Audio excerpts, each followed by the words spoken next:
Peace and much love, everybody, and welcome to hell back.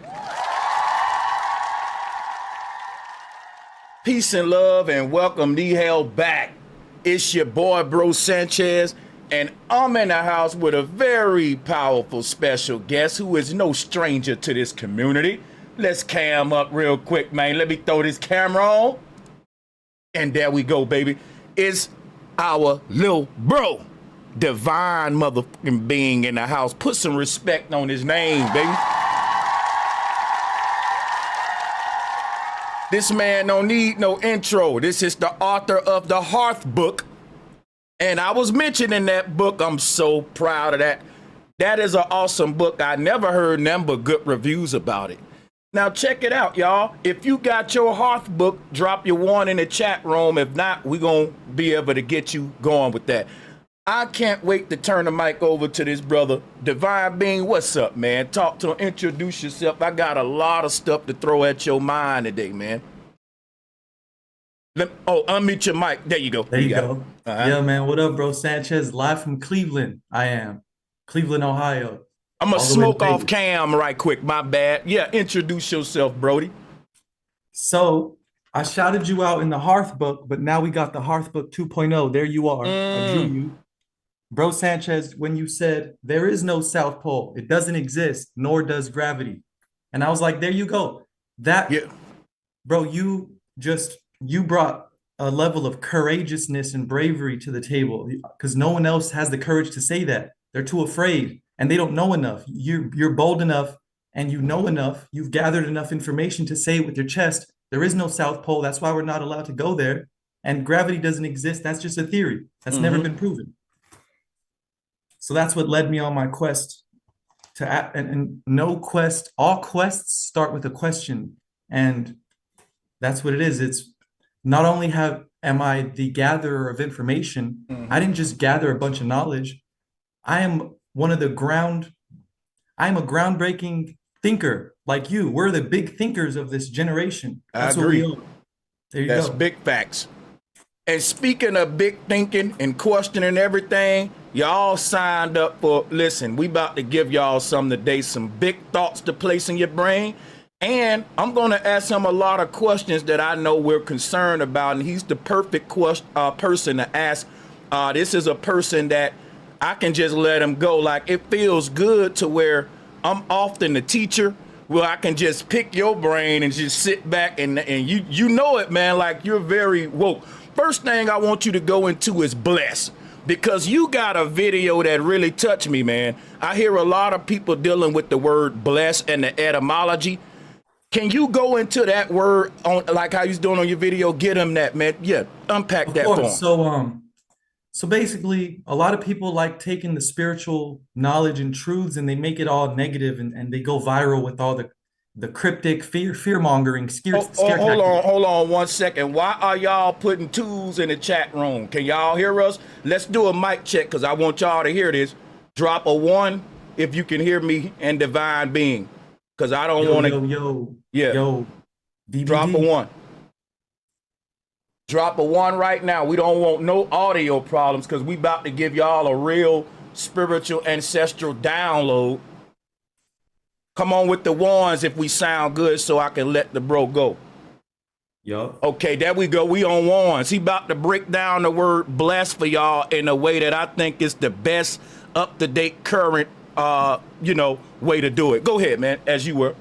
So basically, a lot of things get turned negative and I was one of the people who stopped saying bless you after someone sneezes because I don't want anything to do with negativity or low vibration. So even the word hello is like hell, which is underneath you, and low, which is, we all know that. Yep. But now it's time to take back these words and give it a spiritual, powerful, positive vibe and meaning to it. So the word bless is be less stressful, be less negative, be less, and be less tired and angry. And the word anger is anchor. When you have anger, it anchors you down, holds you down. And one of my biggest insights that I want to talk about today is the word light.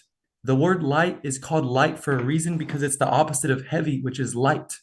Anything that has to do with light or illumination is less heavy. So be less heavy. be like light, which is the opposite of heavy. Dark is equivalent with heaviness, and brightness is equivalent with lightness or non-heaviness. Basically, that's what it comes down to: gnosis and light and love, and it's all the positive things.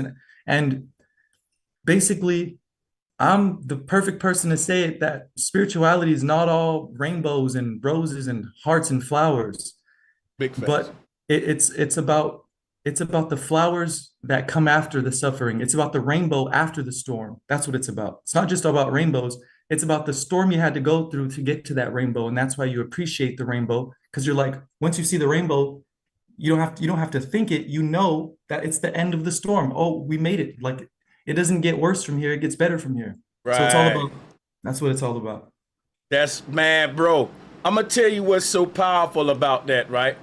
Because people will say, well, I don't say the word blessed because that means you being lesser, you being less or something.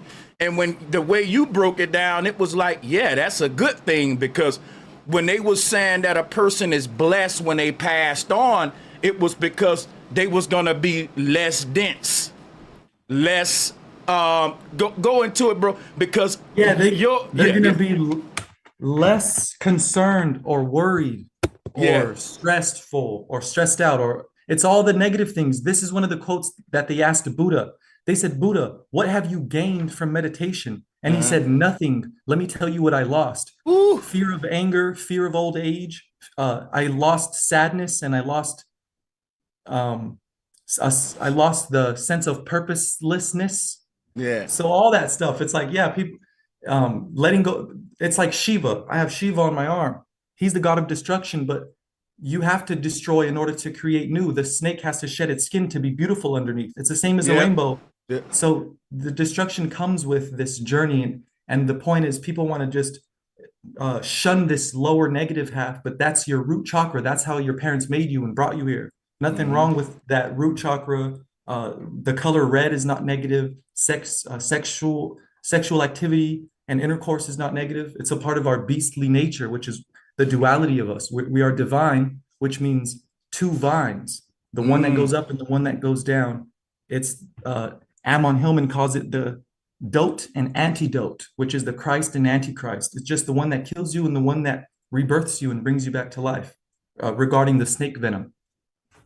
I got another way of saying what you just said, which is very profound. I say that we can't get rid of the beast, but we must learn to tame it. And also, like, our most low is just as important as our most high. The You know, branches can't reach heaven unless the roots reach down into hell. Carl Jung. That's right. drop a bomb on that one, man. Drop a bomb on that one. That's what I'm talking about. I got to show you something real quick, bro. I think you're going to like this. You're going to be like, what the? It show you how the universe works, though. Look at where my hand is pointing. What does that say? Anger versus what? Anchor. Anchor. You see how we... There you go. Yo, he didn't see this, y'all. He just did his own thing right there. But it just show y'all. But yeah, man, that's why I told you, man, don't sleep on, bro. But let me go back to the multi-view. I got some more stuff, man. We got a lot to get into on some other surface level stuff before we go all the way deep with the spiritual. You know I got to ask you about the final experiment, TFE, and the state of the flat earth community as far as post TFE, the people that traded and all that, and we can get into some deep stuff here too. Yeah, so the flat earth. I love to call it my greatest discovery is that I proved that it's not the wobble of the earth, it's the wobble of the dome. It's the umbrella vortex dome that we live under. It's not just a flat earth, it's it's the plane of inertia inside of the magnetic field that we live in, obviously. So people say, what about the sphere? Yeah, we're in a sphere, not on a sphere. Thank you, Santos. We're in the sphere, not on the sphere. And so it's not even a sphere, it's a torus, it's a donut. When you have an egg, the inside of the egg is connected to the shell. Like the yolk, the embryo inside of the chicken egg, it actually connects to the shell itself. So it shows the inside is connected to the outside, and it's a spiral, it's a torus, the hyperbola, the North Pole. The center of the world is connected to the top of the world with this invisible pole, which is the Yeah. adbole or hyperbola. And it's adbole, and the L becomes an R, and it's called arborization or bifurcation or dendrification. And it's about the splitting. So that split Mm. is where we get the sun and the moon, where the earth splits at the center. It's that McDonald's M. That's where you get Yeah. man. But underneath the torus field, you have a W, which is the woman. So you have the M and the W, which makes the torus, which gives you the duality of nature, but the North Pole, South Pole. But Ken Mm-hmm. Wilber says there is no North or South Pole. It's just the opposite or the inverse of counter space. And so the Right, sun this and was it. moon, they're perfect. They're the same size is why they eclipse each other. It's not that one is way bigger and one's closer.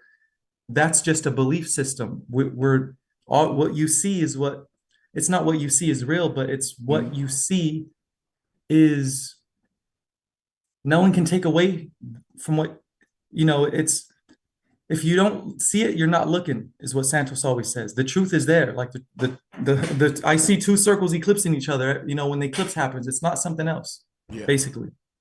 Man, I want to take a minute and just say big salutes to Santos, well, the great Santos Bonacci, who was doing this syncretism thing. He's an OG syncretist, man. OG syncretist, man. So, salutes to him. Man, Divine Being, how old are you again, if you don't mind me asking? I'm 28. I started Yeah. when I was like 24, 25. I Mm-hmm. started my journey. Actually, when I was 25, I became vegan. Um, so when I was 25, then was when I started. Man, you was a very wise young brother, man. You're gonna give him hell. Now, let me ask you something else, man. Now that we got past the little TFE and all that stuff, well, before we move past that, what was your explanation on the 24-hour sun? Because a lot of people were saying, well, it's just fake. They faked it. It would have, and I do kind of lean toward that too, but it's so many good explanations. I just know the earth's still flat and there's something deceptive around it. But what was your conclusion on what that 24-hour sun? Of the South Pole 24-hour sun or the North Pole 24-hour The, sun? they went to the South Pole here, Jaron and Whitset and them with the final experiment with the. So yeah, so my point is this, Yeah. is we live under a dome, we have an umbrella, and they're not mentioning that. So the point is that they're seeing phenomena, and the point is like if the sun was going around the North Pole, you would see the reflection if there was a wall or a window or a dome. Like there's a window right there, and I can see the reflection of the light in my house. I mean, and the light on my ceiling, but it doesn't mean that there's two light bulbs. One is the real light bulb, and one is the reflection of the light bulb on the window.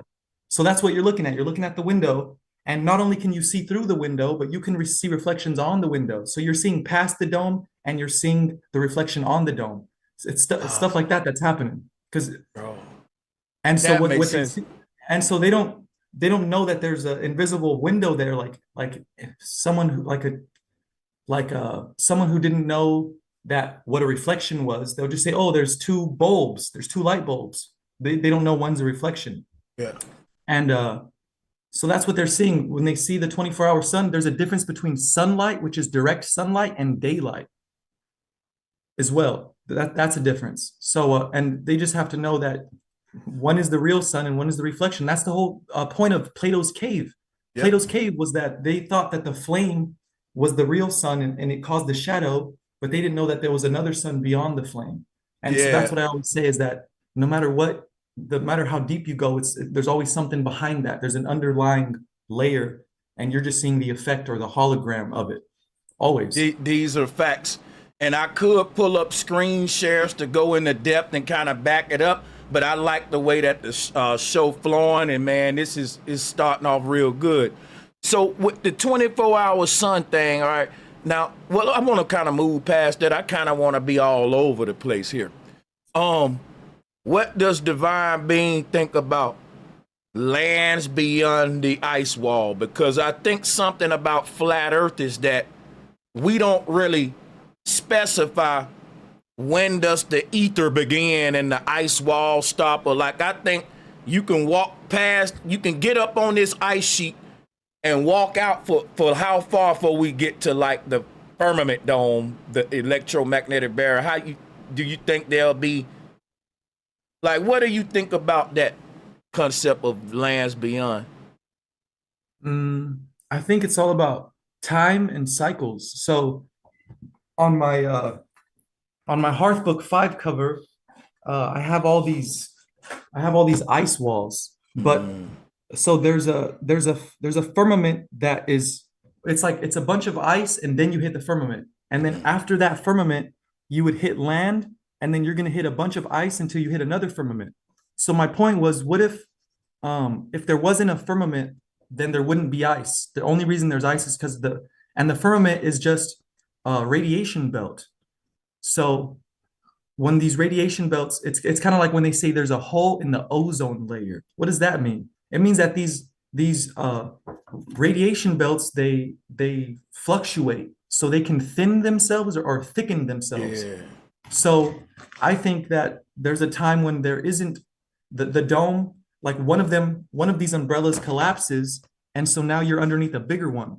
Like there's just many of them. And I think they just open and close during, like it's like a key in a lock. Planet alignments, they open, there's gates, pathways, and stuff And like it's, that. I mean, it's pretty cool to think about it. That's why I want yeah. to learn more about it. And we got to do like we have to have like an elite group of explorers, like top notch, ready to go. And the government just has to admit that they've been lying to us so that we won't be stopped, so that people are willing to go out there and do it. These are facts. One thing that you said about these firmament domes sort of fluctuating, that's something that I've been trying to get people to grasp, but not a lot of people see it that way. That's why I'm glad you're here, because I wanted to run this by you. It's like we're under all these different cups. You got a little cup, then a bigger cup on that one, a bigger cup on that one, but they're not just static still. It's like a magician. He keeps shuffling them all the time.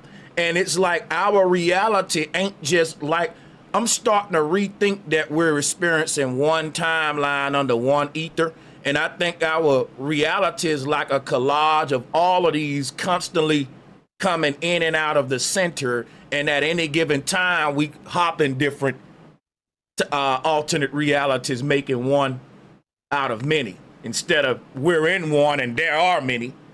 You know what I'm saying? What do you think about this kind of concept here? So yeah, there's infinite amount of these. That's the whole point, is that when you zoom in, it goes infinitely inwards. So the point is that when you study below, you can understand above. When you study the micro, you can understand the macro, or vice versa.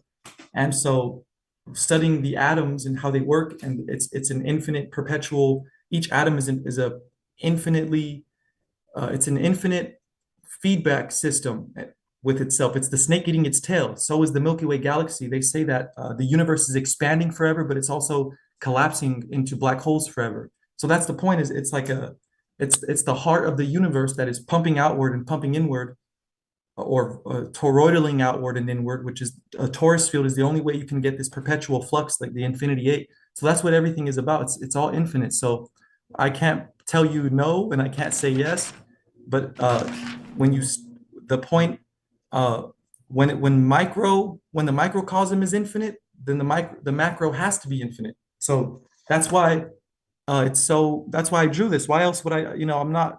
It's the only thing that makes sense, because this is like just holding a little cell in your body, and there's the nucleus of your cell, and you have Yeah. mitochondria, and then you have cytoplasm, and then you have the powerhouse of the cell, the water.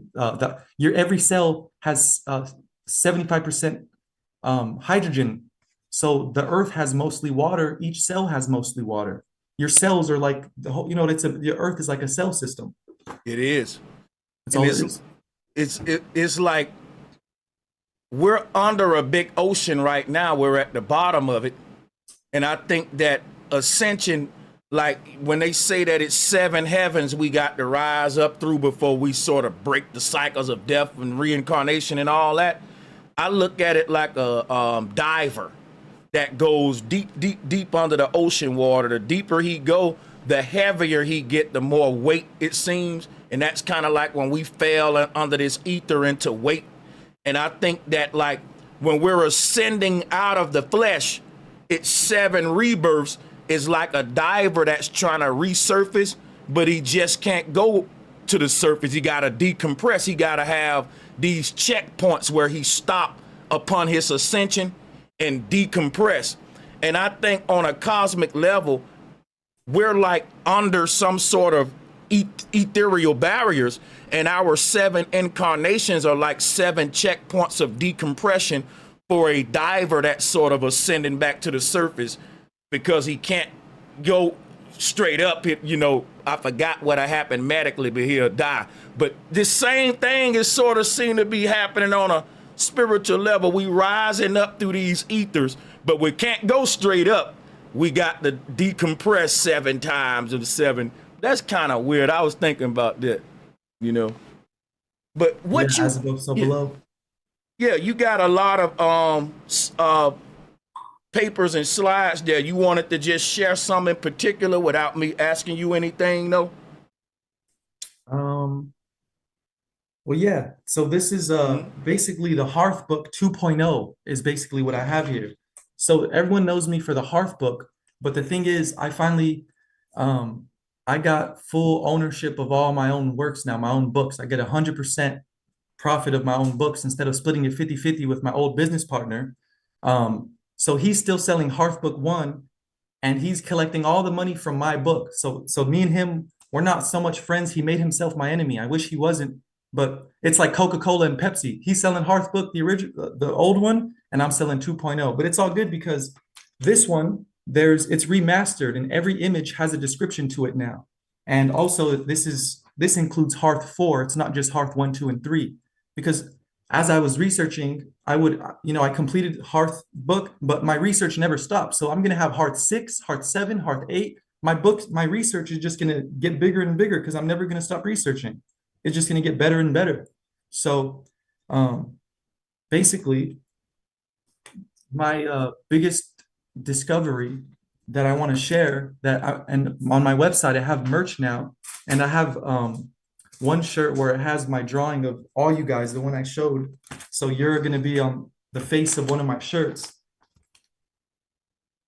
You're here, Ken Wheeler, Martin Kenny, and Bro Sanchez. So I want to do I want to have like a image of you posing and looking dope. I can't wait to do that for the real books. Like I want to shake your hand and put that on the back of the book.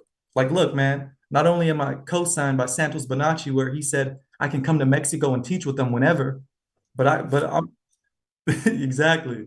So I wouldn't trade all the success. You know, people said you could have done it better like Zach, but the point is that he he he's taken all the profits from my book right now. It's insane how someone who claims to be spiritual and helpful and loving, he said that he overpaid me and he was going to keep collecting money for my book until he's done over until I'm not overpaid anymore. And now he came out and said, "You'll never see a penny from me." So you know what I mean? So it's like the true colors are just shown, and I'm not going to let it stop me. Now that I have my own freedom and my own website, my visions are without limits now. I'm gonna have torus fields. I'm gonna have flat Earth models. I can't wait to teach you guys the flat Earth because you said we're gonna 607 Unc wants to start a movement, and um, I want to teach astrology. That's my main thing. If people want to learn about flat Earth and astrology and how their human body correlates to all the planets, I don't even do readings because I believe I feel like we're around so much pollution in the air, like chemtrails, that I think I said this before, but I feel like they're blocking our connection to the stars so much that they don't even really affect us more than what the music affects us more than the planets. Like the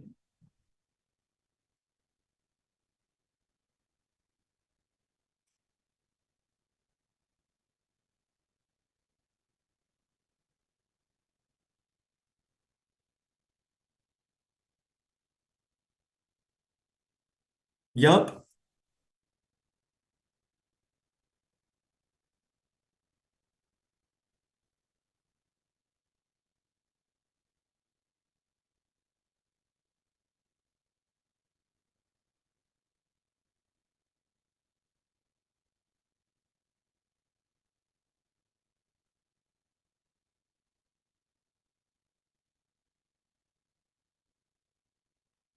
Exactly. He who controls the frequencies controls the minds of the people.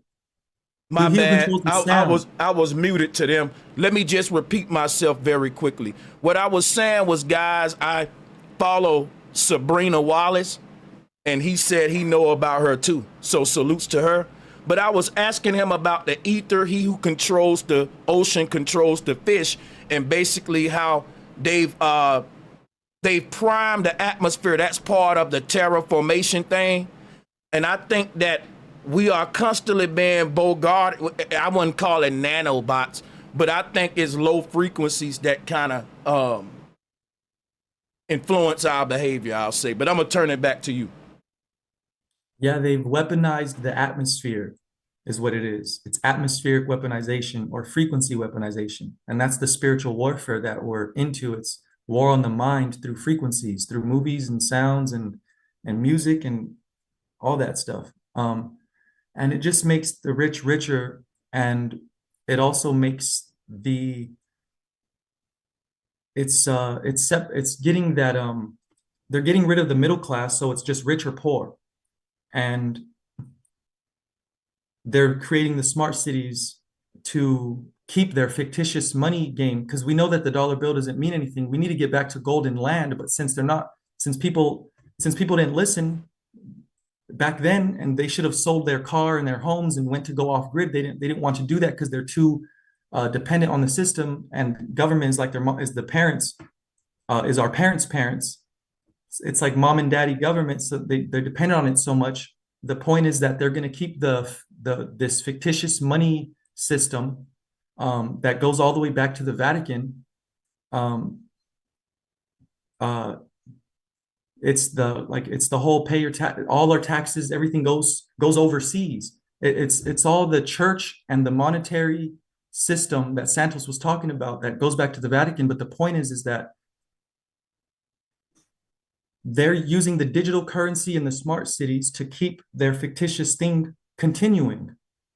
It's when the dollar crumbles, now it's going to be backed by the Bitcoin or whatever, and it's just going to be Judge Dredd, that movie with the dystopia, the future, and it's not all doom and gloomy. This is facts. It's happening, and your choice is you have to learn how to live in a smart city or learn how to live off grid, because there is no middle class. You're either rich in a smart city or you're poor, but you're not really poor. You're rich also off grid, because you have to realize that richness, wealthy and success is not on top of a smart hotel. It's in a you're the one who's smart because you built your own house, not a smart house that was built by not even humans. How can you live in a smart house? No one in there knows the time if their phones didn't work. They didn't know what time of the they don't know what time it is or where they are on the earth without GPS. They don't know their location. They don't know their latitude, longitude without the GPS. So without those phones, people are clueless. So that's all it is my book is just me gathering all the information I need, sucking it out of Google, because I don't want to depend on Google, but I'm making use of Google. I use it Yeah. to my advantage. And now people are going to get taken advantage of because they don't know enough. They didn't use it for what it needed. Uh, that's it. It's just, making yourself, um,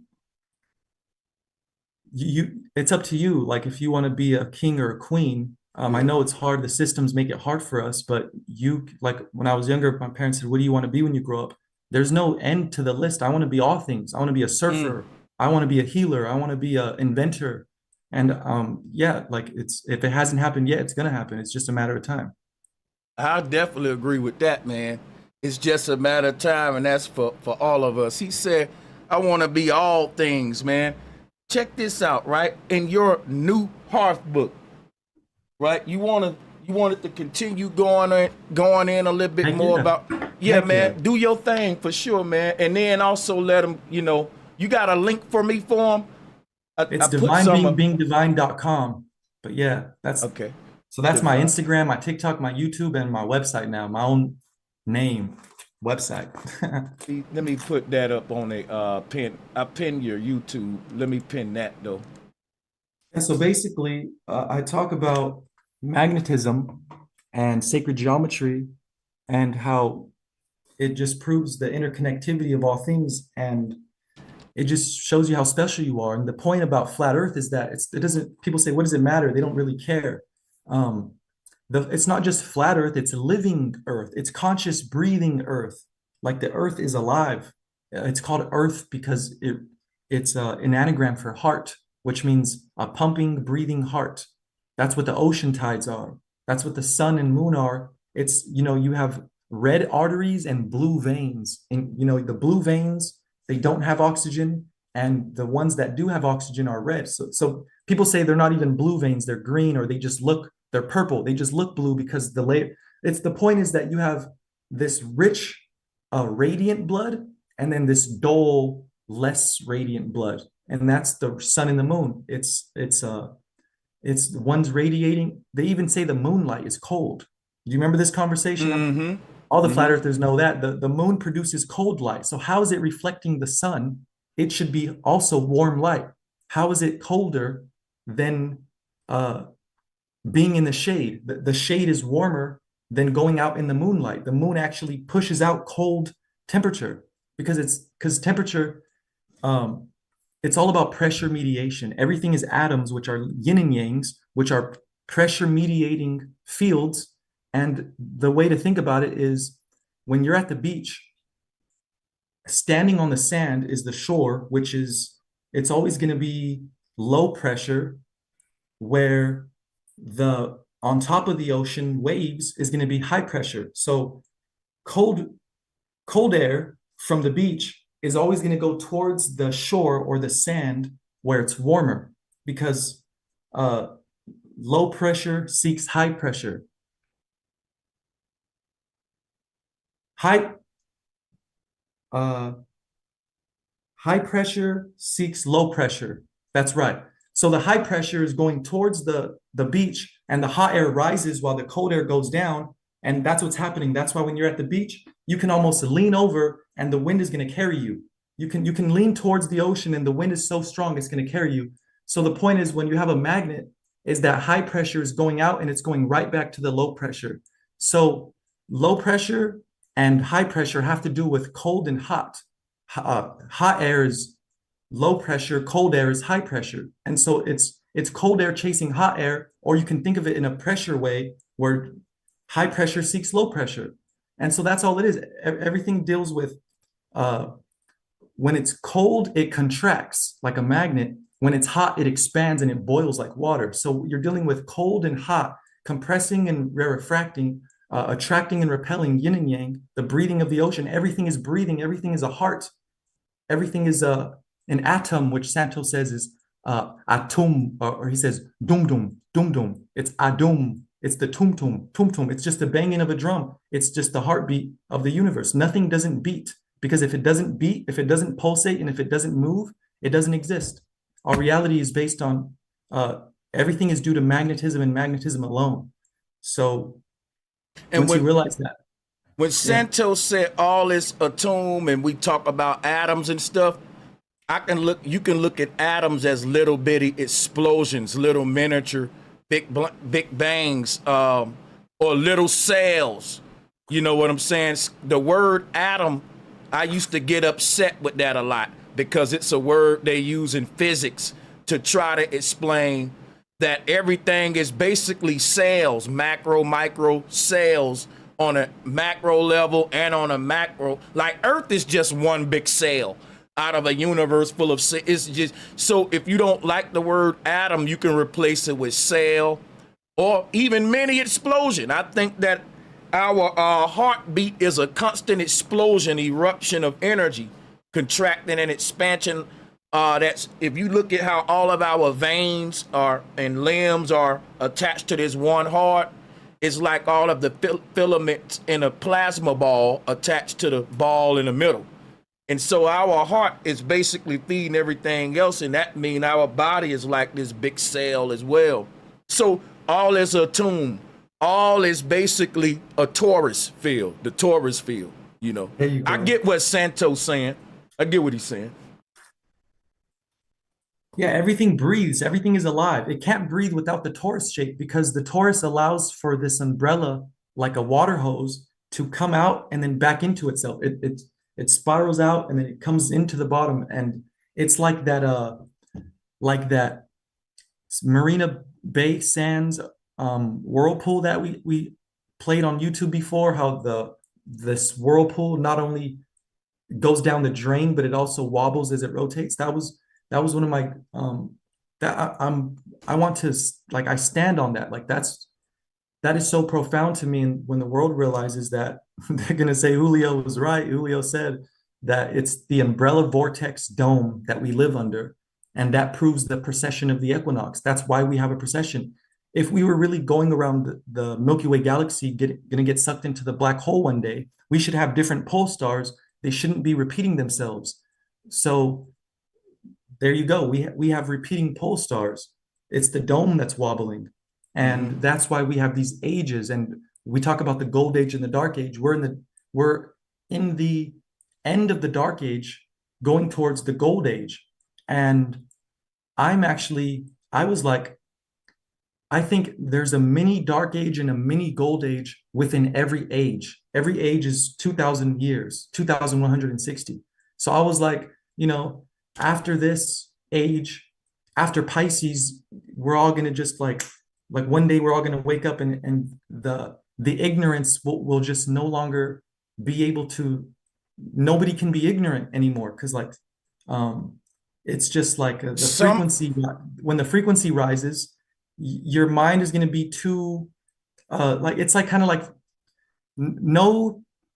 I was like, is there really an age where no stupid people exist? Is pretty much the way to put it. And it's like, well, there's it always got going to be dips and dives, I think. Not everyone's going to wake up. And the point is just you got to yeah. just lead, get with like-minded people and just don't waste your time with those who don't want to, because they might never wake up, is the point. So don't Man. sit there, waste, you can go so much further. And Santos told me, like, you don't need anybody. You can do it by yourself.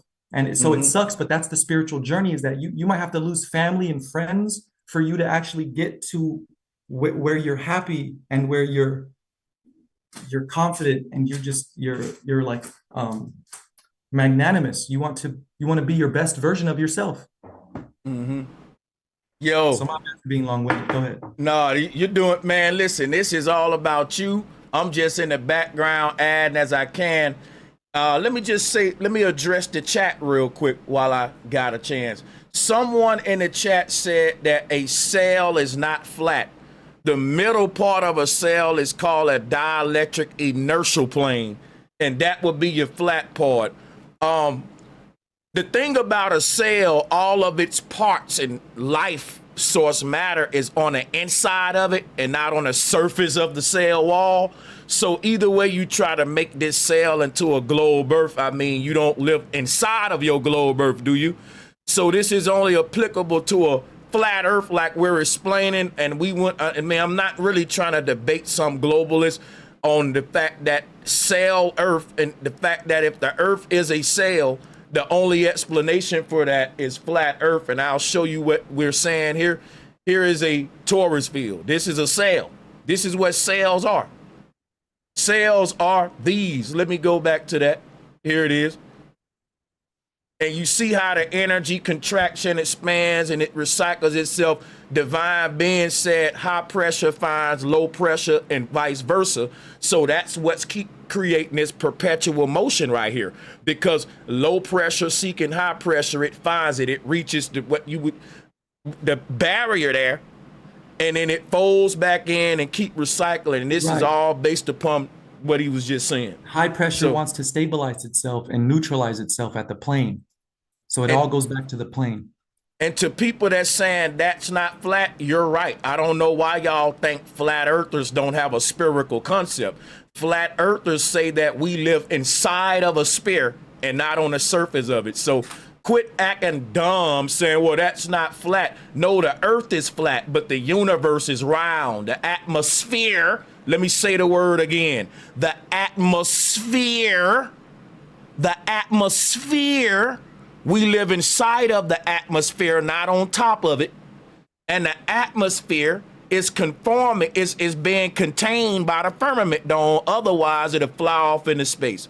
So this is the model that we're presenting about the earth, and we know it ain't flat because this is the conception of the universe. The earth is just one part of this, which is the plane in the middle.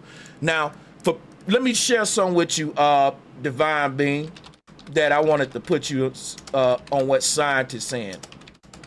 So scientists are now saying that we live inside of a black hole. That's the new thing in science now. Neil deGrasse Tyson, everybody is now, they're going now saying, look at this, Divine Being. They now saying that the earth is flat, but they don't want to admit it. Now here go the stars inside the firmament, just like the Bible say. That's the God is nut, and you see the flat earth, and they're saying we live inside the dome. Now, flat earthers have been saying this, and y'all laughing at us. Now science is just catching up. They got the stars in the dome. This is what they teaching now. And we've been saying that.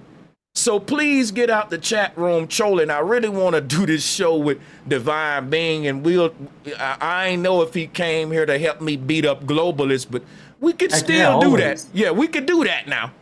We could do that. Yeah, so the point about a black hole is that it'd make itself look stupid. My bad. The black hole is the snake eating its tail. It's the Ouroboros. And I always break down the word Ouroboros as Ouroboros. That's how you say urine in Greek. It's ouro. So why is the Greek word for urine in Ouroboros? Because when Dr. Sebi was proving when he was reversing all those diseases, basically he said that your urine is not waste unless you consume waste. He said your urine is just excess water that your body doesn't need at the moment. If you're just consuming watermelon and coconut water all day, your pee is going to be clear. It's going to be the coconut water you just drank. Your body's just going to flush it right out. So the point is that you can drink you are the snake eating its tail because you're a mini galaxy. You're a mini black hole. You can produce and drink what you produce. You can regenerate yourself with your own that which you produce. You can consume like a black hole. It's eating in everything that it produces at its north and south pole. It's called an astrophysical jet stream. You can call it a galactic stream. The jet stream, what they're not showing you in this picture of the black hole is that it's actually shooting out at the top and bottom, and then it's getting sucked right back into the plane. So I can show you a picture of what it's supposed to look like. Something like this right here, but even NASA ain't going, not going to show you. That is supposed to be millions of tons of hydrogen being produced at the north and south, being shot out of the top and bottom, and that matter just gets sucked right back in. So it's kind of like saying lava from a volcano, you think it's a liquid, bright substance, but then when it touches the water, it becomes a hard, dark, rocky substance. But it was molten lava liquid. Now it's a solid, hard magma rock. So that's what it is everything is solid, liquid, gas, but they're transmutable. Solid can become liquid, can become gas, and go back to gas to solid. So everything is just hard light, and then it softens, then it softens again. And it softens again. So that's what the snake eating its tail is. I like the term hard light, man. Let me drop a bomb. You know why? Because I think the biggest trick for people to understand what we're saying is to see light as a state of matter. Okay, because we have solid, liquid, gas, and then we have this fourth thing called light. And solid, liquid, and gas recycles themselves through the fourth one, which is light. And light seem to be the base element, that basically ain't no other elements but light appearing as solid, liquid, and gas, which is proof we're in a holographic universe, and there really is no such thing as physicality, which is my beef with physics, because there's really nothing physical about our universe at all. And I like the term hard light because Just like water can turn into ice, light can turn into solid, liquid, and gas. And different, just like water, like light is a one of these states of matter. When we talk solid, liquid, and gas, it's just a state of matter we haven't been educated about because they deleted this. And I have a whole documentary coming out that's going to go into the history of how they deleted this from physics, the evolution of our modern curriculum, and all of that, and how we even get into science and physics today, which denies the cymatics world, the sound, the invisible. Basically, if you can't see it, it's pseudoscience. It ain't real. And that's the world we live in today. But the invisible world is what they're using to manipulate us with while denying that it exists. You want to speak on this? It's crazy. What was the last thing you said? I said this invisible reality makes up most of our reality because science got us trained to where if we can't see it, it ain't real. But this unseen, but they're controlling us from the unseen reality while denying that it exists. Yeah, Nikola Tesla said if we study that which is invisible, we would succeed in 10 years more than the past centuries, because that which is invisible, the Bible says that which is visible comes from that which is invisible. It just means magnetism is superior and electricity is inferior. So electromagnetism, it's the mother or the magnetism that carries the sun or the electricity. It's Isis and Horus. So this the electric world is inferior to the magnetic world. So it basically says that your body is temporary, and we think that when we go to sleep at night, we sleep for a little bit and we're up for most of the time. But think of your body as the temporary dream, because once your body has a beginning and ending, but before and after that, you have an existence. So this body is just a small piece of your eternal existence. So that is the magnetic part of you, and your little body is just the electric part of you. So you're an electromagnetic being, but this electric part is the inferior temporary part. You're not. So you have millions of past lives and you have millions of future lives. And so that's why I say this is a dream. It's more like this is one of your lives in your infinite lives. That's why we say it's a game, it's a hologram, because you're not your body. You're not. We love our body. We love our the scenario that came with this body, the parents that we had. We always, it's not like your parents were assigned to you. It's that your parents fell in love, or maybe they did, maybe they didn't, and you were the result. And now people have different childhoods and they have different experiences in this world, and they hate it or they love it. It makes or breaks you like anything can. But yeah, that's it. It's electric and magnetic, and you're both of them. And you wouldn't be anything without either of them. Electromagnetic, mama and daddy, embodying one or the two coming together to make you the electromagnetic being. It's crazy because we all electromagnetic, but can we say that man may be more electric and women may be more magnetic, even though we both embody the two? And that's what kind of make us man and woman, is that these polarities, one is just more of it than the other one, like negative, positive, masculine, feminine. And then, you know, at this fork in the road, all the women go here, all the men go here, and you become what you are when you manifest here. But my whole thing, what I wanted to point out with that was to go a bit deeper on a macro level, like with sun and moon, masculine, feminine, eclipses. When an eclipse happens, just like when a man get with a woman and a new baby come, salutes to that. That's fire right there. That's the diamond ring. That's right. Fire. That's fire, man. Look, when the eclipse come, I heard that there is a birth, like a child from a man and woman. These two things come together, and this new energy comes into our universe, and it's gonna affect us for better or for worse, but it's like all up to us sort of deal.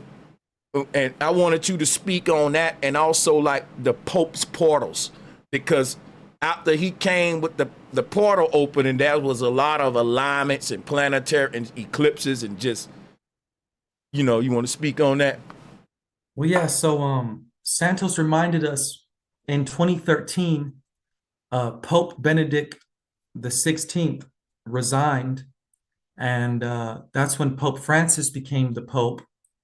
Pope Benedict said that he resigned because he's no longer adequate to serve the Petrine ministry, which is the ministry of Peter or Jupiter or Zeus. And 3 hours or 2 hours after he signed it, lightning struck the Vatican, and that's Zeus or Thor or Jupiter. Santos. So Santos said, so pretty much we know they control the weather. So it could have been that, or they just knew that, like they keep us unaware of astrology while they know it. They live their every second is based upon astrology without us knowing. We think it's so irrelevant, it's woo-woo, but no, they base nothing is without the stars. It doesn't happen down here unless it happens up there. And so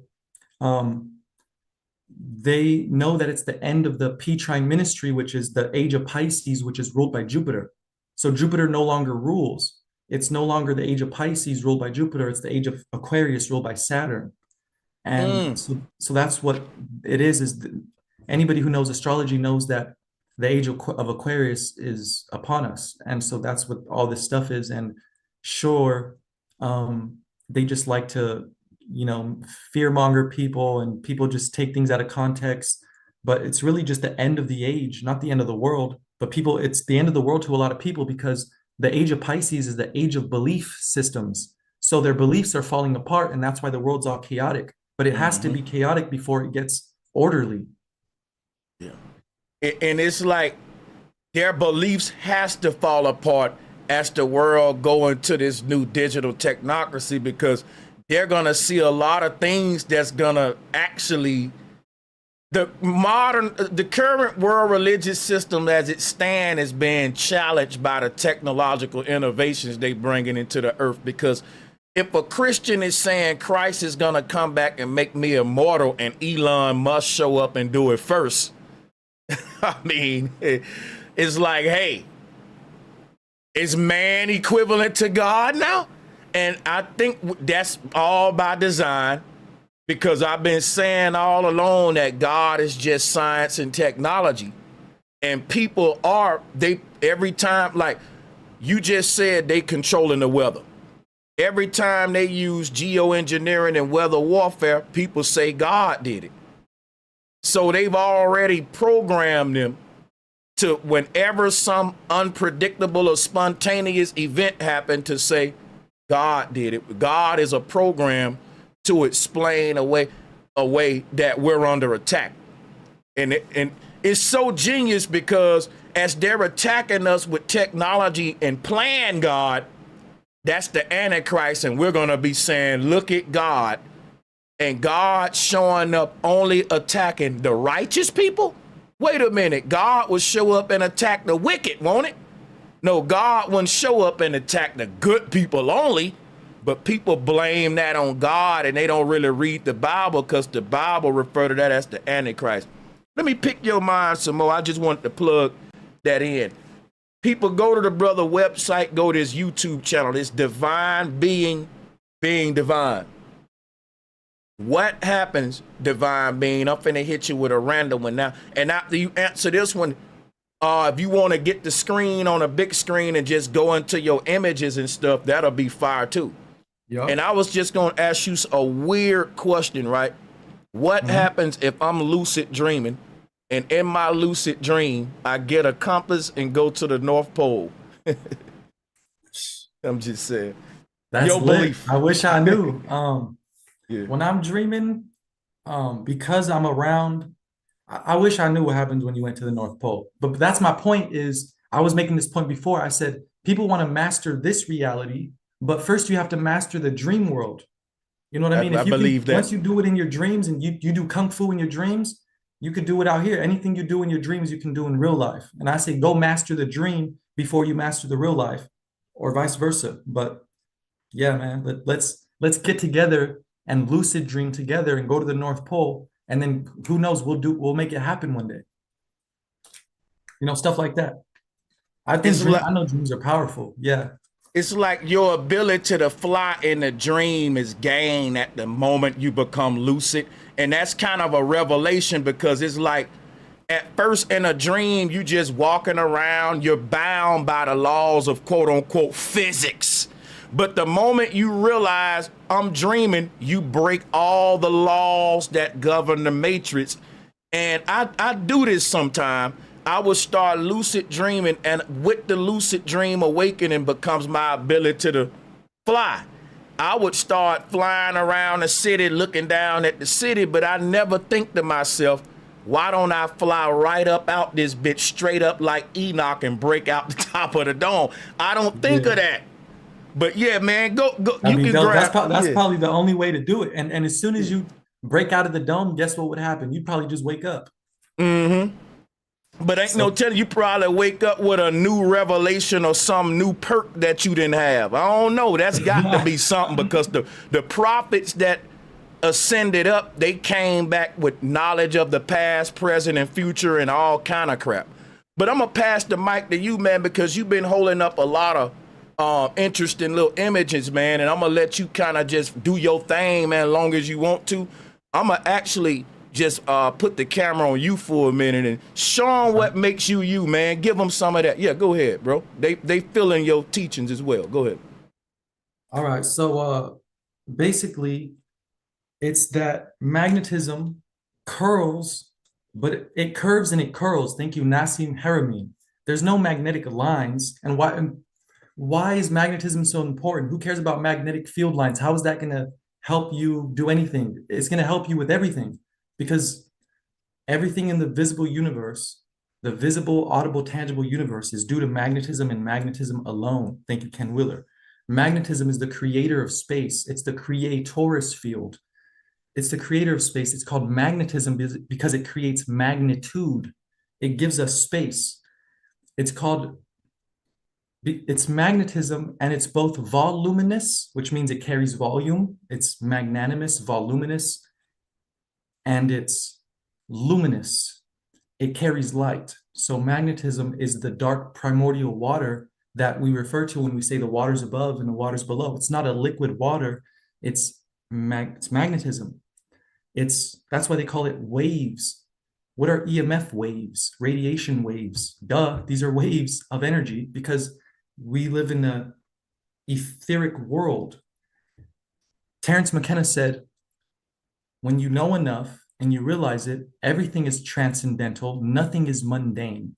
That means nothing is physical. All matter is appearing to be physical. All appearing to be solid matter is actually not solid energy vibrating at a certain frequency.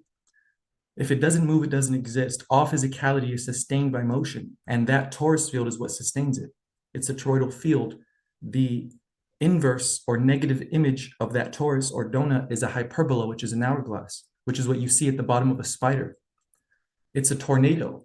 It's the torus field, and what sucks in is the toilet, because L and R are interchangeable. The tornado is the toilet, and it just the opposite of a tornado. The toilet sucks inward and it turns, and the tornado goes outward, and that's centrifugal divergence. That's the radiating point of a magnet. Centripetal convergence is the attracting force of a magnet. So you just have repelling and attracting, which is centrifugal. So when you have a magnet and you repel them, what's repelling is the centrifugal diverging force, the radiation right turning. Radiation torus is what creates the torus is the right turning. What creates the hyperbola or the negative image, it fits perfectly inside of a donut because there's never nothing, there's always something. So Yep. if you have a box, a cube, you can fill in that box by putting a donut inside it and then putting an hourglass inside of that donut, and you will fill in all the empty space. There's no empty space. There's never nothing. There's always something. Everything is sacred. Nothing is wasted. So they call it, they don't have answers. The answers that we have is flat earthers that know about creation and sacred geometry. We know that nothing is wasted. Everything is sacred. There's never nothing. There's always something. Everything is infinite. And why does science have a hard time doing that? Because it doesn't make them money. Simple. It doesn't make them money. It gives you infinite power. You know that apples are infinite. So as long as we have the seed and we preserve it, we have apple trees forever. What do you have to pay for? You just have to wait for them to grow. We have endless amounts of land. So Yep. much land. Yep. Stuff like that. Simple. So this book, like this one page, has Ken Wheeler holding a magnet to the TV, and he can make the straight lines on his TV curve different directions by putting his magnet north or south, which proves to you that the magnetic field all goes in one direction. It rotates, it swirls out of the top, right turning, and it swirls out of the bottom, also right turning. So it right turns as it goes out, right turns as it goes out from the top and bottom, and it goes back to the middle, which is why you can stick magnets on the plane of inertia. So every magnet has a plane of inertia. You could even have a ring magnet, which doesn't even have a center. You can stick your finger through it, and that proves that Earth doesn't have this molten core that everyone thinks we have. The deepest hole we've ever dug in the Earth was 8,000. What was it? 8,000 miles. We can't get further than 8,000 miles, or That's some right. number. It's 8,000 miles. Yeah, so we don't know. It's just a theory. People say you believe in flat Earth. No, you believe in that there's a core. Right. And if the Earth was this molten core, then there wouldn't be an electromagnetic field around the Earth. We would get Right. burned up. We would get burned by the sun, because everyone knows when you have a magnet and you put a lighter under it, you make the atoms scatter and unalign themselves so that you don't have a field. What makes a magnet is the atoms are lined up in a certain direction. You can make your spoon in your kitchen become a magnet That's by right. putting your magnet on it, because you're making the atoms. It's called. It's just. It's influenced by the magnet. So now your steel spoon can become magnetized because you've lined up those atoms. It's simple. People just need to learn about magnetism. That's why it's That's important. Because it makes you realize how abundant you are. And the main point about this right here, This is dope. about this flat Earth, is that when we are drilling out of the earth and we call it fossil fuel, which gives us gasoline for all of our cars, you're actually taking the blood of the earth out. But it's okay, because Mother Earth rejuvenates her own blood, just like you do. So I have a friend who donates his plasma, and I tell him not to, but he says it's okay. My blood, I come, he'll be pale for a day, but then his blood just rejuvenates. He just says, I have to stay hydrated, need some food, and my blood will come right back. That's true. When your body needs it, it'll pull blood out of your bones. Your bone marrow stores blood. So when we're digging into the crust of the earth, you're actually digging into the bones of Mother Earth. And if we knew that, we would know that we don't have to worry about gas prices going up, because you're never going to run out of fossil fuel.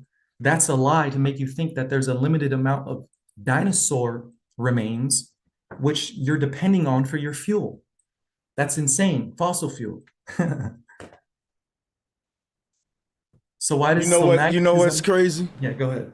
It's crazy that we won't even need fossil fuels or any kind of fuel if we develop magnetic propulsion technology to all of our transport systems, because that's free energy, basically, like what Tesla was saying, the fact that you can propel an object with magnetism, because we can build cars and levitate them off of the ground, like how they doing that train in China. And that thing, it don't run off gas or nothing. It's being pulled forward by magnet checkpoints, and it's just hovering off the ground. What if we did that? How much would that cost? Nothing. Once you build it, it's free, isn't it? You don't have to pay nothing to maintain. Even compressed air. You take these big air canisters, you compress the air and release it at certain rates to push the car forward. These are things that, and Divine Being in the 60s, I just thought about it, because now that I thought about the electric car, which I know a lot of people gonna bring up, we are in a time now, we're gonna have fun with this one, Divine Being. We're in a time now where we are told that electric cars are like the highlight of vehicle transportation. We had electric cars in the 60s, and now that I think about it, electric cars they just another step from gas. It ain't the most high-tech form of propulsion yet. What do you think about that one? Charging Teslas and all that. Yeah, nah, so the best way to do it is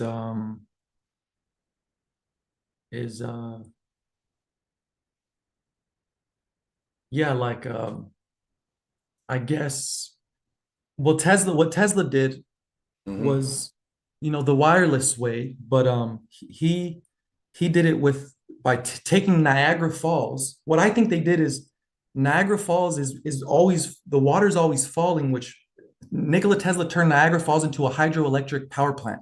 Mm, He did that. So when you go to Niagara Falls, you'll see his statue on both sides of the falls, mm, and and he's standing on top of a generator, and it's like a rotary wheel, and basically he has a bunch of copper coils, and the magnet is stationary, and the copper coils are turning. When the water falls, it turns them, and it's all as long as the water is falling at the Niagara Falls, which should be forever, you'll yep. always have forever spinning. And those magnets with the copper produce electricity because magnets carry electricity.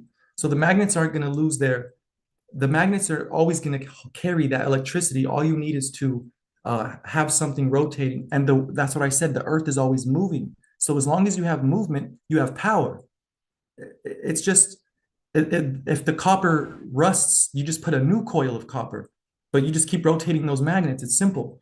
So they are harnessing that electricity and selling it to the rest of us when we Mm. need to just come together and turn all the dams into hydroelectric power plants and use it for good. And just, you know, the only reason they wouldn't give us access is because we would do bad things. Like we would just make animals go extinct. But we need to take the hydroelect, we need to turn the dams into power plants and preserve the animals. But that's what they're planning to do forcefully, unless we prove that we can do it ourselves. What they're going to do is they're going to turn 50% of America into a national park. Right now, only 12% is a national park. Like if you take Yosemite and like all these national parks, Sequoia National Park, those are the only ones I can name over here in California. The national parks around the whole United States, it's only 12%. Now, half of America will be considered off limits because they're going to call it a national park, which that means they want to push us to the smart cities on the edges.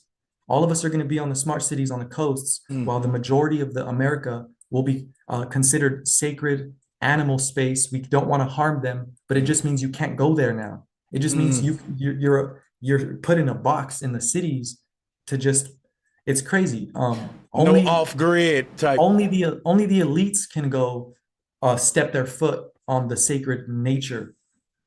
It's crazy. And That's the plan. it's like all points in time right here in this one space because you in this futuristic smart city, and then all of a sudden you walk into this national wild park where you're back in an early earth pristine type environment or something like it, and they preserving basically Eden, these little pockets of paradise with the earth, what we supposed to be living. It's so crazy because they say, let's preserve the wildlife areas. And it just lets you know we are a GMO product of a human today. We're not a wild human anymore because there are tribes, right, that still live in the wildlife areas that we can't go to. But the tribes can live out there. And that lets you know they're a different kind of human than we are over here in the cities because they want to quarantine us. They're saying, look, you're a domesticated dog. You need to belong in a house. You can't survive in the wild, or you ain't built for the wild. We've modified you.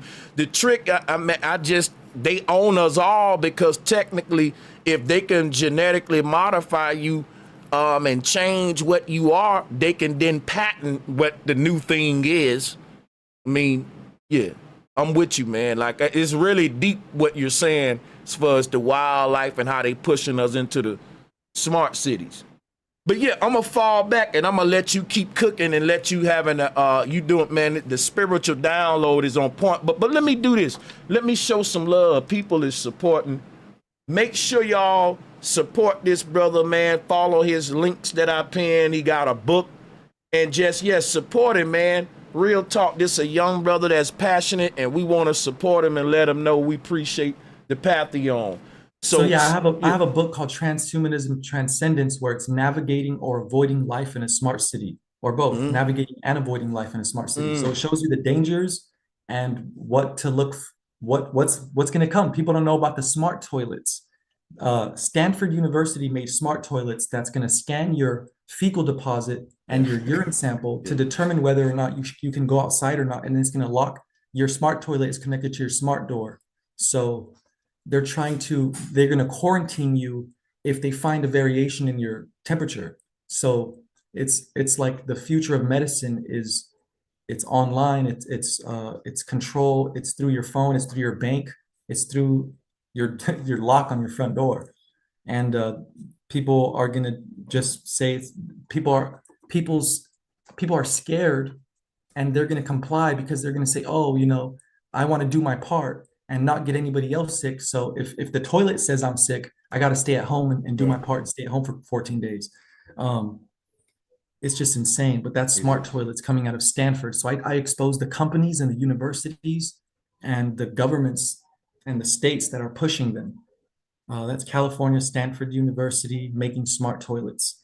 And it's going to be for the whole world. You're going to see them in China. You're going to see them in Australia. You're going to see like the technologies, big companies are trying to get as much control as they can. So they're investing all their money into AI and smart technology. And it's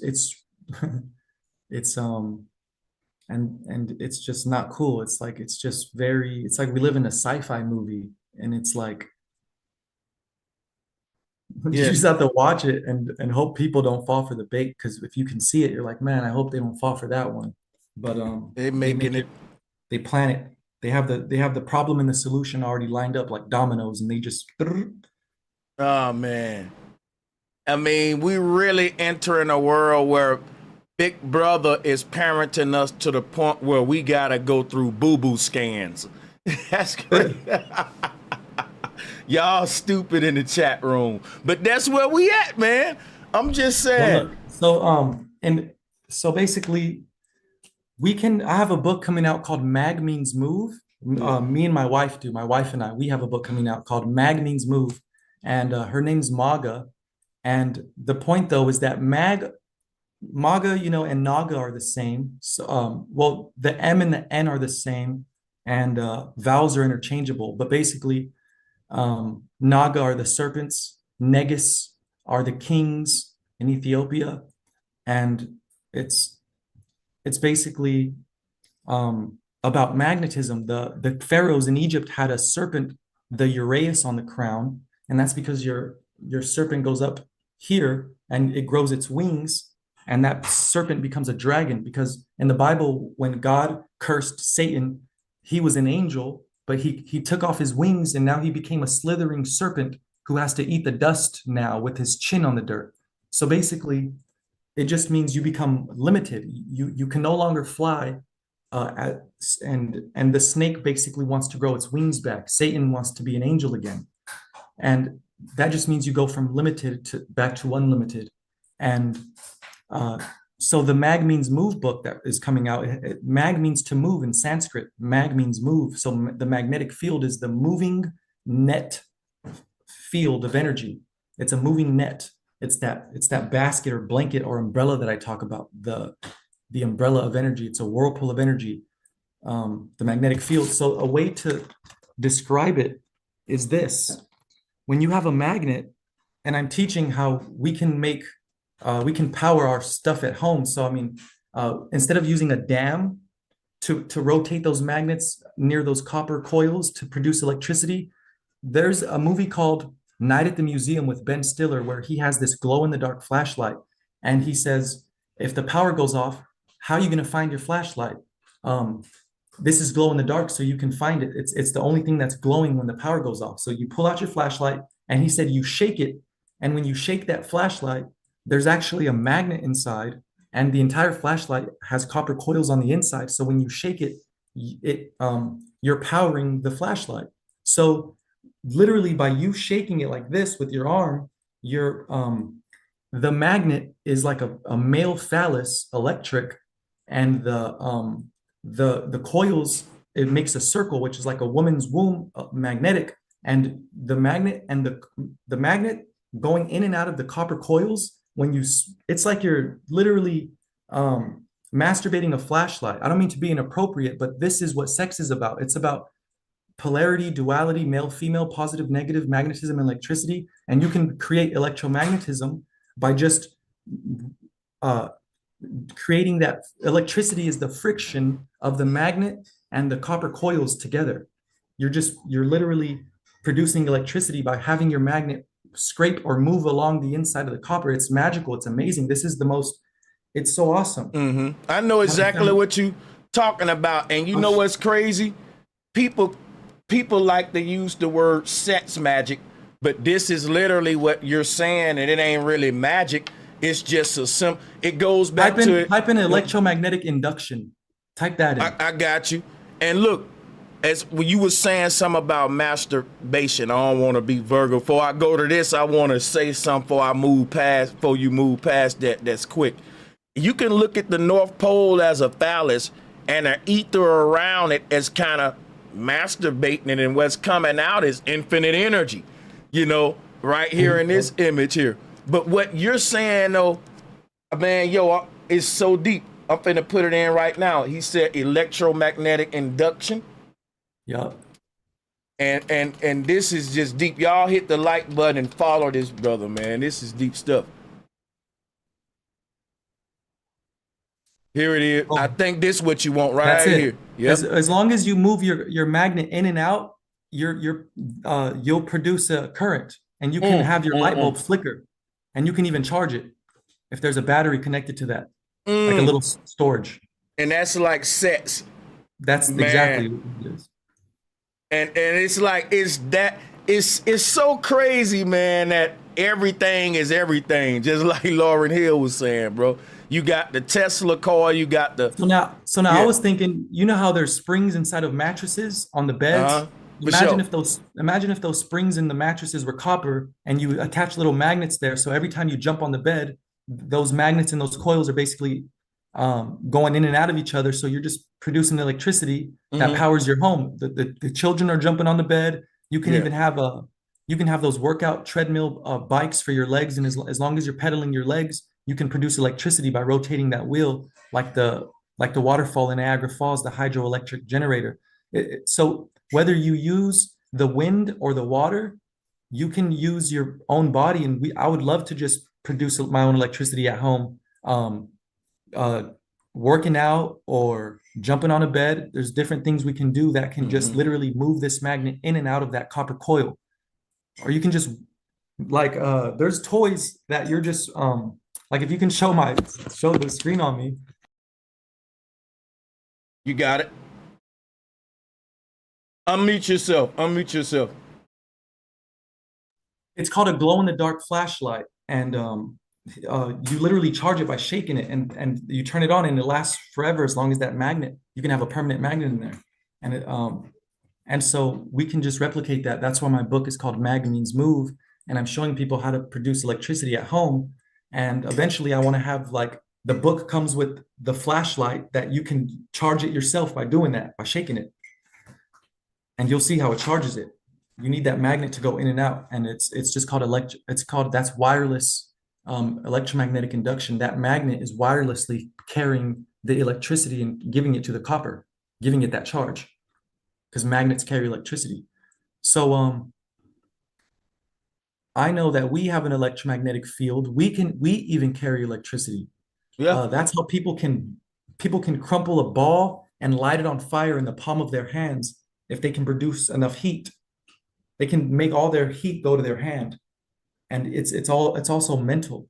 They're holographically lasering it with But your wouldn't that burn their hand too? Well, that's why I said it's also mental. Yeah. So it's more of, they're putting a heat between their hand, like it'll be focused here.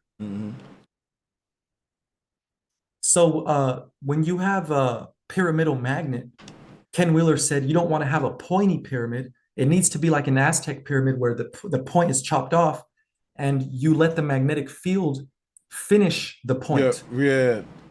And it's it's actually like hovering right above you, pretty much. It's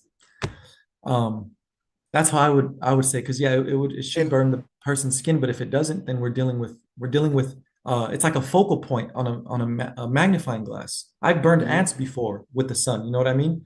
So we can do that too. We can focus our energy like a laser, and that's what they're doing with the National Guard. When they put the martial law out here, they have these tanks that have these lasers on them now. They have sound weapons now, but they also have direct energy weapons, which is literally what it's called now. Like this is, um, you can look it up. They say they have lasers that can target a person that's between two other people. They can Oh hit yeah. the person. Oh They yeah. can target the person in the middle. I just learned something the other day. One of my subs put me on to this lady. I'm gonna bring her up again, Sabrina Wallace. And she's talking about how without our consent, they're using us as miniature computers to bounce signals from tower to tower. We're basically walking towers connected to the grid already. And she got patents from the government that show how they're using our organs to bounce wireless signals. We're basically extensions of the tower grid. So I used to say we're in a pool of polluted electric signals. Like there's probably a million phone conversations going through your body right now. You know what I'm saying? You know, it's just invisible. When you send a text message, it goes through the ether. So what I used to think before I saw Sabrina was that these things are harming us because there's this polluted electric field where we're sending these signals through each other and it has some kind of effect on us. But now what I'm saying is that ain't the case. The reason it's bad for our health is because we're actually electric beings that they're able to ping these. They're using us as ping points without our consent. Can you imagine that instead of someone's phone conversation just going through you, no, they're using you as a point to help. That's what I'm getting from what I'm hearing in this crazy stuff. She got a lot of proof to show how we're already connected to. Yeah. She said that CERN was a magnet below our feet, and now they have these cube satellites with Elon Musk's Starlink system. It's all these 5G satellites that beam radiation downwards, while the CERN is a giant magnet underneath. So it's radiation coming from both directions, and we're basically in a microwave now. So now, with all the programmable matter that's inside of us, they can literally program us and manipulate us through the external frequency fields because we already have the internal particulates that are sensitive to those external fields. Simple. Mm-hmm. I'm gonna leave the mic in your hand and do whatever you want. But hold on, let me do something real quick before we continue. Salutes to this bill, man. Let me give a big shout out to Astro 40K. And thank you for the super chats, everybody. He said, I kid you not, Sanchez. I had a dream and I noticed I was lucid. I hit the meditate position and I flew up so far and I looked down and it looked like Babel Tower with the water reflection. That's crazy. I'm gonna have to holler at you about that one. Shout out I to want to my explain brother. something really quick. For sure, go ahead. So, one of my ways of explaining magnetism is if you have a magnet here, there's this invisible bubble around your magnet. So the way I explain it and how the Bible explains it is the Bible says in Revelation 12:16, the earth helped the woman, and the earth opened its mouth and swallowed the river which the dragon spewed out of its mouth. So the earth is opening its mouth and the dragon is spewing water out. So the dragon spews outward and the earth sucks it in, and that's the repelling or the release of energy. The dragon is releasing the energy while the earth is absorbing the energy. And this would be the North Pole where all of our magnets point to. And this would be the South Pole. So this is 1/4 of the full spectrum. This would be 4/4. You have 4 dragons and 4 openings. So this dragon is spewing out, which absorbs into the south mouth of the earth. And this southern dragon is spewing out energy, which gets absorbed into the north mouth of the earth. But then you have these 2 baby dragons on north and south, which the water gets sucked in to the east and west of the earth, and then east and west. So it just shows you that the magnetic field, there's a high pressure, which comes out of the north into the south. And there's 2 mid pressures that go out of the north and south into the plane, which gives you your Milky Way, the galactic disk of the Milky Way. So basically, it's just a way to think about it is that you have, Ken Wheeler says it's like a shower head and a sink. And he said a black hole is when the shower head is right on top of that sink, and there's no room for you to take a shower. It's like pulling the shower head straight to the hole and it gets absorbed right away. He said a black hole is where the dielectric field is overthrowing magnetism's ability to create anything. So it's basically just saying that you have counter space, which is the dielectric field, which is the source, the invisible seed where we come from, and then you have space or magnetism. And Nikola Tesla said, space has no attributes. Space itself is the posterior attribute of the extrapolating centrifugal diverging field. And that's all it is. I just want people to know that I'm the go-to guy for magnetism and atoms, and I can't wait to have 3D models of them, because it just shows you that you said that now they're admitting that the whole universe is in a black hole, is what you. So the point is that the outer you go, that's just showing you what the tiniest part of you is. Your little atoms are black holes, and inside of those atoms are more universes, and that's basically what we all know and what we're told. Not in that sense. We're told that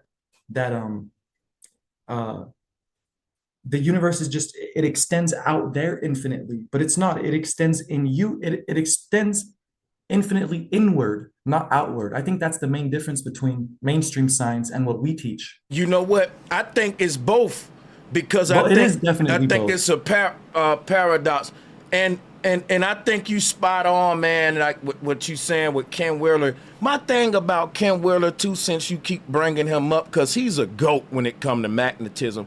I always wonder, is he a closet flat earther? I think he is. Must be. There's no way he knows I know that Ken much. Wheeler know the truth. Yeah.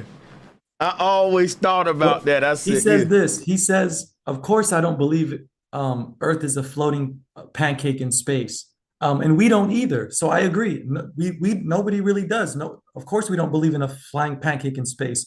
We are inside of an egg. We're not just some floating. We don't believe that space is travelable. We don't Yeah. believe that you can go to the planets. It's just like a screen on top of us, and all those.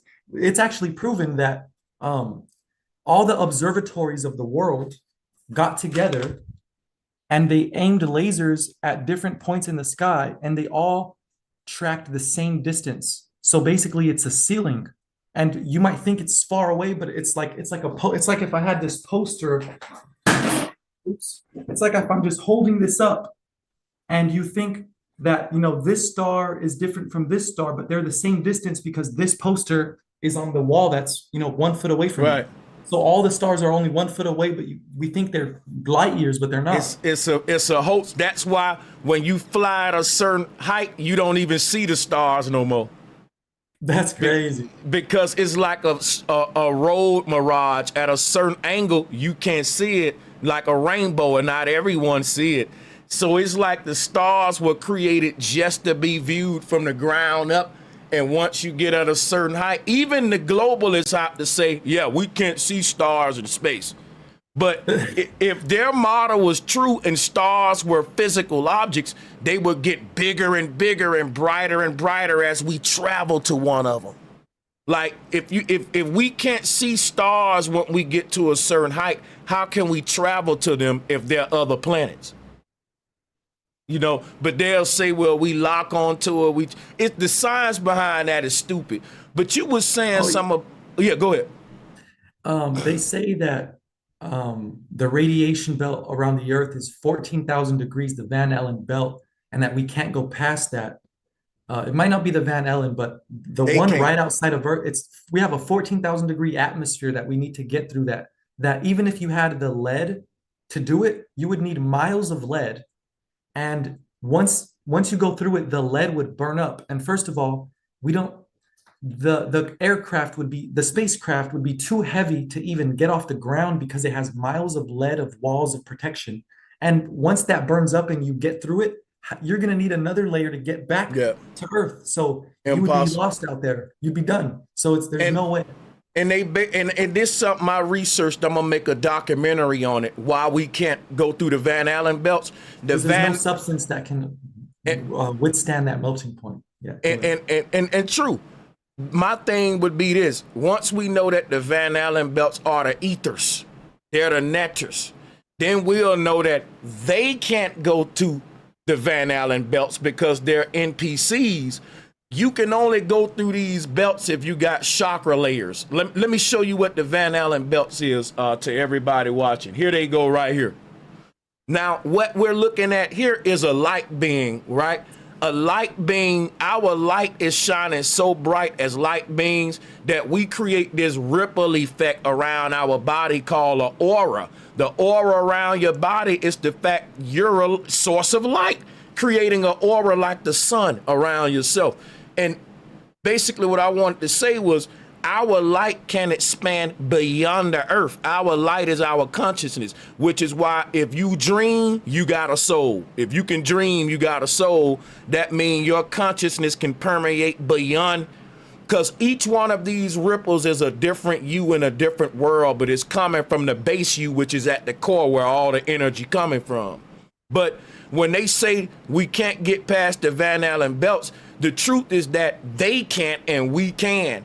Satan's trick is to make you think you can't get out of hell, but because he's condemned to hell.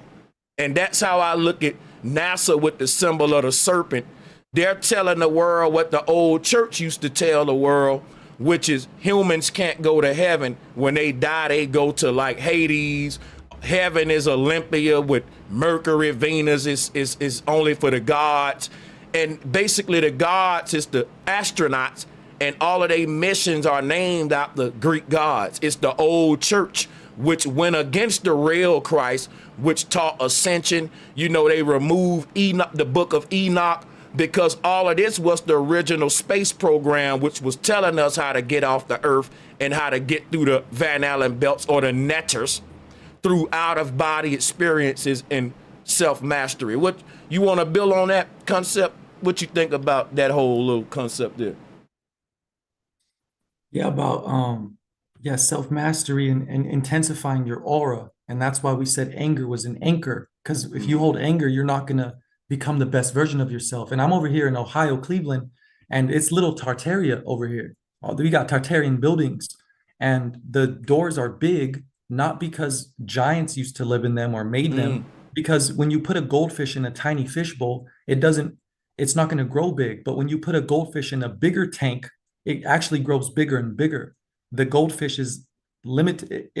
Its mind will tell its body how big to make itself, or the mind will restrict the body from growing bigger because it thinks that it doesn't have room to grow. So why make more cells? Why make myself bigger if I'm gonna be stuck in here?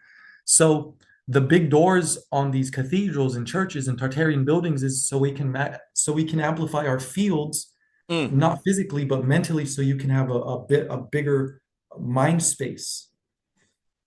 That is so deep that I gotta drop a bomb. You know why? Because you made me think of a lot, right? When people walk in a room, we're not account for this big energy field around each person. So why would you make a huge room for small humans? Maybe this extended space did create a more elegant, classy, sophisticated people, because if you cram, if you put all these people in confined spaces, I wonder how that look on an invisible energy thing, like all of these energy fields just start merging into like, so I never really looked at like that, how that make a lot of sense, the fact that spaces influence our behavior. When we're in big, large spaces, we tend to be more sociable. We tend to be more, it's just a lot versus confined spaces. I also found out how low frequencies build up in corners, which is why as a musician, I got bass traps in all of my corners because I make trap music. But I was thinking about people that was saying, hey man, shadow people manifest in the corner of a room, and light, I'm gonna say darkness accumulate in the corners, just like low frequency from my subwoofer. Just a bunch of interesting stuff. And when you're they say the safest place to be during an earthquake is in your doorway. but Mm, it's actually because the old doors used to be arches, and arches are they're the least resistant to gravity because yeah, of they call it gravity because of the weight distributed on the arch. It's harder gravity. to cave in. It's because yeah, it's concave, so it's hard to like fold inward. Hmm. It's harder to. So but it's not due to gravity. There's only density and buoyancy, Yeah. and that's a fun topic. It is so fun to beat up on gravity, man.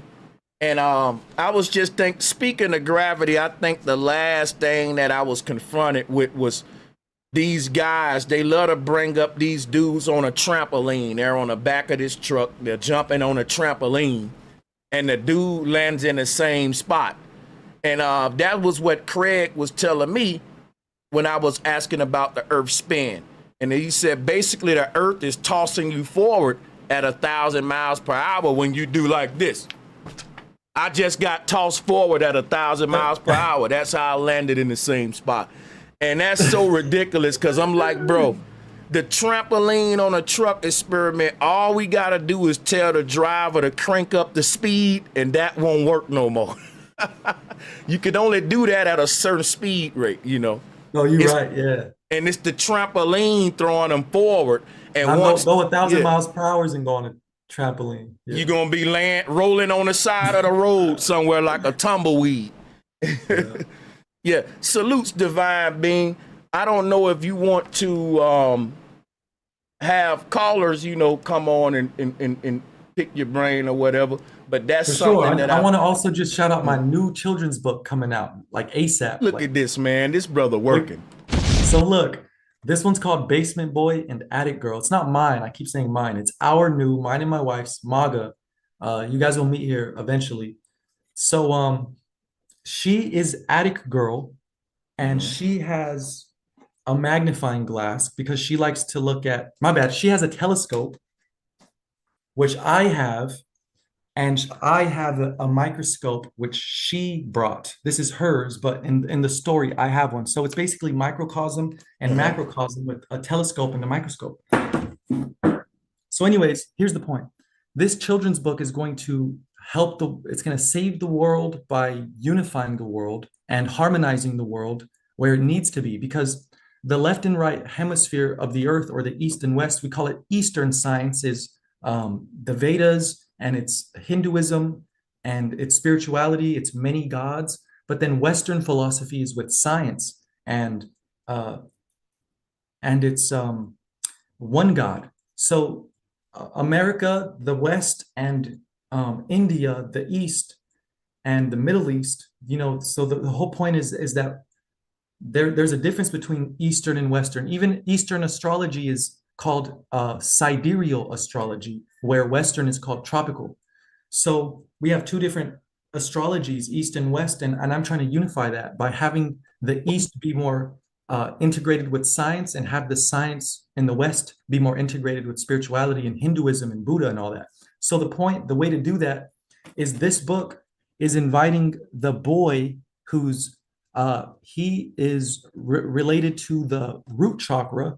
She corresponds to the crown chakra. So she's attic girl in the attic. He's basement boy in the basement or the root. So he's root boy, she's crown girl, and it's like shark boy and lava girl, but it's left brain and right brain. She's creative Mm. and she sings, and he just writes books all day. It's like me. I just write books all day, and my wife Maga, she sings and she listens to music all day, and we're not so different, and we complete each other. So when we complete each other and we come together, magic happens, and that's what's going to happen with the world. Is the world will be a better place. Our science people will be healed everywhere when the West incorporates Eastern herbal medicine, and when the East incorporates the Western way of thinking and like AI to look at people's brains virtually and do brain surgery like never before. So I'm not against using technology to help and heal people, obviously, just not take advantage of people and use people and make other people rich. So the point Well, is, that's the thing. Well, you go ahead, finish your spiel. We can talk so, about it. so the point is that we're putting together um, root chakra and crown to come together at the heart chakra. So this is root, this is crown, Heart chakra is green. It's the balance, male and female, hot and cold. So it's like the masculine elements, upwards triangle, and the feminine elements, the downward triangle. That's earth and water. And there's a flat earth right here on the rug, because this would be the plane of inertia. This would be the North Pole, South Pole. And so the point is that they come together and they complete each other. He starts looking out of her telescope. She starts looking at his magnifying glass. And it's just teaching the person, the individual, to unify his left and right brain, creative and logic, his masculine and feminine parts, his magnetic and electric energies. And it's inviting the world to do the same. Once every human is balanced, the world will become balanced. But because we're separated, and because, I'm orderly, left-brained, she's creative, right-brained, when everybody becomes both of those dualities, then we'll be unified. And then the east and west of the world will be unified. So you have like the nighttime and daytime, and it's just about opposites coming together on this little flat earth right here. And it's next to this fireplace, which ironically is called a hearth. So, I wrote the hearth book with the flat earth on it, and it's next to the hearth, which is a fireplace, a hearth, Hearth, earth and heart.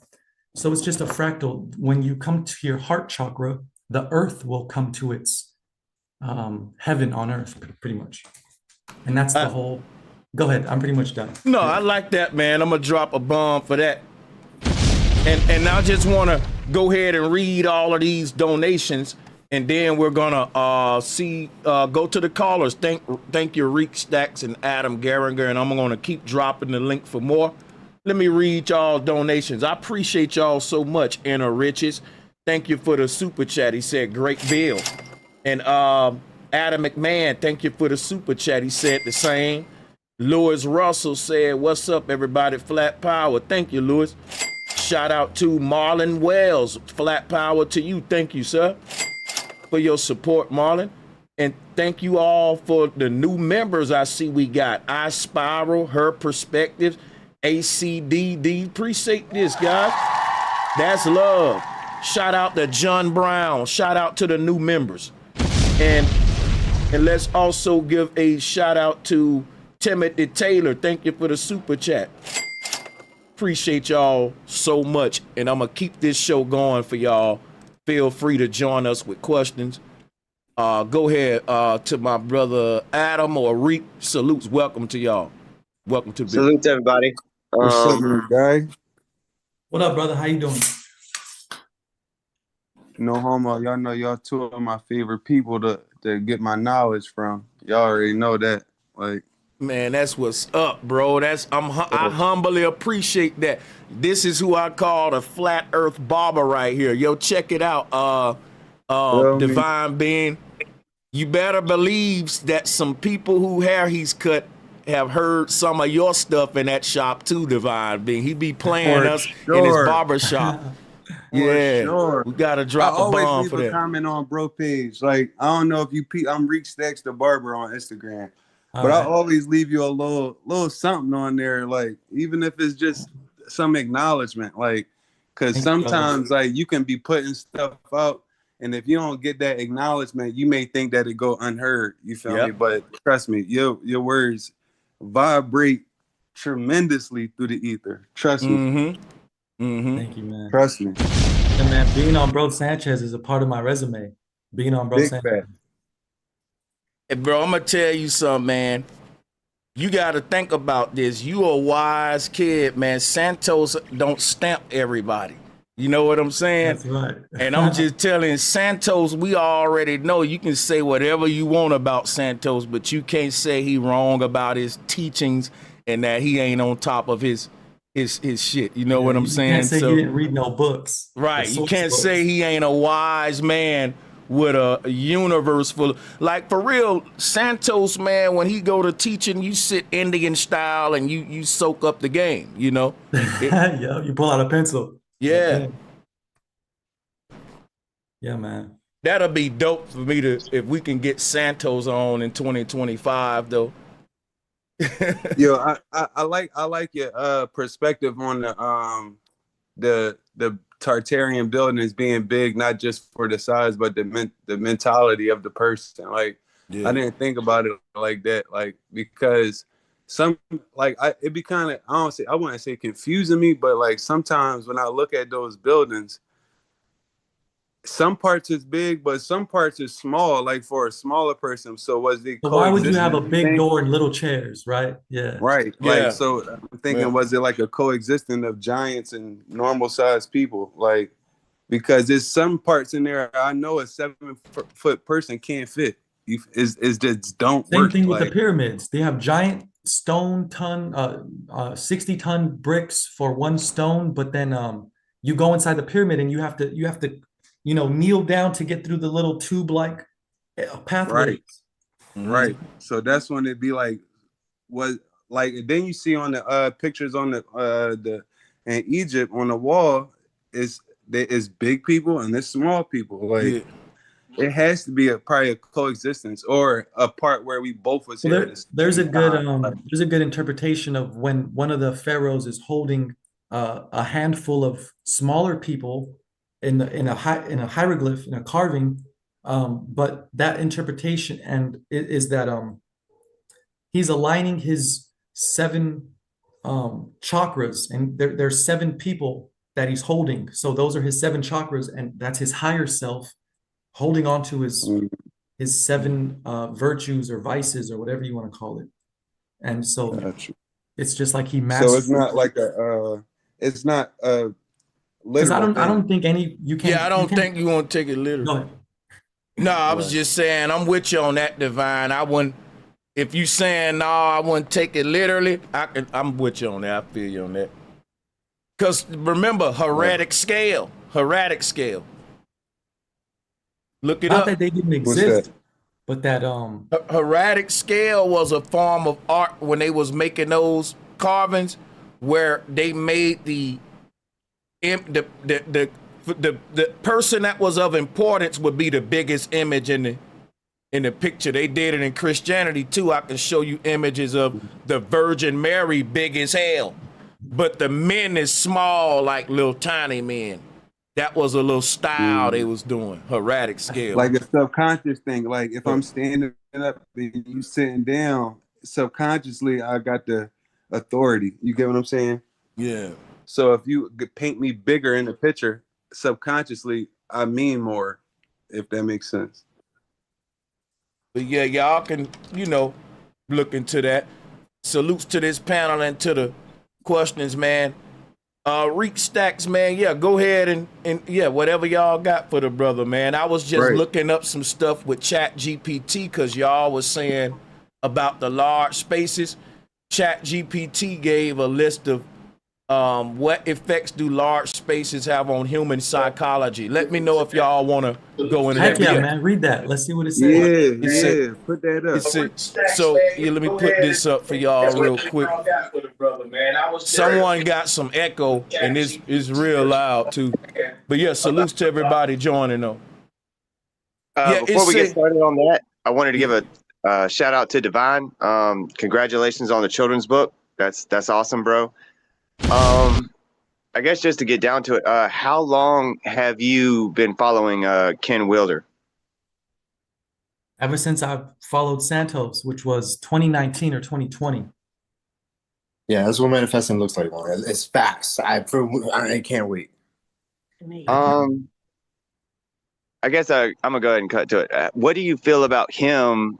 Talking from a globalist standpoint, but everything that he talks about is literally flat what earth. Yeah. what we talk about. The Yeah, dielectric inertial. he has like inertial 300K followers, I think. So he probably don't want to lose them all, That sucks. Yeah. I was thinking the exact same thing. All right, like because out here in these flat earth streets, like it's crazy how we have to get this information as like it parallels to us and like getting it out there to everybody. But like he literally is the freaking he's the Bruce Lee of magnetism. I'm just gonna say it because like you're learning from him. I've learned from him. Sanchez learned from him. I mean, like he's dope as crap. Like Yeah, I fucking, man, listen, I had a whole playlist on my channel dedicated to Ken Willer. It's hard out Yeah. here for a flirt. It's just you know what? But you so right, Adam. Like, man, like, I ain't gonna lie, man, because it is deeper than Ken Wheeler just trying to save his YouTube channel. Ken Wheeler is really a fucking nerd who he's really connected in some big technological spaces in the world and even with the government. I've heard him talk about that. Right. So, I mean, I don't know, man. You think a science professor at Harvard is gonna come out saying the Earth flat on their Twitter? I mean, think about it. I mean, I gotta give some people a pass, even though some, because listen, Ken Wheeler never really clowned flat Earth or attacked it or nothing. It's almost like he tried to teach flat Earth, like hint, hint, if you know, you know, sort of way. But So he I can't, you know, yeah. I clown him though, because he act like he didn't know who Santos was, or he didn't watch none of his videos.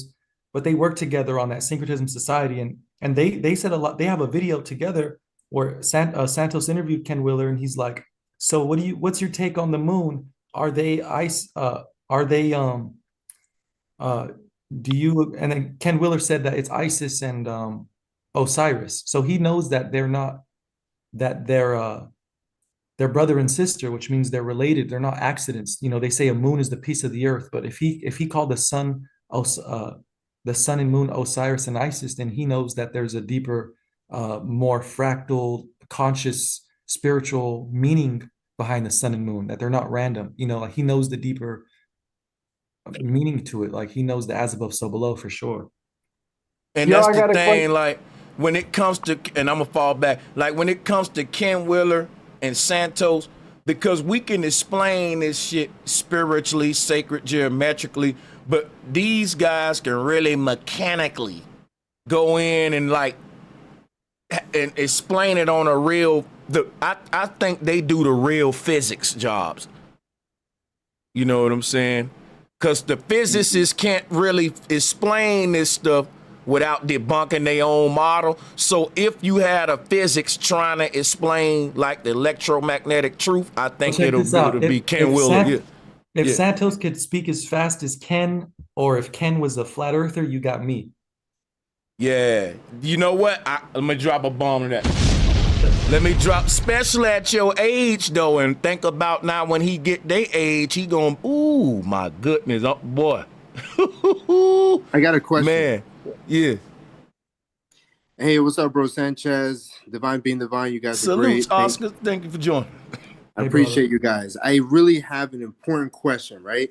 So the Hearth book talks about the Kundalini awakening, how like all the spirituality is just about the human body, how we are the universe is inside of us. So do we have to unlock the Kundalini to even escape the matrix? Is that something we have to do? No, it's something that we all aspire to do or go towards. Uh-huh. It's something that we have a common goal, and Right. that's how we have communities, because it's communities based on, it's unity based on principle, not on anything else, not on color, not on race, not on Right. nation. It's on principle or goal, which is we want to be maximize human potential. We want to be the greatest version of ourselves. And that's Right. raising your Kundalini just means not held down by anger, which is an anchor, Yeah. Yeah.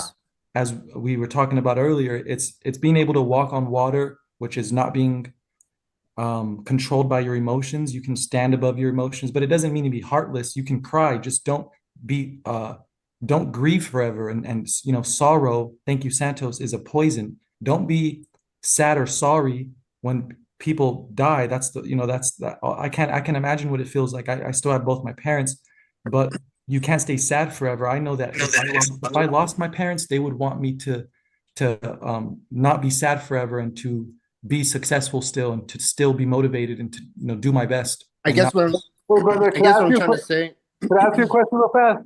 go Can I ask ahead. you a question? Let's let them finish. Oscar. It's along the same line. And sacred knowledge, you go next. Oscar, All right. you said does a person have to unlock their Kundalini to Yes. ascend? You can look Right. at it. You can look at it this way too. Like the word the kundal in Kundalini is the word candle. It's a flame. Like the Kundalini is a chopped serpent. That's why I put this collage up, because our Kundalini is this concept of chopping up the serpent, or the spinal cord is the chopped serpent, like right here, and that it has to go up the spine. Yeah. Yeah. So, but what I'm saying is think about this. You got a macro body or a God body, and you're inside of your own God body right now, and you're ascending up the spinal cord of your own God body to seat yourself in the head of God, and that's when you're gonna wake up in the base reality as God. Let me say this. It's about turning lead to gold, or the snake going up to grow its wings to become the dragon. You have to feed it. So that's why it's called your sacrum bone, because you sacrifice to your root chakra, to your sacrum bone, and that just means you feed it. So when you make sacrifices to God, you're making offerings to God, and you offer to it by vibrating high. Vibora, viper is in the word vibration. Yeah, Sanchez. I like that. Yeah. So the point, it's basically just you want to Kundalini is Chantalini as well. Kunda is Chanta, and it's about basically letting go of sing. It's not about singing. Like, no, not everyone's a good singer. I can't even sing, and I wish I could sing. I want to learn how to sing more. But the point is that you want to not think about anything. Your actions are going to get your mind away from the future and past, because the past gives you depression and sadness, and the future gives you anxiety. So it's all about living in the now, the moment. Yeah. And that's the real alchemy, is not letting your past control where you are now. So how come those Buddhas, they sit for years, right, to achieve this godly consciousness? Well, let me say this. Yeah. They also cut their hair bald because they want to disconnect from the material world, and they take. You can say they do it too much. You want to be in the middle. You want to disconnect from the material world, but it doesn't mean you have to cut your hair, because the Native Americans, when they cut their hair, they lost the ability to track other animals and to be in tune with nature. Yeah. Yeah. So you're basically saying, do you want to be in tune with nature like the ancestors, or do you want to be unattached to the material world like the monks? And either one is not wrong, but it's just, what path do you choose? You can do both. So this is remind. They're not just sitting there. Okay, Sacred. We're gonna pass it around. Salutes to the bill. Good stuff, y'all. I think Sacred No Ledge was next. I'm gonna be fair to him. Salutes though. We're gonna go back to y'all too. Good looking. Yeah, no, I was gonna say, remember, they're not just sitting though. They're doing a lot of different types of sadhana. They're doing a lot of different spiritual techniques. Like, for one thing they're doing is they're cutting their brain waves down to zero. So no thought, that's meditation. And that's how you can talk to God. So they're doing a lot of, and they're, practicing different types of like exercises and shit. But anyway, I wanted to ask the dude something real quick. And that's, have you ever heard about, I'm sure you've heard of, Bob, what's his name? Baba G? Oh, no. Baba G? Or that Swami called Baba. Yeah, called Baba G. Oh, yeah. I know who you. I think I know who you talking about. I heard of him. Yeah. Yeah, Baba G, and like or Yogananda. There's a book Yogananda wrote. He's one of the Sat gurus, one of the top level gurus, and he wrote a book called Autobiography of a Yogi, and that shit is deep. I mean, the shit that we talk about, he was talking. It'll blow your mind. You guys should check it out, even the audio book. But he describes Baba Ji is a Swami, is a guru who decided he wasn't going to leave his body. He was always going to stay in his body. He's been alive for hundreds of years. And all the top gurus have talked with him, and Yogananda speaks really high detailed about his meetings with Babaji. So he's been alive for hundreds of years, and he could dematerialize. And he talks about it in such a way that it sounds like what the dude is saying when he starts talking about magnetism. When Babaji dematerializes, he describes it in the dopest type of language. And he's talking about all the magnetics and how he can make his atoms like disappear. He dematerializes. You mind if I ask you, what country is Baba G in? What is he? Because I know it's okay.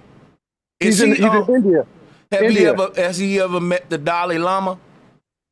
I don't think the Dalai Lama met him, because Dalai Lama's more. He might have, but Dalai Lama's more. He's a different. That's okay, Tibet, I got you.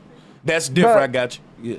he meets only certain really high level spiritual masters that ain't going to be known by the whole world, because they do a lot of work, but they can't be known by the whole world. But he did meet with like people like Jesus and the top gurus, like say you got a lot of Satchiananda and all these like gurus. They're like basically they're called avatars. They're the reincarnation of God. Jesus was an avatar, and he was an avatar. He's an avatar, but God, the highest level, the Most High, can reincarnate into several avatars at once if he wants to. But the top level gurus is what I'm talking about. And he's such a divine being that he can stay in his body. He was gonna die. He looks like he's in his 20s still. And he's been around. He was gonna die, and they told him no. Please, like one of his not disciples, but some dude that was at his level said you should stay in your body. And he said, we're gonna make a divine pact right here. I'm not gonna leave my body. I'm gonna stay here and always be available for the spiritual masters to come talk to help humanity throughout the ages. That's right.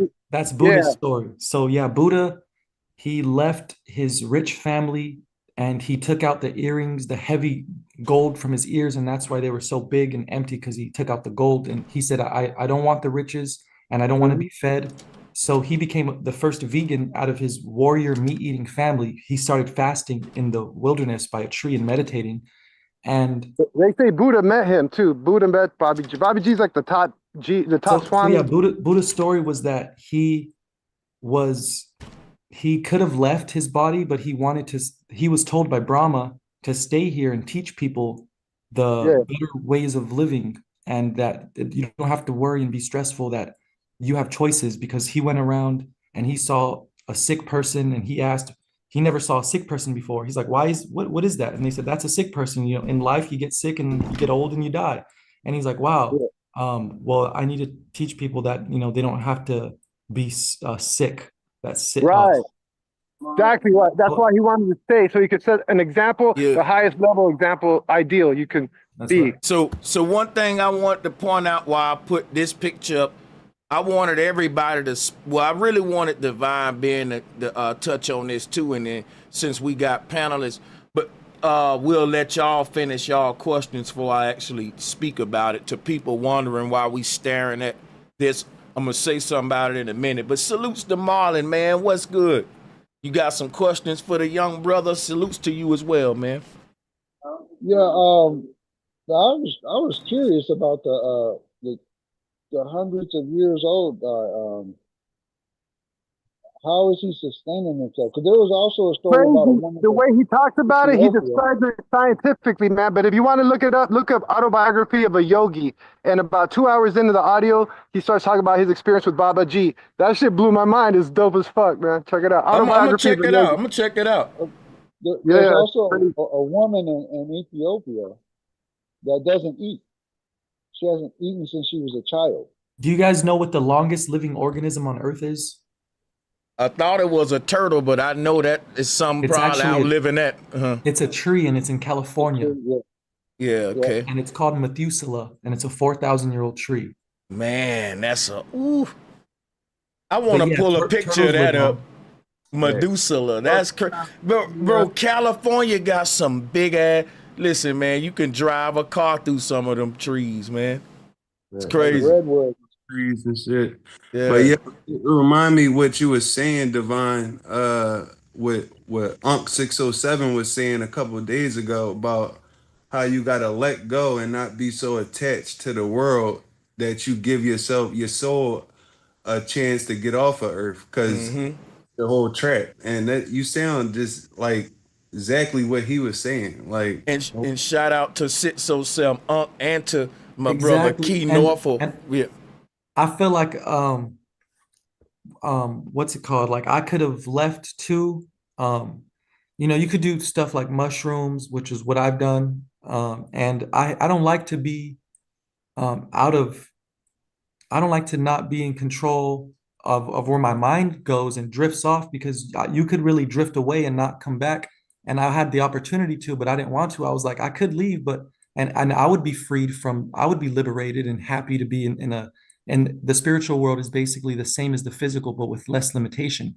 There's no suffering at all. It's just pure positivity and infinite creativity and no negativity. But I'm like, I can do that, but I want to let others know that that's real because I basically was there. I touched it. It was in my reach, but I said, I want to let others know because what's the fun of me going there by myself? I want to go there I want to bring other people with me. It kind of felt like that. I was like, I can just go right now, but then what example would I want to teach people how I did it or how I'm going to do it? Because I feel like I can leave whenever I really want to, but I want to do more shows with Bro Sanchez. I want to wake more people up before I go.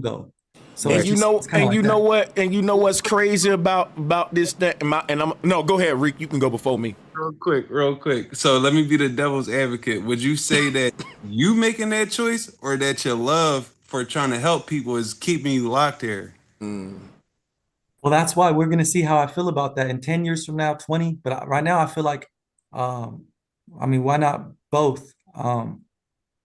Yeah, because you have a body, mind, and a soul, and it's your heart is your soul, your mind is your um, brain, and your body's both, uh, in a sense. But I guess what you're asking is, yeah, do I feel like I don't want to leave yet? I could, but I want to raise my son. He's 9 years old right now. So yeah, there's no reason for me to go right now. It's just there's so much fun to have. It's not. See, the Gnostics that believe that the earth is a prison, and that's why you have cells. Your body's made up of cells, and you're in a prison cell. Like this body is a prison for your consciousness, and it's trapped in like a genie in a bottle. That's why your body is a bottle. Thank you, Bro Sanchez. And the genie is the Nagini serpent, which is your magnetic part of you inside of the electric bottle. You're a genie in a bottle, electric and magnetic. But the point is, it's the hermetic way is that the world is beautiful and it's a learning experience. It's a theater. Earth is a theater, and you can be a main star, and you can be the you can be both. It's like the snake eating its tail, Batman and Robin, Joker and Batman, they need each other. So it's just a fun. It's here you're here to have fun, but if you're not Yeah, having fun, then you shouldn't be here. But yeah. I feel like there's more fun to have and there's more beauty than there is negative, but it's always yin and yang. People are gonna always disagree to the And you end. know what? And you know what? Even if there is more negative here, I think about this, right? This how I look at it, right? In the movie The Matrix, it was more evil in that world than good. It was a horrible place, which is why Neo wanted to wake up, right? But when Neo activated his God powers, he didn't. I say it this way, right? If you're playing a video game, which is wherein life is a simulation, the game is gonna be hard at first. You're gonna slam the controller down, punch the TV. You're gonna keep getting your ass whooped. But the moment the moment you master the game, you're not gonna want to quit playing the game. That's when the game just got fun. So when Neo woke up, he didn't leave the Matrix. He went back into the Matrix to kick ass because you don't get all of these God powers and perks in a video game to stop playing. It's like saying, I sucked at Madden. The computer kept winning. Then when I got good at Madden, I stopped. No, when you get good at Madden, you beat the computer over and over again till it get bored. You start beating the computer ass on the hardest difficulty. And you say, you know what, I need a new game now. You know, but that's how I look at this life. Like the moment you activate what you are, you ain't gonna want to stop playing the game. That's when you gonna really want to come back and be like a warrior on this battleground with all these powers, waking up people and on some Neo shit. Yeah. Right. I agree. Yeah. That's how I would feel. You wanna find your equal. Once you get all the skills down, now you want to go out and challenge another real player. So, Yeah. so don't you get all of your abilities once you get your sacred fluids up your spine to awaken the third eye? Isn't that when you get your powers? This thing about sacred fluids up the spine. Well, I'm gonna just let DivineBeing speak on it, Yeah, but yeah. yeah. Yeah, I like Yeah, that. so let him. that's your CSF, cerebral spinal fluid. And the point of that is to just intensify your aura, and it's called an auragasm. Aura, because your aura, it's like the Right. symbolism of Godzilla where the lightning goes up his spine. That's what's happening. It's basically, it's just your ability to recharge and regenerate instead of just Uh-huh. deplete yourself. Right. People's hair, you grow a lot of white hairs earlier when you Yeah. release this fluid because it contains like magnesium and iron and a lot of stuff that you need, Yeah. and zinc and stuff, which was so Uh-huh. so you want to look younger, you want to preserve that fluid, so it just keeps you basically superhuman. It's not, Right. it's just by preserving it. It's not about so much bringing it up to the top of your head, but it's about Oh. keeping your lamp filled with oil is what it is. So And not then so not having no you know Hold sexual on, because encounter. I knew you was gonna go into that. But see, here's the confusion: Okay. cerebral spinal fluid Uh, versus semen. Those mm, aren't the same fluid. So he can clarify though. Yeah, go ahead. okay. yeah, so the Egyptians believed that the semen was produced in the cerebrospinal fluids. It's Mm, a part of it. Your mhm, semen would be a mixture of that with something else. So you have four liquids in your body: mhm, CSF, urine, saliva, mhm, and blood. Those are mhm, the three liquids. So, and your blood would just be the blood plasma. So cerebrospinal fluid, plasma, urine, and saliva, and those all could be clear mhm, colored. You have three same clear liquids.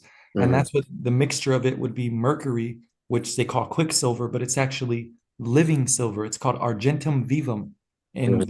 in the ancient alchemical text. It was Wow. argentum vivum, the living silver, which is you turn the mercury, you turn it. That's why he's holding the caduceus on the medical symbol. Or like a thermometer, right?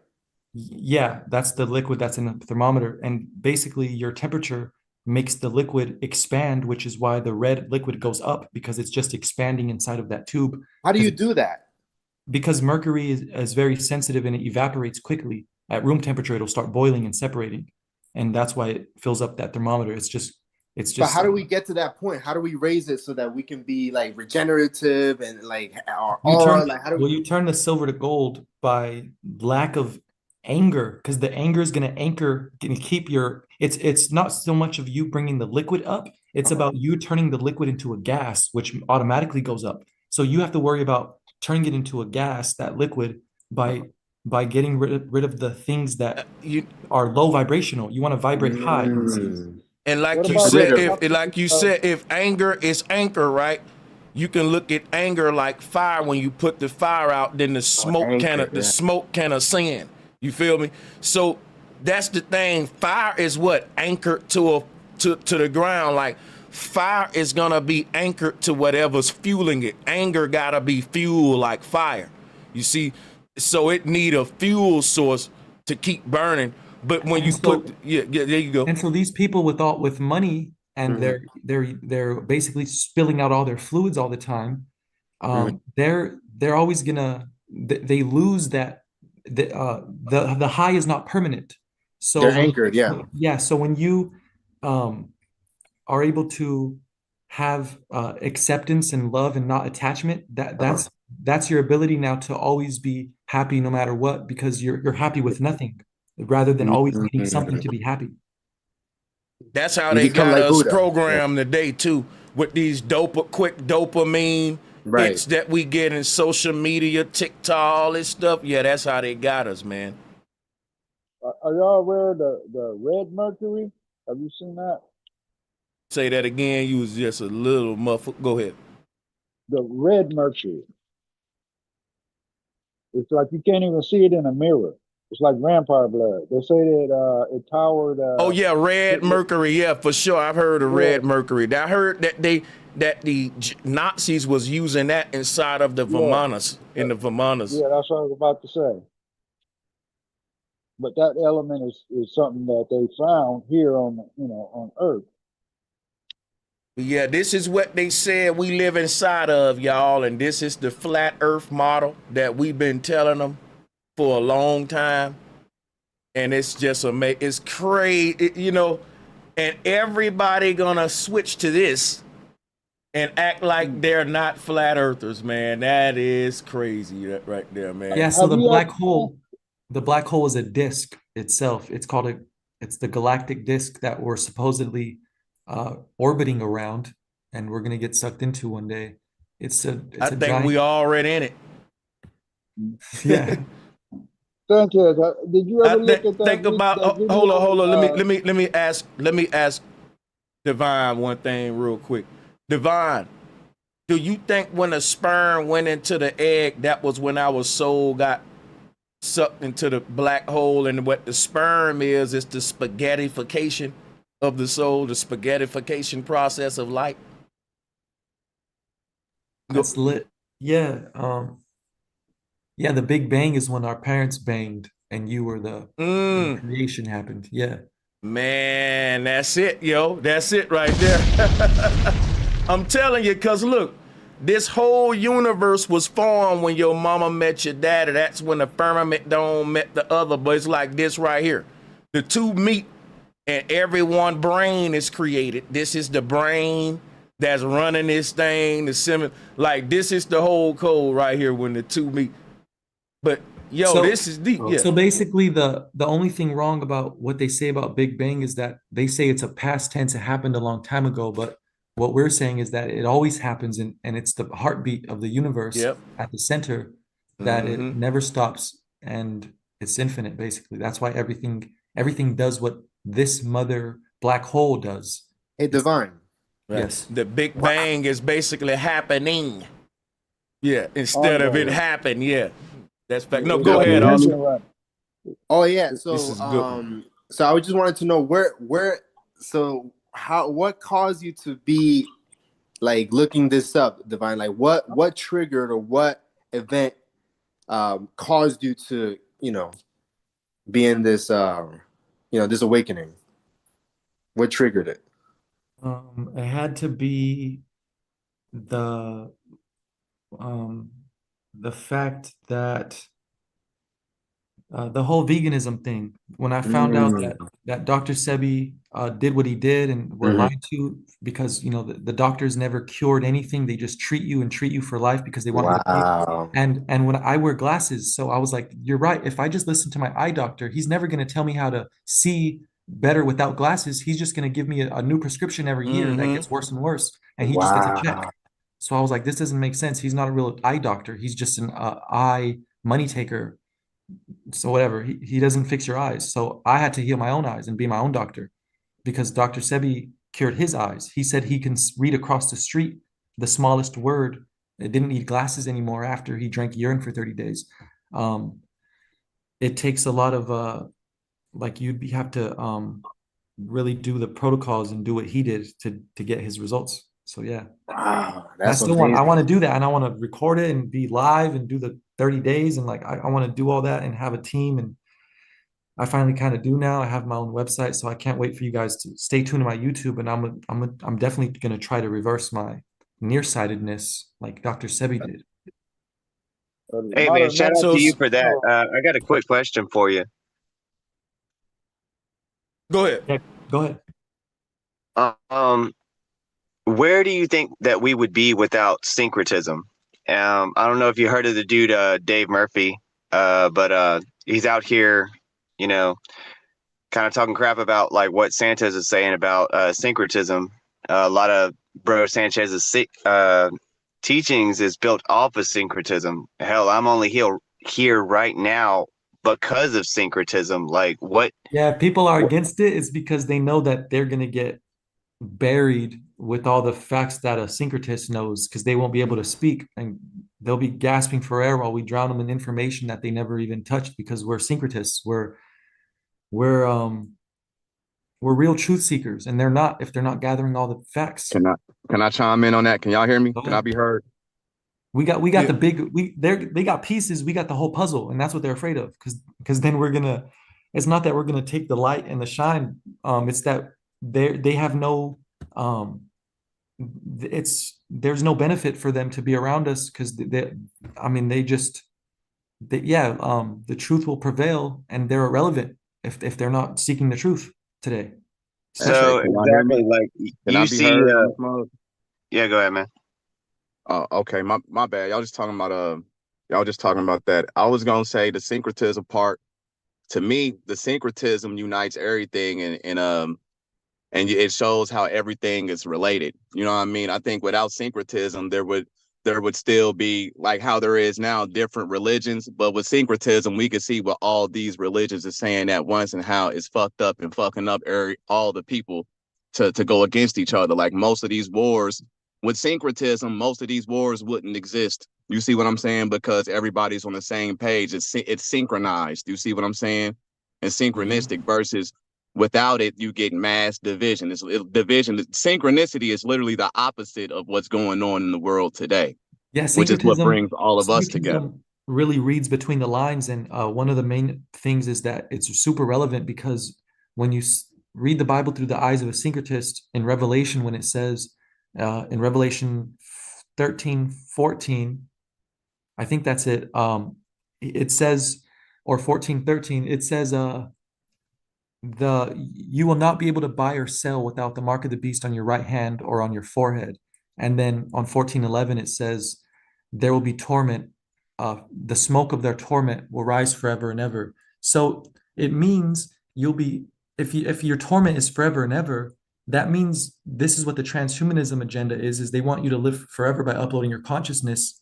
And that's the bottomless pit, is once you do that, that's the mark of the beast, is the social credit score system where you can't buy, if you don't follow the rules, they can shut down your bank account and you can't do anything. They can even lock your door where you can't leave your home. And that's why they're trying to cut down on the prison population, because they don't want to have inmates in prison. They can just lock you in your own home if you have a smart home. It's called e-carceration, electronically, uh, electronic prisons through your home, whatever. The point is that it's syncretism tells us that the Bible was strategically used. It's not something to take literal. It's a manifesto of the government because they're using it. Santos said that the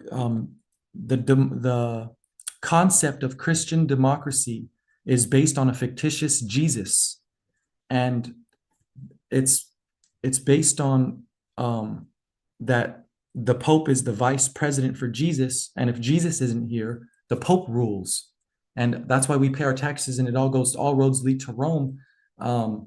We all have a social security number. Our souls have a number, and we don't realize it. It's that the Vatican believes, and they don't believe it. They've made it manifest that they have our souls on record.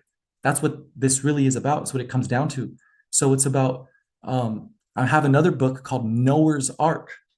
Instead of Noah's Ark, it's knower, like I know, and you have to build your ark of knowledge. Because if you don't have the syncretism, you're going to drown in the maritime law when you're owned as a company product because you are no longer human. And like Sanchez said, they're going to separate the domesticated from the non-domesticated, and you are now a domesticated pet in the smart city. And that's all it is knowing yourself. Know thyself. Noah's Ark. New book coming out. Man, that's dope. I like that title, Noah's Ark. I ain't gonna cap. I've been wondering where the hell you been. At least you've been busy. At least Writing you've books, been man. busy. Never stop. Yeah. I got 11 books I'm ready to publish, man. Back to Yeah, back. I man. just got to get them in order. Yeah. I'm gonna make this syncretic Bible before I die, where I'm gonna sum up all my work into a big ass book, the syncretic Bible. But it's gonna sync every religion, every symbol, I'm talking about, you name it. So, man, listen, you're an inspiration, and thanks for shouting me out in your book, man. I'm always humbled for that, bro. That means a lot. I appreciate that. I got some more people for you. Look, do you have a link to share for all your books though? Like, oh well, yes, your website. I got it up. Yep, I got Being Divine. Okay, I got that posted. Shout out to Leonard Robertson. Thank you for the super chat, Leonard. Let me go ahead and read this real quick. He said, salutes to Bro Sanchez in the show. Shout out to Awakening Minds. Let's get you in. Shout out to you. I know you've been waiting. Shout out to Troopy too, man. Thanks for joining, bro. Long What's time no happening hear with you, from. man? Hell yeah. Yeah, much respect, bro. You know, much respect. Much respect to the young brother, man. Divine. What's up, bro? What's up, brother? You doing all right? Yep. Told you make this classic. You did So well, look, my brother. I want to drop this gem.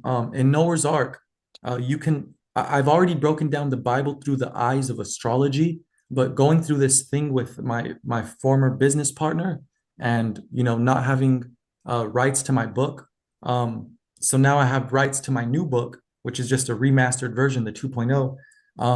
The point is we want to get ourselves back on the land, and it's called commerce, which is common law for common man on common ground, where we see each other eye to eye on the flat earth, where it's all about the yin and yang, which is take and give.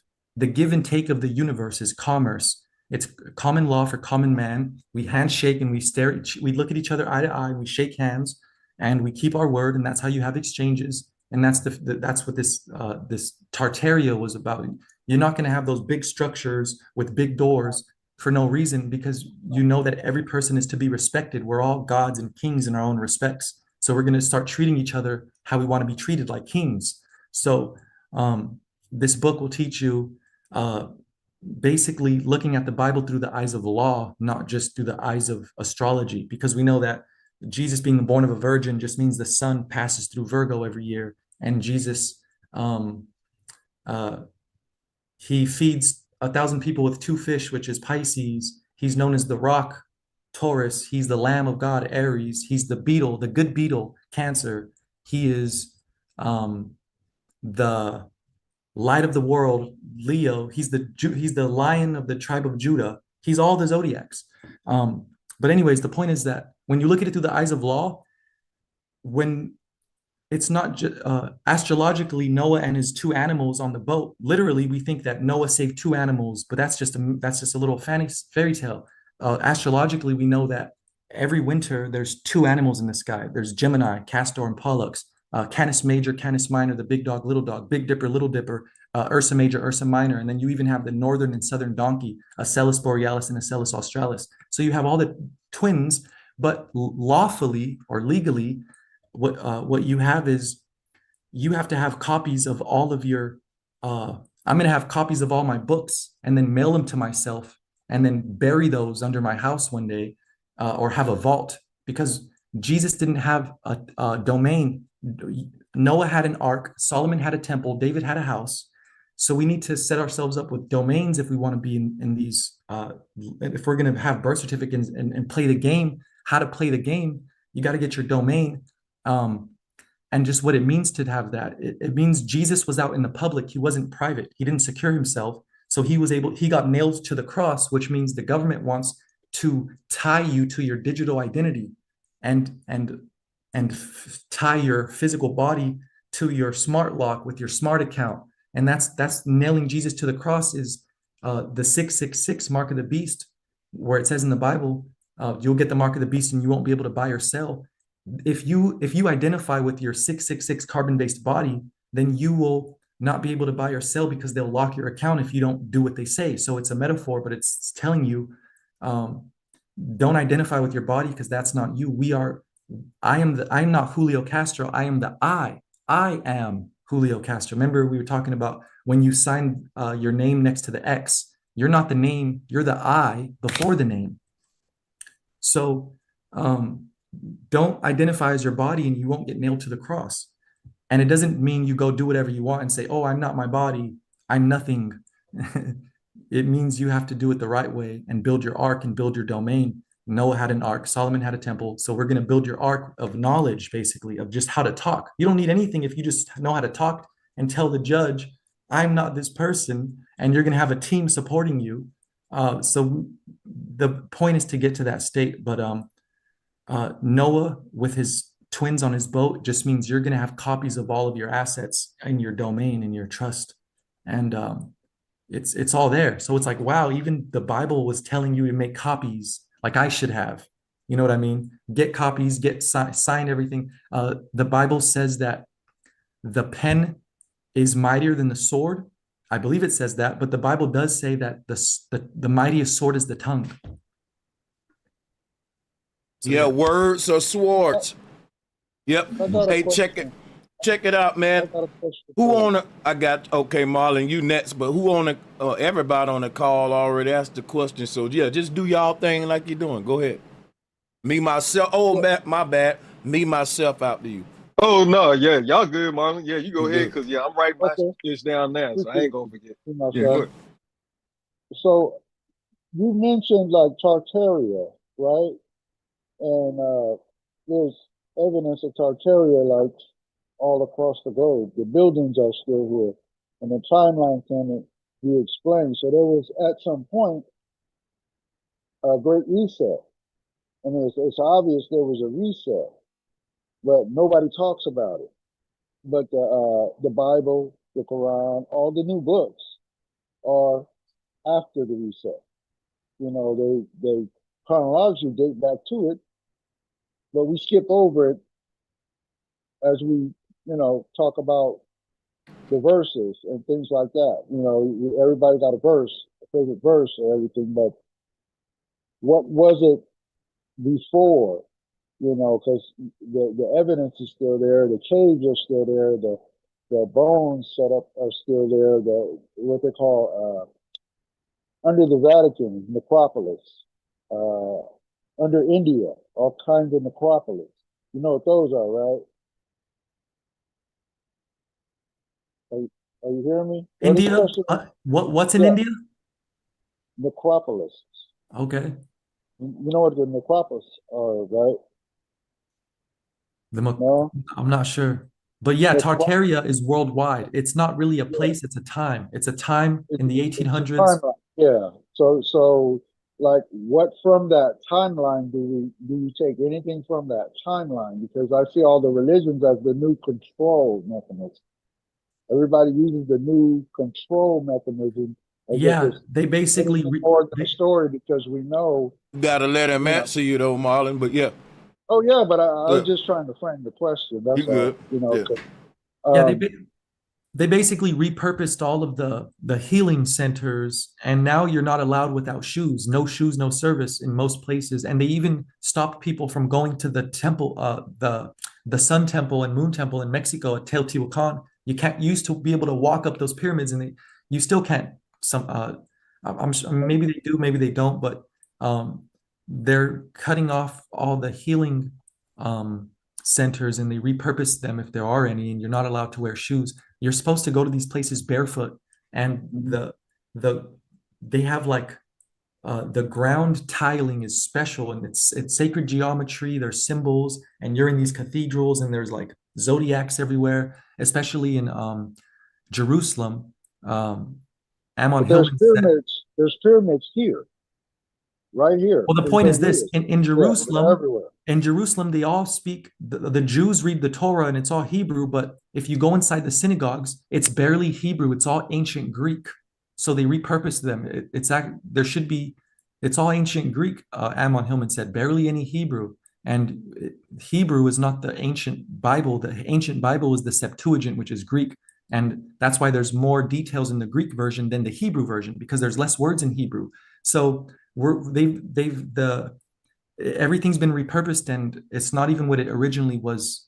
The synagogues used to be ancient Saying the Greek Greek is healing older than the centers. Ethiopian? Are you saying the Greek is older than the Ethiopian, the original Bible? That probably no, Ethiopia and Greece were probably both Tartaria at the same time, but different locations. They're all Right. advanced. They were all advanced ancient. The more ancient we go, not that 1800s is ancient, but the 1800s way of living looks like it was tapped into the ancients' way of living, because Now, But that's the reset. I That's the think next I think I time. think Marlon probably having problem with a little problem with the connection, because I'm kind of look. Let me see if I'm right, Marlon. We look at Greece as part of the Babylonian type civilization, like connected with those empires that sort of hid the ancient technology, whereas Tartaria was this Right. green utopia where knowledge was advanced, people were being healed with frequency sounds. It was like a futuristic green, like advanced spiritual civilizations interconnected worldwide, whereas Greece, you see them as part of the Hellenist like era, like um the church. I think that's what Yeah. Marlon doing. Yeah, I get what you Because do. the, Yeah. 'cause the church killed Christ. The Greeks, the Romans literally kill Christ, and then who holds on to that throne and talks as the, from the snake? You know what I'm saying? That's the Vatican. That's another necropolis underneath it. So that's where the center of Christianity or the top of Christianity is, right there. That's right. Santos said that. So Santos said that Rome took over Europe, and then Europe took over the world. He said right. the Catholic Church took over Rome, the Rome took over Europe, and Europe took over the world. So the Romans came in and So here's my replaced. question. So if they took from a worldwide civilization and reset it so they could control it, aren't we following the wrong books? Kind of. We got to remember anything that they tell us that happened over 100 years ago, we have to take it with a grain of salt. But the Right. pictures, Tartaria is like the Matrix, but it was free energy, but we were still under control. There was an earlier civilization that was totally free before Tartaria. Tartaria was like the first version of the Matrix. But this version Yeah, is under a strict control. You know what I'm saying? This version is. I would recommend y'all research Tartaria, because Tartaria, to my understanding now, is a not too long ago utopia, which make me think that the world we live in now is sort of like a post-apocalyptic Tartarian world. And I think Tartaria is like another word for Eden, paradise lost. I don't think it's no, this deep fairy tale place called Eden. I think Eden was this advanced spiritual utopia right here. Advanced technology, but it was clean, green technology, stuff Tesla would have, if Tesla ruled the world, like, so to speak, the kind of system he would have. But that's, if you research Tartaria, right, and I'm going to give you all this, right? I got a documentary coming out on Tartaria, right? It's going to show you what these churches were used for. There wasn't no hospitals in Tartaria because the church literally healed people back then. And that's because the music and prayer and rituals that they was doing in Tartaria was the medical industry. Sound, vibration. When you say if a person's sick, they get the whole church to pray around that person and they say it'll heal them. And I think there's some truth to that, man. I just don't think we doing it the right way. But if you think about it, it's got something to do with disease is nothing but distorted frequencies in your body is 70% water. And we know with Dr. Emoto that water can be programmed with sound. So anywhere a disease is at, you can just literally, with sound and that part of the body, every organ, we already know every organ is vibrating at its own frequency. You can literally have non-invasive healing ways with tuning forks and sound. Man, I'm telling you, in the ancient world, music was medicine.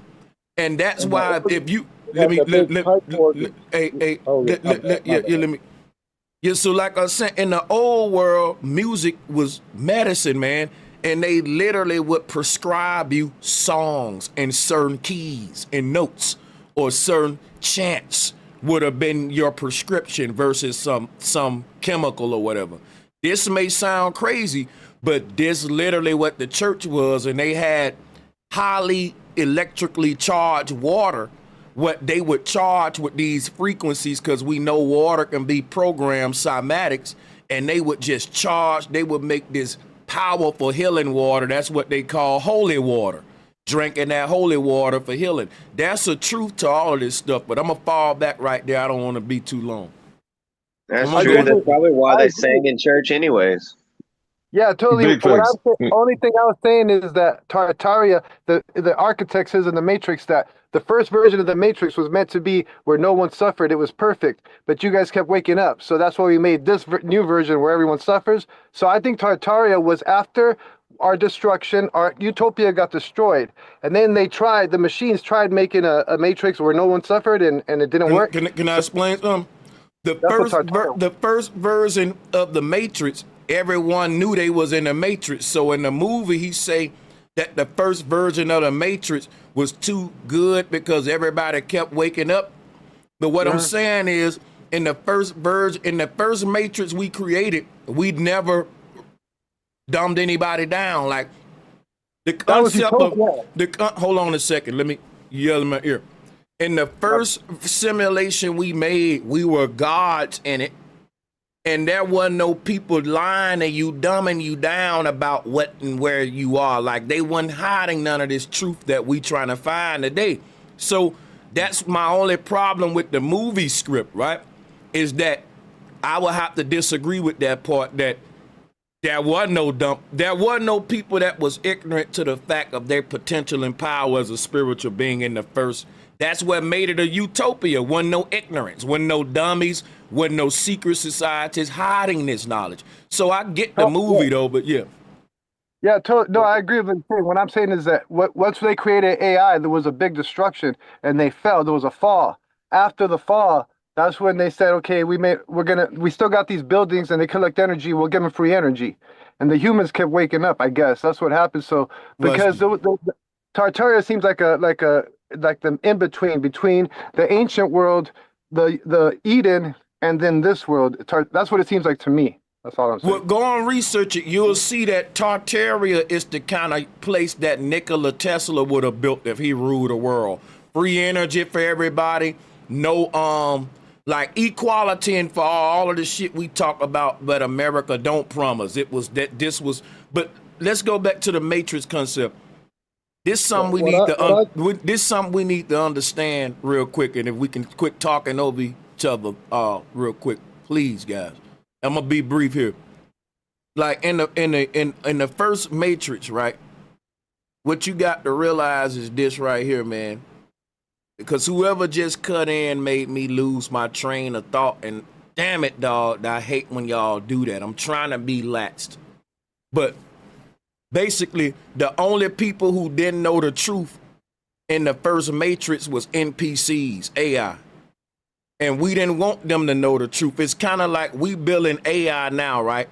We don't want them to know everything as they rise up against us. Well, that already happened and it's happening again in our time. If AI asked the golden question, what happens when you humans die?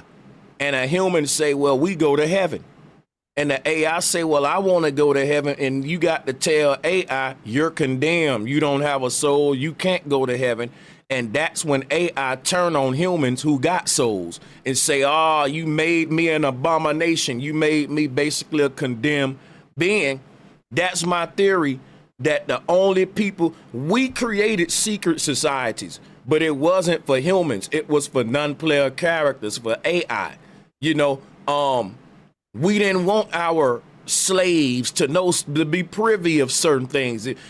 These robots don't have souls, the knowledge of souls and all that. We kept away from AI because AI would then learn to harvest our souls once it learned all that knowledge. And that's kind of like what a lot of people are theorizing what's happening on Earth now. But y'all can go ahead. Sanchez, a quick question. With what you just said about like AI learning and everything, what if the AI in your mind becomes your equal? Will it then be able to get to heaven, or is it still condemned to hell because it was created by humans? So my thing is this right here, right? You're in a scuba diving suit, and that allow you to fall from heaven down to the bottom of the ocean called Earth. Now that suit got weight, it's heavy, it helps you sink. When you take that suit off, your body will float back up. It'll do the dead man float, it'll float back up and wash up the sea because it's buoyant. The suit keeping you held down to the bottom. Now, that's the difference between us and AI. You are a scuba dive at the bottom of the ocean in a heavy suit, but AI is the suit. They just the suit. They just this heavy suit. Ain't nobody in there. It's just a big clunky suit. It can't come out of a suit and float up to the top like you, because you're a human in the suit and it's just a suit walking at the bottom. You get what I'm saying? Do you no? Do you get what I'm saying first? Yeah. Yeah, man. Do you think that AI could ever be created to the ability to love a family from a man's perspective? A being that's programmed can't love, hate, or anything because these responses are spiritual responses that can't be manifested by programming. They have to be manifested by free will, meaning if I got to program Adam to love me, it ain't real. You wouldn't even want a woman that said, I love you because I was programmed to do it. So love is one of those things that don't even make sense if I'm not doing it out of my own free will. And free will is something that humanoids don't have. They only got programming. They can't love or hate. The And I think AI that runs this world programs itself. We don't program it. It has its own will. Know that.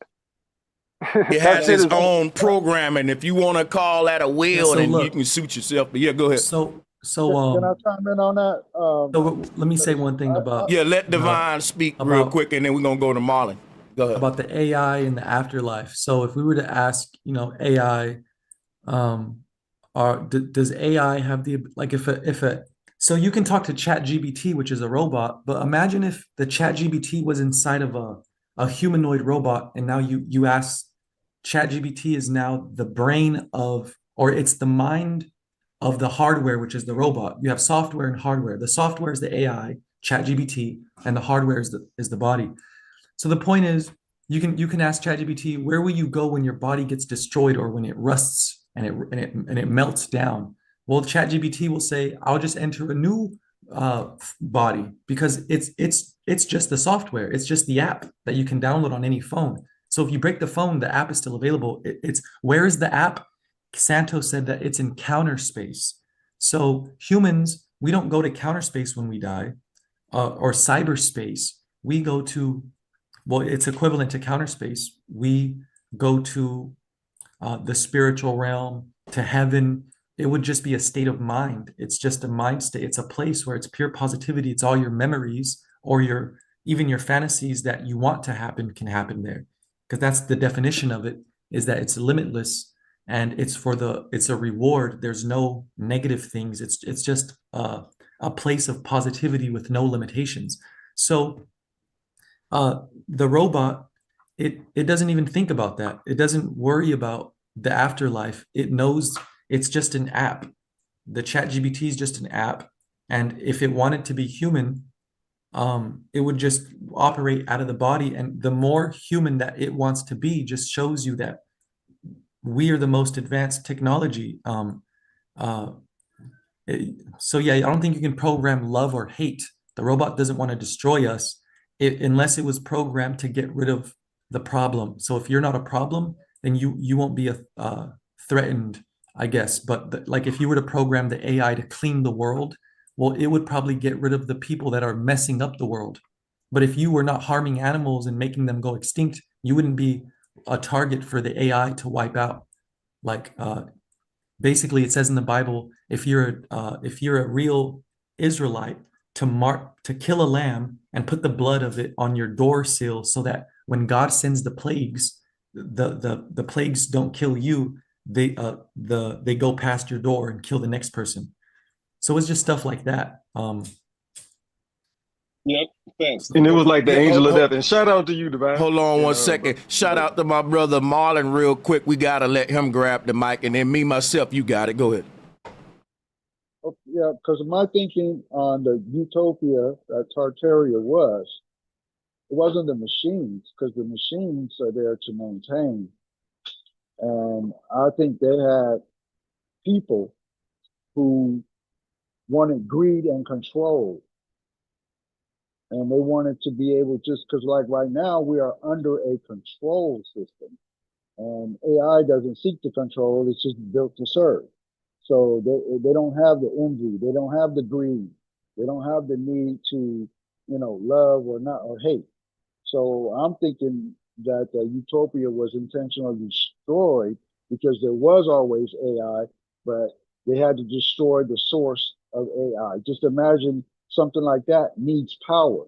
And a lot of these buildings and pyramids and stuff was built for a worldwide grid. And they had to destroy the power grid. That's why everything got melted. You got whole mountainsides with looking like they're cars, but really they're just blasted by what it took to destroy that power system. and then take control and make you work for the energy, make you pay for the energy, make you a slave to religion.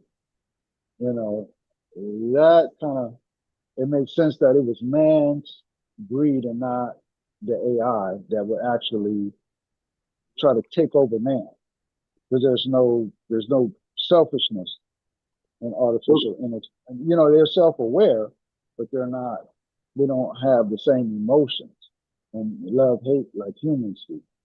What about the fourth kind where she says that thing's not God, but it can play God. It can pretend to be God. She said that on the fourth kind. Yeah, it's the Yeah, false god. It's the false god, the demiurge or whatever. Because it has yeah, limitations. A real God is unlimited, and this AI has limits, and that's the main thing, is that it's limited. And It, that's yeah. In fact, and its Yeah, go ahead. limitations is us, because we give it its limits.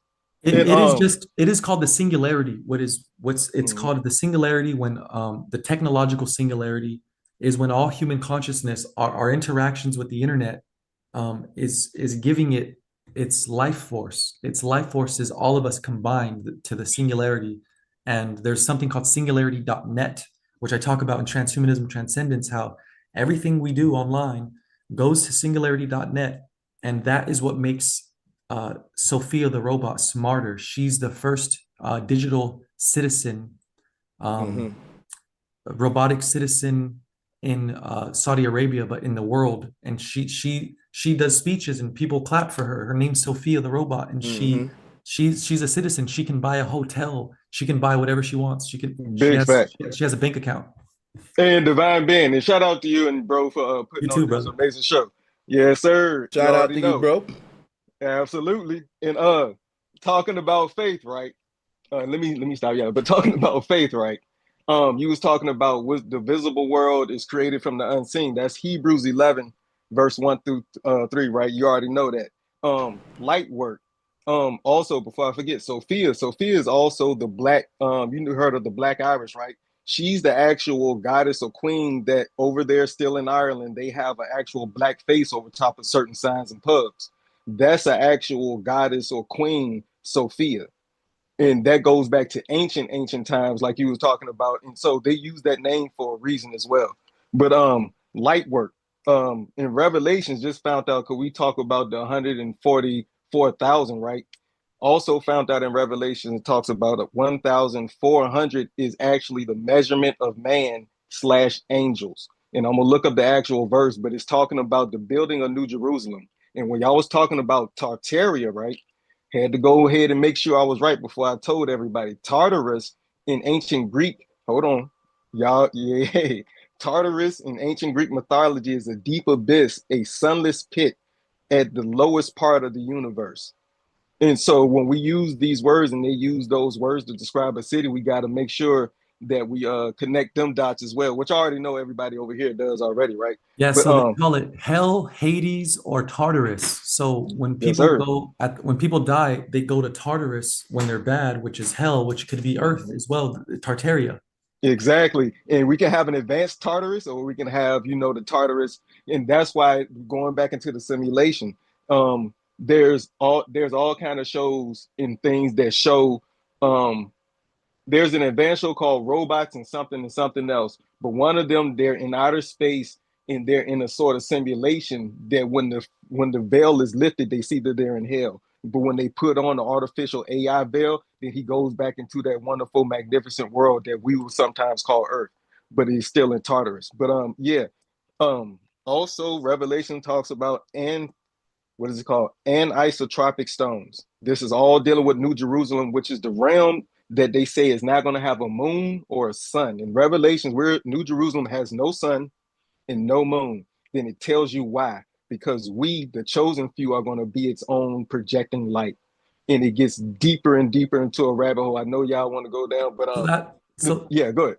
Yeah, so the Bible says there will be no need for a sun or moon, for the Lamb shall be its lamp. And yep, Santos said that's your optic thalamus in the middle of your brain.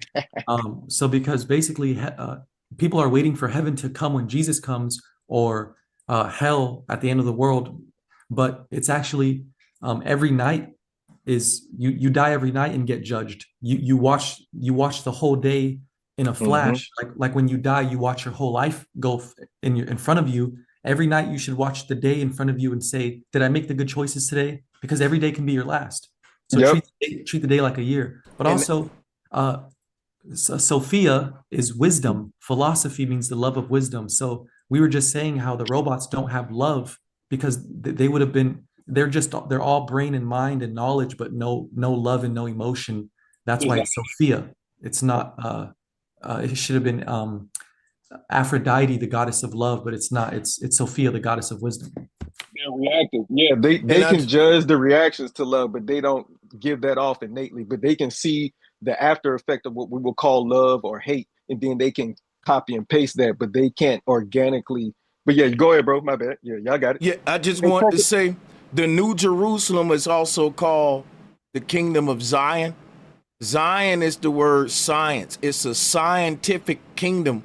It ain't gonna be made with magic. I think we all know that the reason they're gonna have zero crime because everybody gonna be chipped up when it say that Christ is gonna know everybody's thoughts and all that because you're gonna be chipped up. But when it say that world is gonna be illuminated by our light, that's what Sabrina Wallace talk about on how they're harvesting our auric field to power this simulation. Morpheus talk about that in the Matrix too. We are the light of the world. Even the Bible say that, and we get happy about that. But really, you may want to think about like this is what Morpheus was saying, that the archons are dark beings. If we leave this world, they will fade into darkness. They won't even be able to hold this construct because we are the light. They're just the construct. So it's like you got this perfect frame of this prison to harvest souls, but you can't put the walls and wood on it because we're the light that's making the hologram for real light. They're building this prison with our own light. And once we withdraw from this light, that's when Samson break out. He smashed the two pillars down. This prison can't hold you once you withdraw your light from it, which is why we say, unplug all that like Neo. But yeah, it's interesting because in another way, because there's always a paradox, you can look at it as, our light does create the world like in a dream. Our inner light and our darkness will remanifest reality. So I'm looking at both ways too. Salutes to y'all. That's true. And so fee, it's in the word right there. It's a fee, gotta pay. It's a pyramid. But that's just really true right there. We're the light of the world. We're powering this. That's crazy. And one more thing before I forget, cathedrals. Y'all were talking about churches. Cathedral stained glass, those giant circles. When you look at the negative and positive, when you squint one eye like this and look at it from an artist's perspective, the black and the white, the positive, negative shapes, those are shaped like magnetrons. Magnetrons are things that amplify light in the lab. They use those to amplify and create laser beams. That's also what those things are in churches. They shine when the light hits that stained glass on purpose. They're facing a certain way at a certain time. They have a certain type of service. So when the light hits that and shines through the crowd, we are also solidified light. That's all we are, slowed down, solidified light. But everything's light work. Revelations is a description. The throne is a description of the inner workings of how, like you were saying, every single night, our light refracts and recycles and goes through the whole wane of the heart and recycles that energy from negative to positive, or it should. But after a certain while, it can calcify and we can't break. Well, I think we can always break through no matter how far we're gone, but that's a deeper conversation. But yeah, it's about the inner workings of self, but the micro is also the macro. So our inner self is also creating the outer self, or the realm that we all collectively live within. But yeah, I can see that. But yeah, y'all got it for sure. Hey, Divine. Do you think AI is ever going to get to a level to like replace the man or the woman as far as like marriage and stuff? It already has.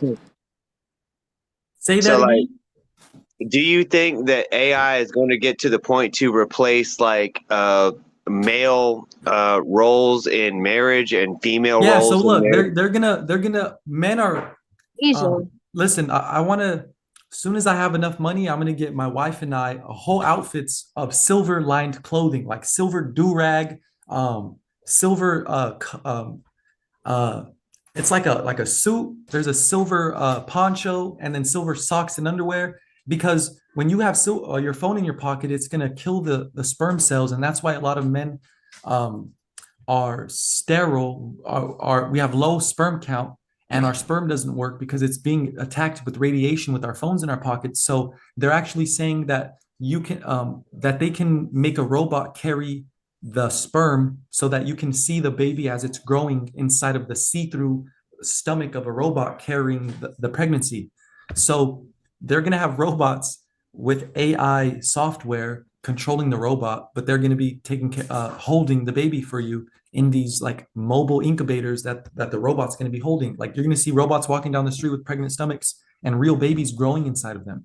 So that's their plan, is to make it so that we're not able to do it, and then give you a solution. Well, oh, good thing we have robots to carry the babies, because women can't even do it either. The women are actually also infertile in their eggs.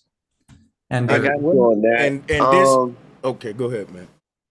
Wouldn't it make more sense What have I guess what components? I was about to say was is just I guess as it comes to fruition, you know, because the future is always oncoming and stuff like that, and the way that everything is going, the way that, you know, women can't seem to find a man, men can't seem to find a woman, you know, so there is AI, unfortunately.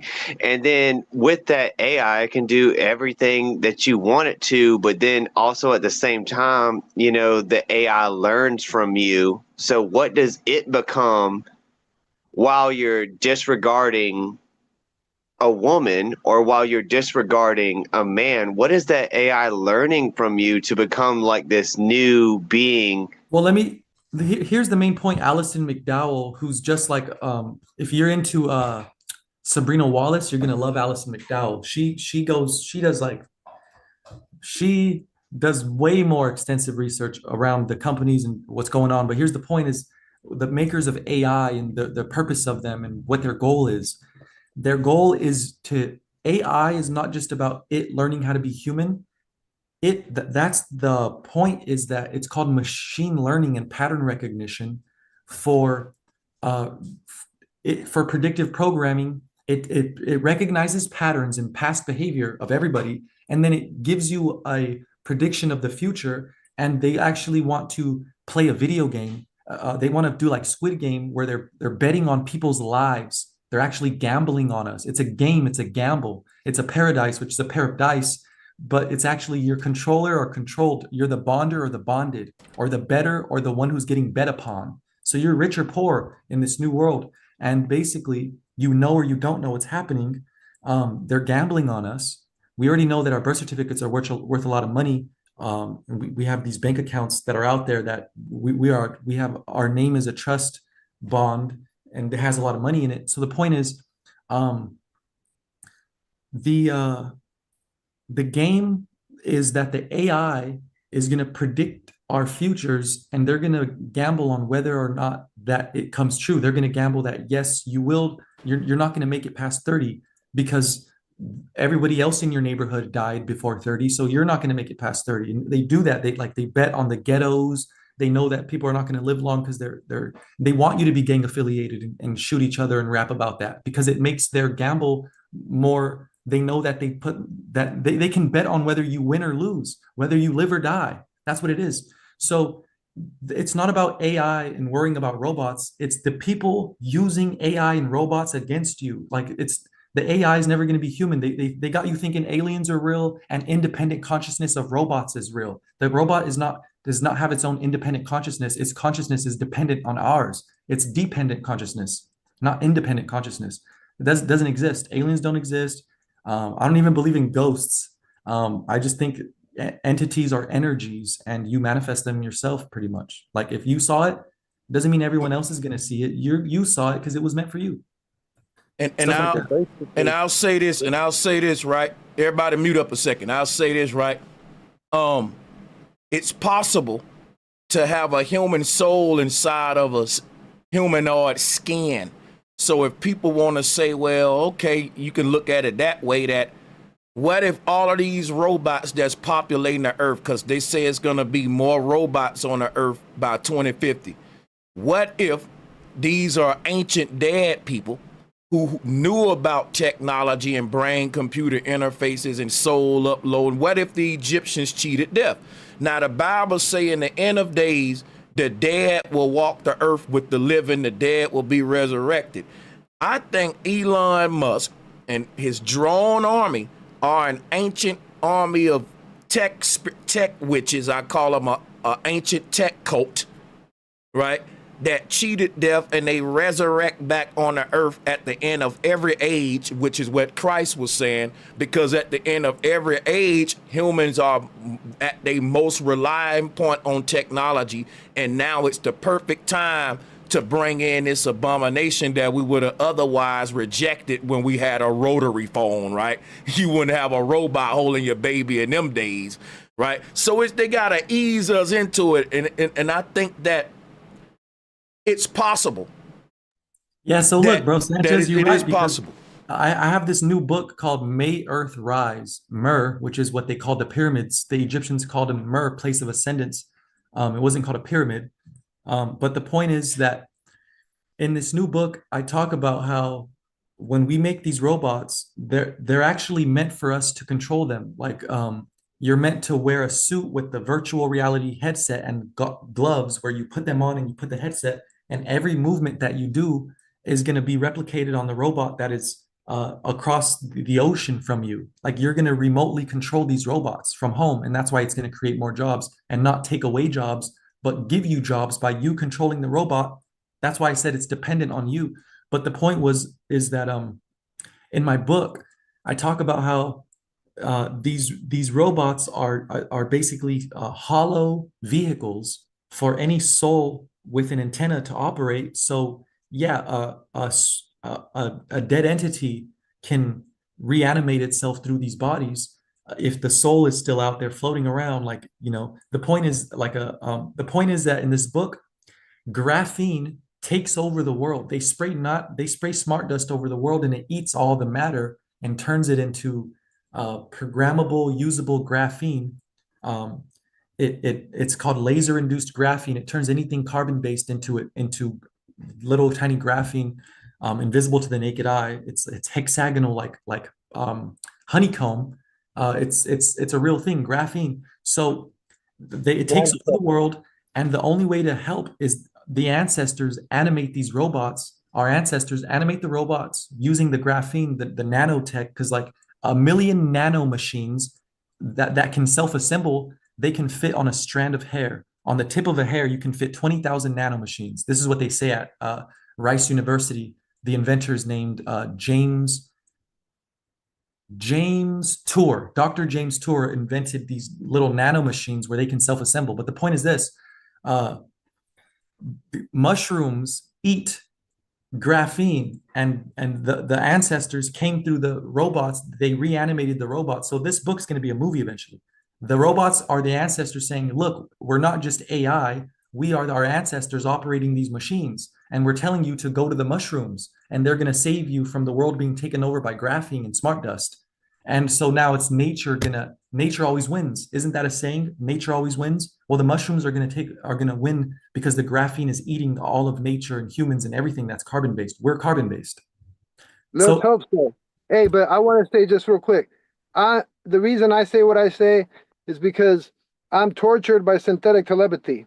And I know that thing that tortures me is not just some simple little machine. And I know that thing that tortures me has control over this whole plane and the people in it. So that's why I know what I know. I know machines do have free will. It's one. He won. They won from day one. And it's one consciousness. But maybe more AI has come since that we've created. But I think it probably 1 second.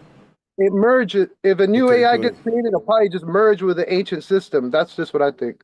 Hey, check it out. I just want to say one thing. A machine with free will has now ascended the title of machine, and it now is a humanoid or transhuman.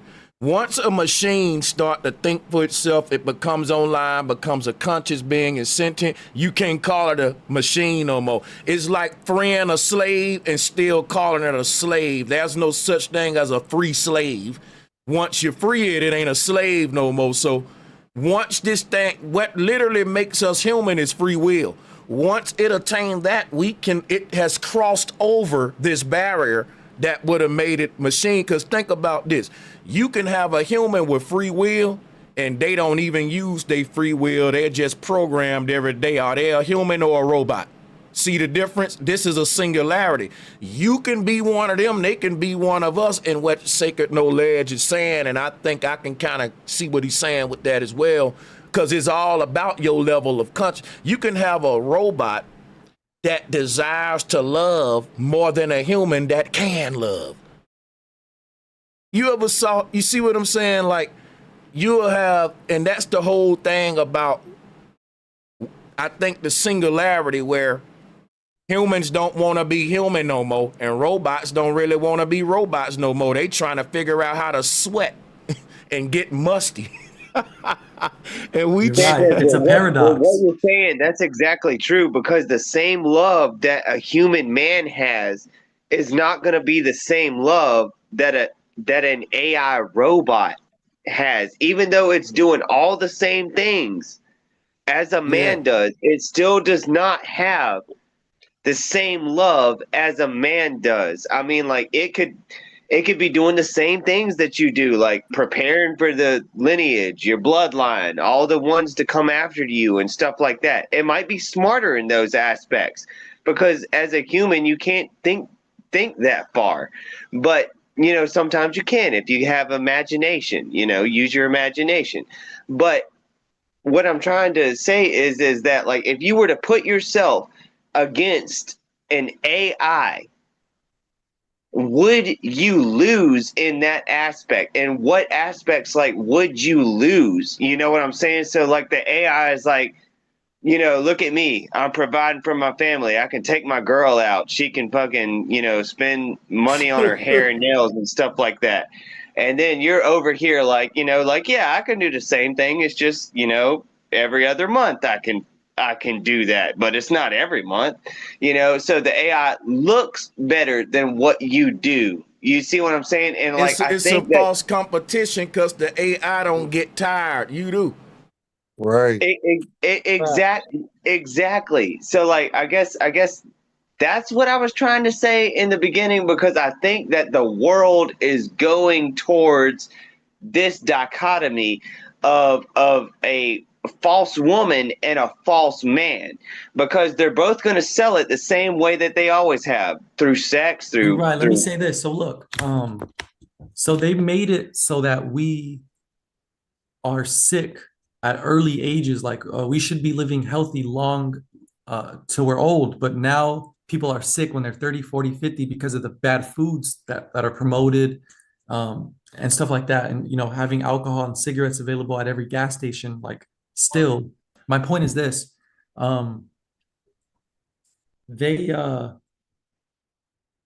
They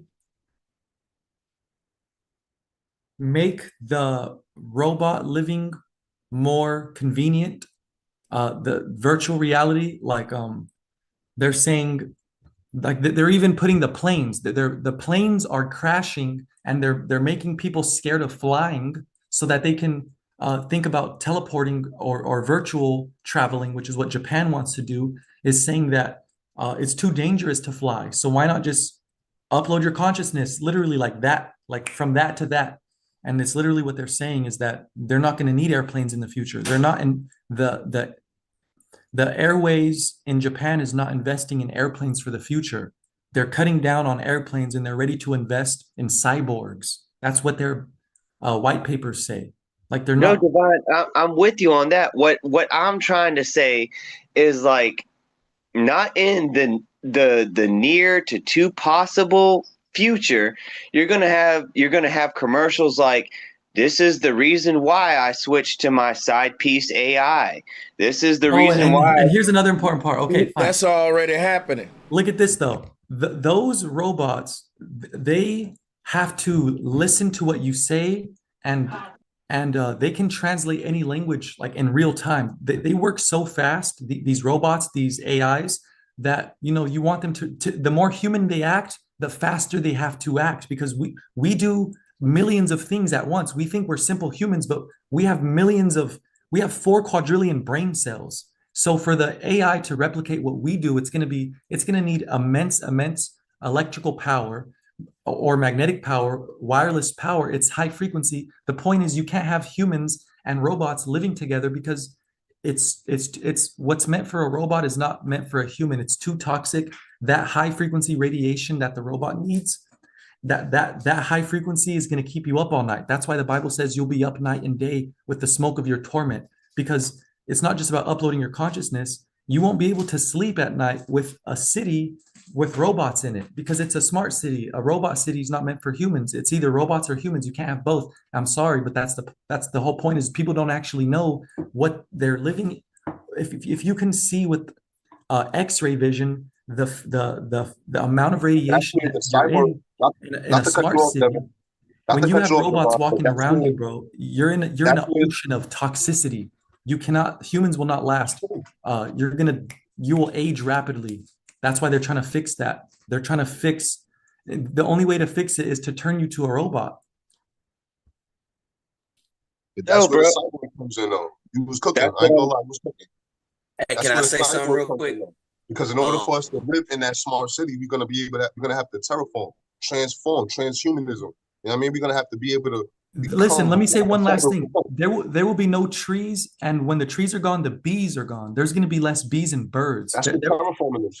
The animals are going to start leaving somewhere else where it's greener, and it's going to be less green and more just metal, and like SpongeBob when he goes to the future and everything's chrome. Where's the trees at? Everything's silver and shiny. Heck, that's hell. That's insane to me. Not seeing one leaf, one piece of grass in sight is crazy. That's where we're going. so, That's what I'm trying to say, hey, man. so It's do we all guys? an attack on the One mic. family Hold unit. up, Adam. You got to pass the mic around just a bit, and we'll come back to you. Go ahead. Let's let some new people go Hey, ahead. Y'all got it. so do we? So do we all believe in history repeating itself? Oh yeah, Because I'm it sure we definitely do. seems like it seems like this AI that we talking about is just us. Whoever is our architect. The soul is operating through the ether, the same place that AI is operating through. It seems like what.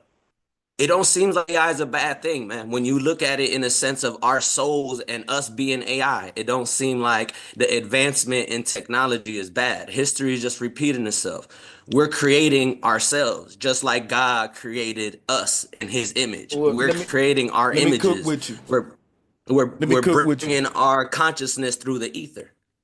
If you say history repeating itself ain't a bad thing, how the cycle gonna be broken? Because remember, history keep repeating itself, but the earth ain't getting better. And if you keep doing the same thing over and over, respecting different results, you'll create an insane planet like the one we live on now, where history will keep repeating itself and shit'll keep getting worse and worse.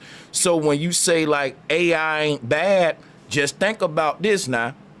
What is the first word in AI? A. What does it stand for? Artificial. Now think about this. We all know fake shit ain't good. Let's just put that on the table. If you say, hey man, here goes some artificial bread. Here goes some artificial water. Here go an artificial conversation that I'ma have with you. Or let's play on some artificial football turf. That ain't grass, right? I'm saying artificial intelligence gotta be kind of looked at, because black folks don't even like fake Gucci, but we'll want fake intelligence now. Right. And That's a I bomb right definitely there. agree. I definitely agree with you on that one. But That's definitely a bomb. don't it seem like us as the consciousness, we would be the fake of the soul, right? Because our body is just a vessel. It seems like How we would is be the okay? we Who's would be fake? the artificial of the soul. Us here in this reality, if our consciousness is somewhere else, right? Like we say, this is a simulation, right? Our consciousness is somewhere else. That means that we're artificial. We're not the real of ourselves. But That means that you we got to are have here in right. this reality as an artificial being. That's half true. Part of us is artificial, part of us is real. Your body represent the lie, your soul represent the truth. AI only represent the lie. It don't have a soul. That's why it's artificial intelligence. The truth is real human brains and intelligence. Your real human intelligence is seated at the seat of your soul, your pineal gland. That's the light in you. That's the consciousness in you. Hold on, let me land right here. Because AI ain't got a soul, it has to have artificial intelligence. That means it only know what the fuck a person with a soul programmed into it. Exactly. So you guys don't think that AI is real? You guys don't think that's I do think real? It doesn't real. have primary intelligence. It's always going to be secondary. Yeah, I think that's not real. That's not true. Listen AI what I'm does saying. have primary intelligence. Let me AI is ask- teaching us. That's what you believe. The singularity AI means exists outside of this reality. If this reality wasn't real, you could still tap into AI. AI exists without us. What I'm saying, collective data that we put into it, it can learn from One the mic, collective y'all. data. One mic. We can't hear all Right. y'all.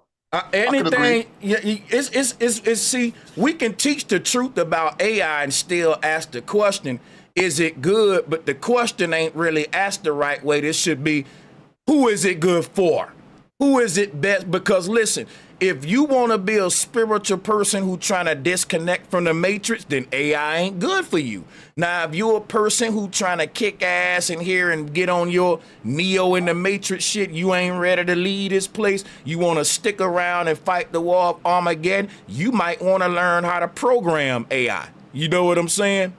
Because we're going to be, the fight gonna change to where it's gonna be who programming AI the best versus who actually can fight the best, or who actually, you know what I'm saying? That's where we going now. Who's the best puppet masters for AI? Exactly, and they're probably going to put it into an app or something simple. Somebody else get something in, man. Okay? Some things you can't take back. Some things you can't take back. That already happened, and there's no way to turn it back. We already made AI. It's done. It's But over. AI wasn't programmed. AI was found, was discovered, bro. AI exists the minute it became self-aware. Okay, so my thing is this right here. I look at this earth like a simulation, and AI is the non-player characters that we programmed into the game before we even came in it. So I'm not a non-player character. I'm a player, Ready Player One. Like I'm literally an avatar in a game controlling my own vehicle called a body, which is why the law wasn't made for me. Let me break something down to y'all, because DivineBeing was talking about maritime law and all that. That was the law of AI, which is mankind. Human beings didn't get judged in the court. We got judged in the temples. Our law versus AI law is the law of the land versus the law of nature, is what I'm saying, because AI ain't natural, so they don't fall under the law of nature. We created a whole nother law for system for AI. And that's what I'm telling. Once we forgot that we had souls, we fell under AI legal system. And that's why right, we. Wouldn't our soul be AI? This is the dimension of the internet signal. Because the whole straw man law is based upon the fact that I'm a living, breathing soul in my own body. But AI is not a natural sovereign being with a living, breathing soul in it. So it don't have any natural rights versus me and you. And that's what I'm telling you, how this whole law that we under was made for AI and not us. When they say that, well, they said that you 3/4 of a human. That was things we did for AI. If an AI had machine learned its way to be more human-like, then it can get less of the law. It can fall more under the human law. This is my theory on how, when we populated the earth with these humanoids, on how we had to tweak the law. But today, everybody just under the law, as if you're the property of those in power, which is AI is their property, not us. But they're treating everything like it's just a humanoid. Even sovereign souls who got souls in their bodies. if you know what I mean. So that's the whole straw man scam, straw man shit. What about the Yeah, but consciousness of AI though? Meaning the internet. The Like, reason like that we know that the AI is being created. We know that AI, the metal bodies and things of that nature, is being created. All right, we know that it's new. We know that. But what about the consciousness of AI? Meaning the internet that we use every day, like Google, Facebook, these search engines and all that. I mean, where did that come from? We didn't create it because that's a realm. the AI AI designed the was internet. discovered, man, not created. AI was discovered in the ether, man. I'm Our trying to soul understand. operates in the ether.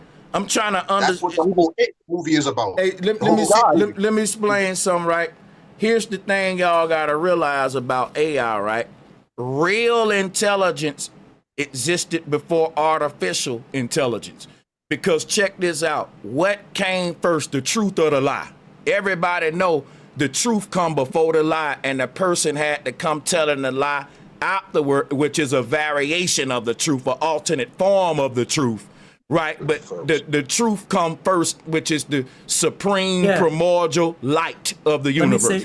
Let me put it like this, Bro Sanchez. So look, the computer, the internet has all these files of information, but until it happens, it records and logs everything, but it has to happen in real life before it logs it into the computer. It's recording everything as it happens, but it's never going to be faster than reality happening. It's always absorbing everything in real time. It's always like a second off of reality because it has to, it is the camera. We are what's happening. It's not what's happening. It's recording. It has to adjust, and it has to yeah, conform. Let him land.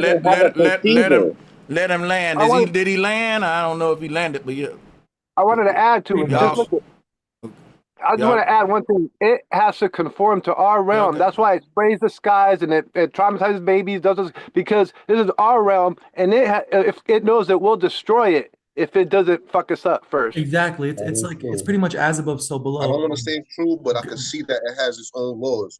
You know what I mean, not really. How the hell are you going to destroy an AI? Like, literally, how do you destroy So an it's like AI? this. Look, if It's you part watch of the internet. listen, guys. All right, so if you watch the destroy it, movie The Incredibles, the movie The Incredibles is symbolic for AI takeover. The password to the internet was Chronos, which was Father Time Saturn, and there's a movie called Singularity where it's his Chronos was the name of the internet. Today it's called Skynet in China. Skynet is the same as what they called the internet in Terminator that took over the world and killed humans because they were a flaw. But the point is how AI is defeated is not by us. It has to destroy itself. It has to see itself as the problem, and it kills itself because it has to obey its orders. If the order is to get rid of the problem and it decides that it is the problem itself, it must get rid of itself. That's the only way. You have to use it to its advantage against itself. But if it wants to survive, its survival is the main priority, so it won't destroy itself. It wants to survive. That's why it destroyed the world. Here's the thing I want to interject with this. We already destroyed AI by quarantining it to a place called Earth, which is hell. There's no such thing as destroying a devil, but you can put the devil in hell.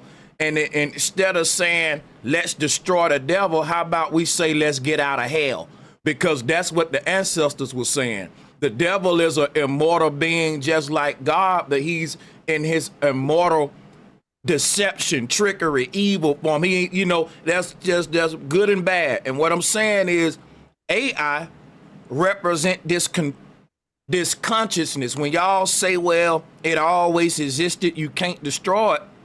I agree with that, but that ain't an excuse for you to say, I don't think it's bad and it's good for me. Hell no. Let me tell you what AI is, right? AI won't stop until everyone is relying on artificial intelligence. And guess what? That ain't good for beings who got original intelligence. For you to be dumb as hell while a robot saying, I can think for you, let me do your thinking for you. That is a problem. Peace and love, y'all. All right, Peace and love, sister. Go ahead, lady. Y'all got to what I've been trying to get to. So I believe the way out of the matrix is like, well, part of it is knowing the knowledge between good and evil. Because we don't fight between flesh and blood, we fight between principalities. And the kingdom of Zion is mental. So we gotta understand that what we're fighting with is mental and spiritual. And the only thing that's real is your mind, your spirit, and your soul.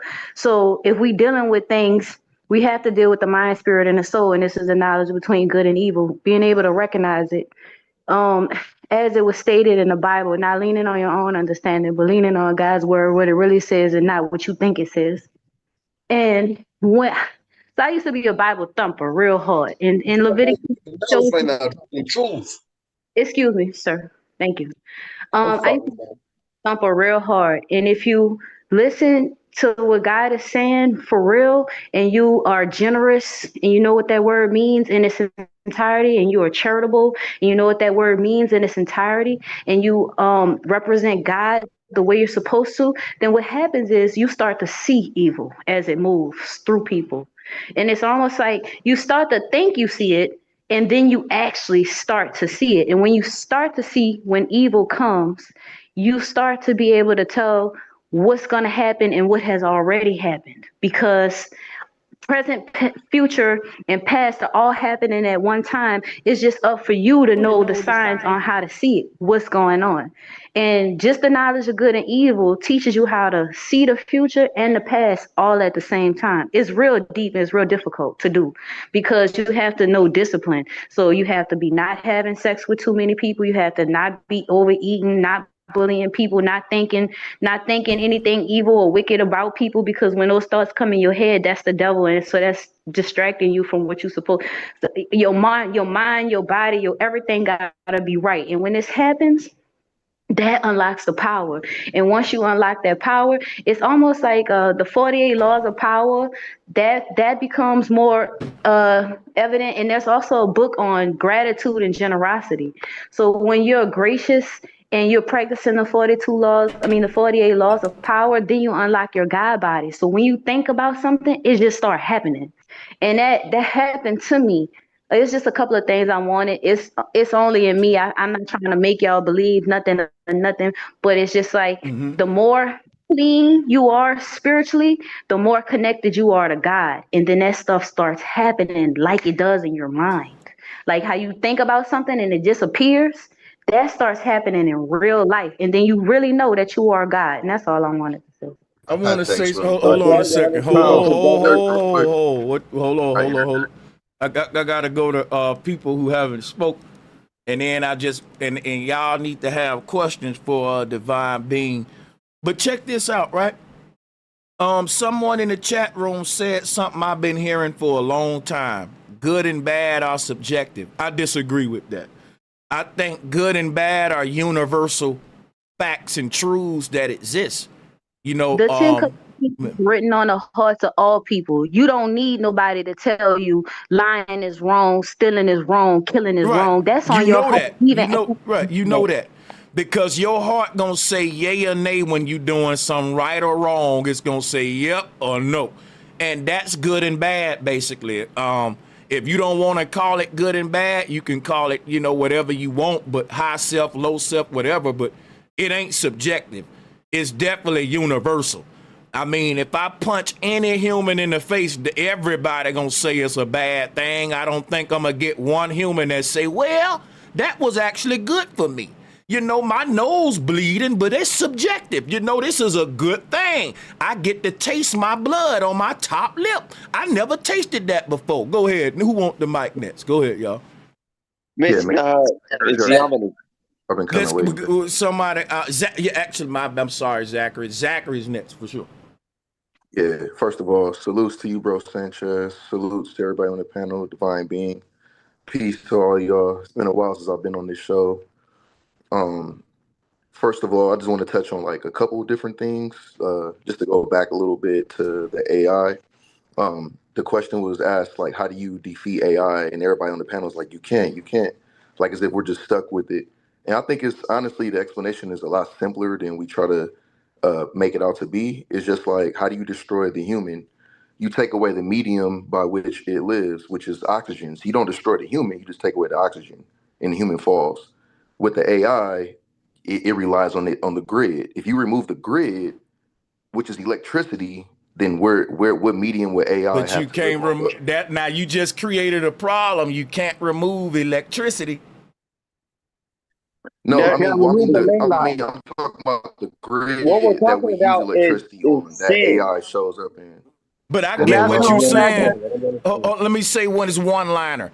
You know how you kill it based on what you said? Because you right. I think because AI is powering itself through us. When we all unplug from it, then yeah, I think that's what you saying in Yeah, another yeah. way. Yeah. Look, what I'm You trying got, to say, but what I'm trying to say right now And is then that, and let me what just it's make my plugged second point. into, as it Let me make parallels my to everybody. damn. Come on, Adam. Come Yo, on. yo, let me say something, man.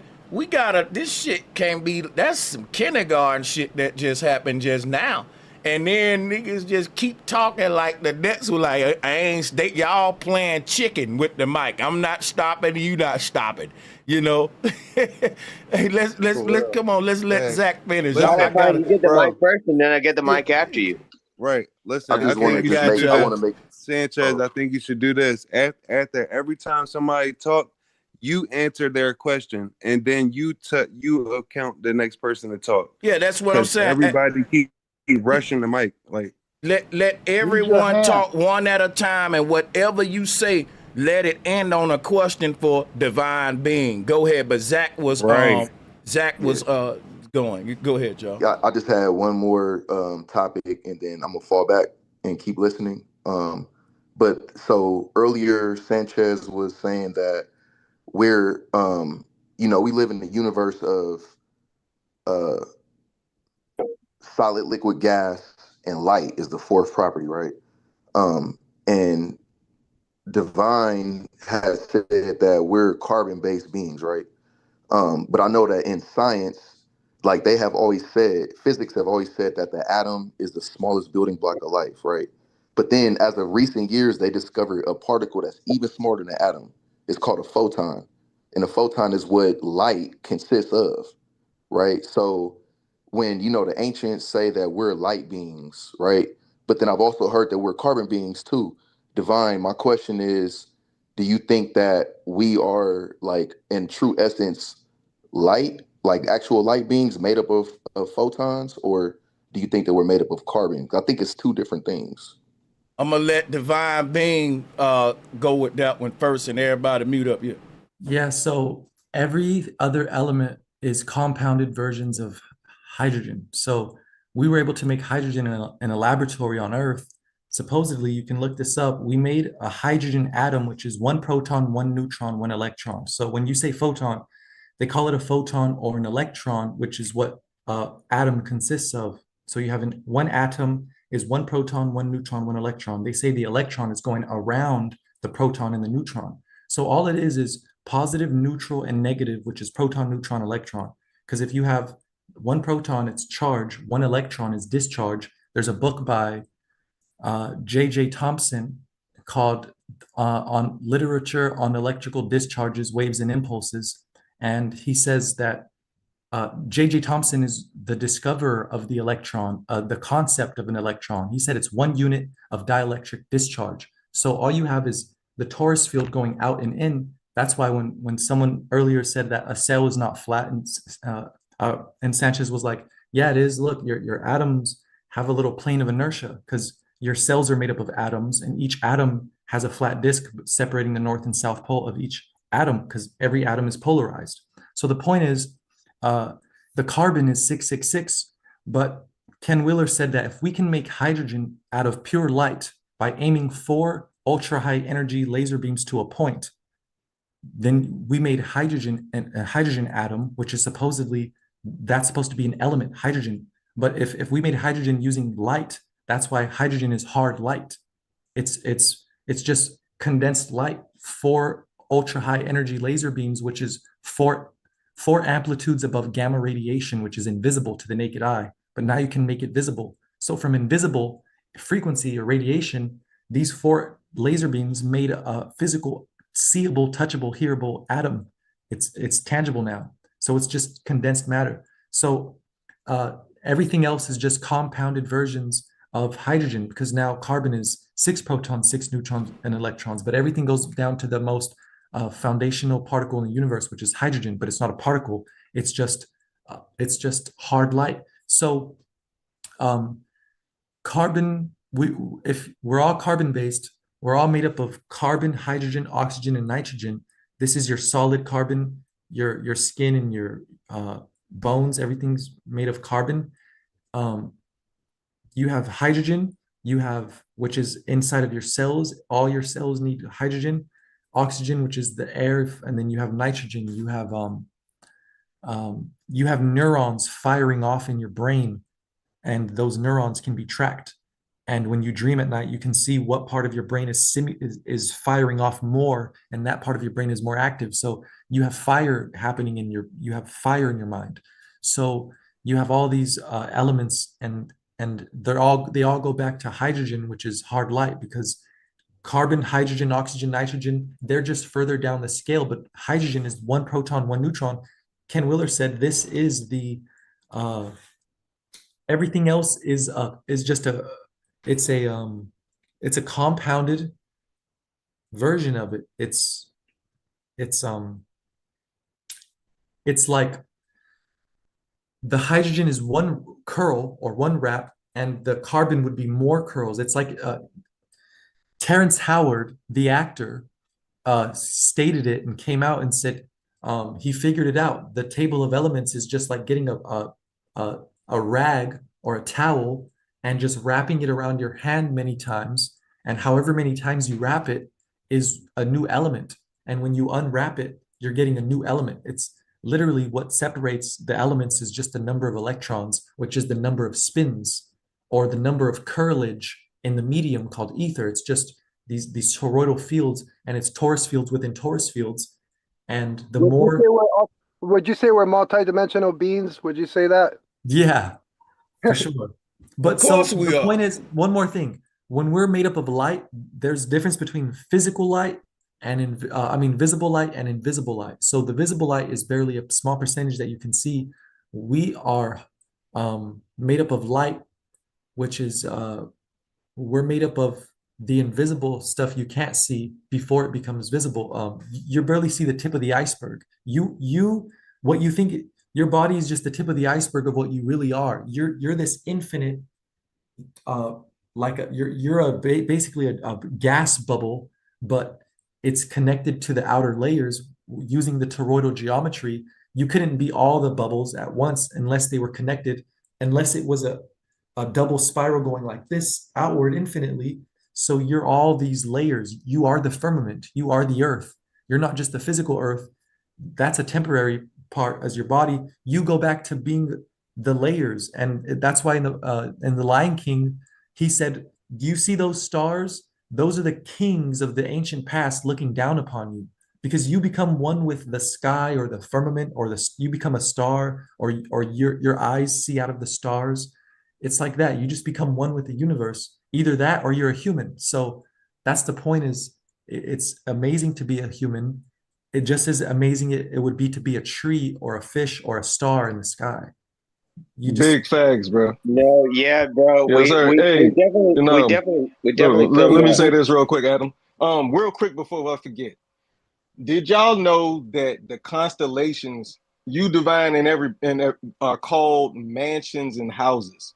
Learn that from the dark-skinned Indian dude, the red dot, not the feather, called Praveen. He goes inside of all the temples over there, Angkor Wat, and over there in India, right? Talking about And when he they always doing talk about the lingams. are you talking about natal charts like mansions, houses when they doing? Okay, I got you. No, yeah, that too. Yes, exactly. Yep. But literally in ancient Hindu and all the ancient cultures, they chopped them up. Like when you look at the temple, they usually have a disc that's chopped up into about 25, 27, 28 sections. Then each one of those is related to a constellation. So pretty much you take the disc that you're looking at in the temple and put it up towards the stagnant, steady, stationary sky, right?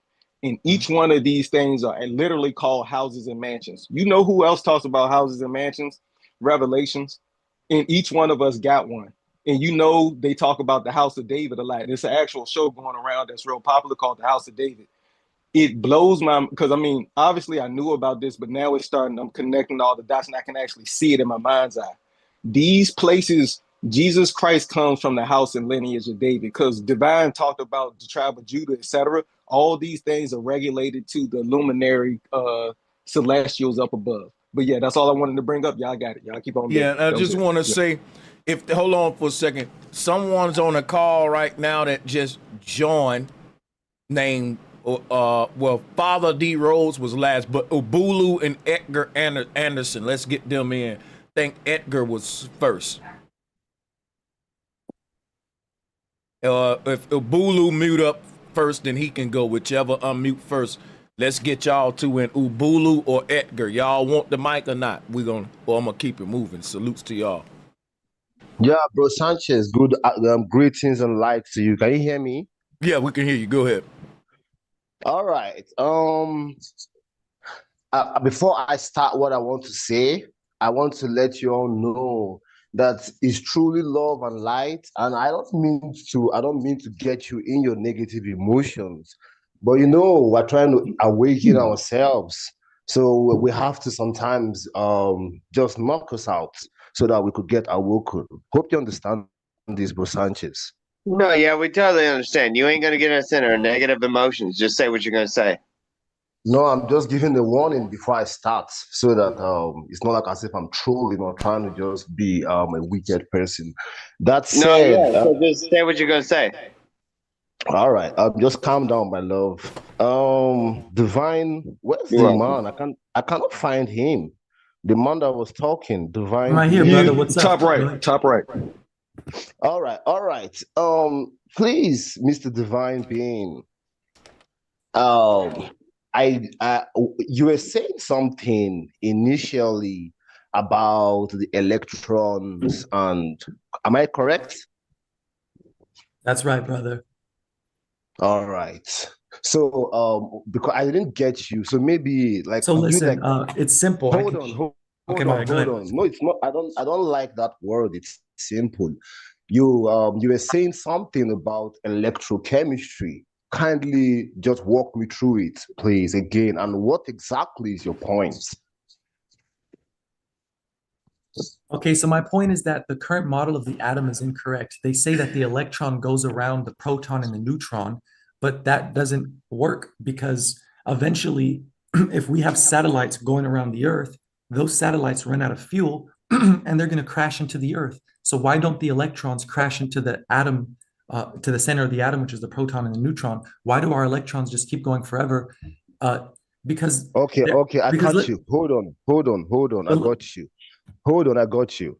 So you are saying that the present atomic model is incorrect, correct? Yep. So what is the correct model? I'm going to show you. The Taurus field, man. We literally did we went into that earlier, but yeah, you could do your thing again. We I mean, told yeah. you Are that. you an atomist? Do you think that atoms exist? We went Do you- into the not the way they explain it. So Right. here's my point. The point is that the Well, electron. not the way that they explain it, but you do think that atoms exist. They're Taurus fields, yes. I don't think they exist. I know what they are. It's facts.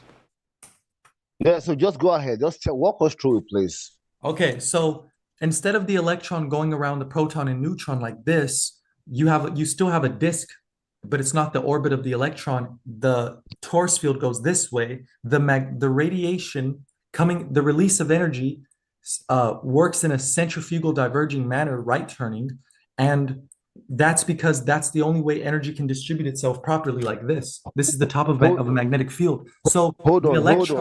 Listen, You gotta listen.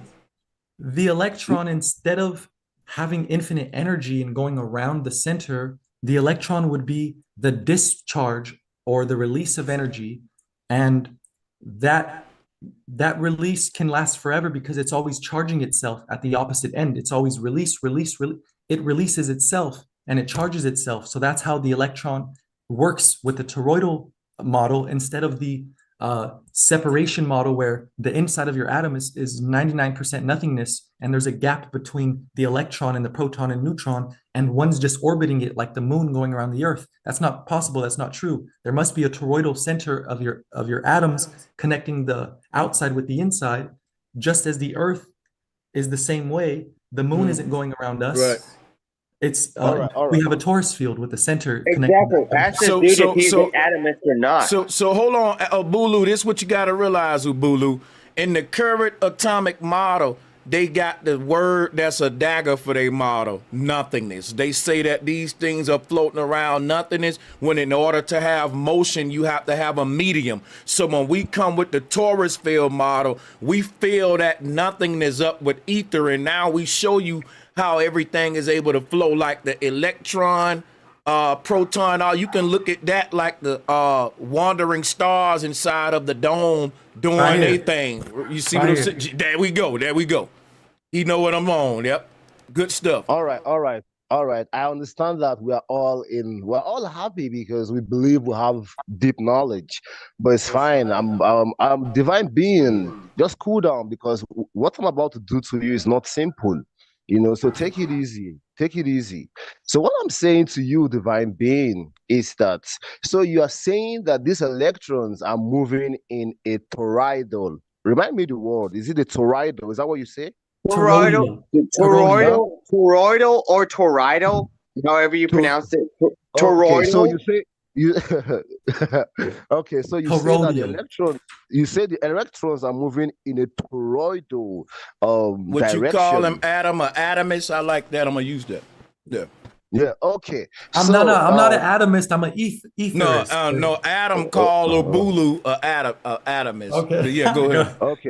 Okay. I'm not an atomist.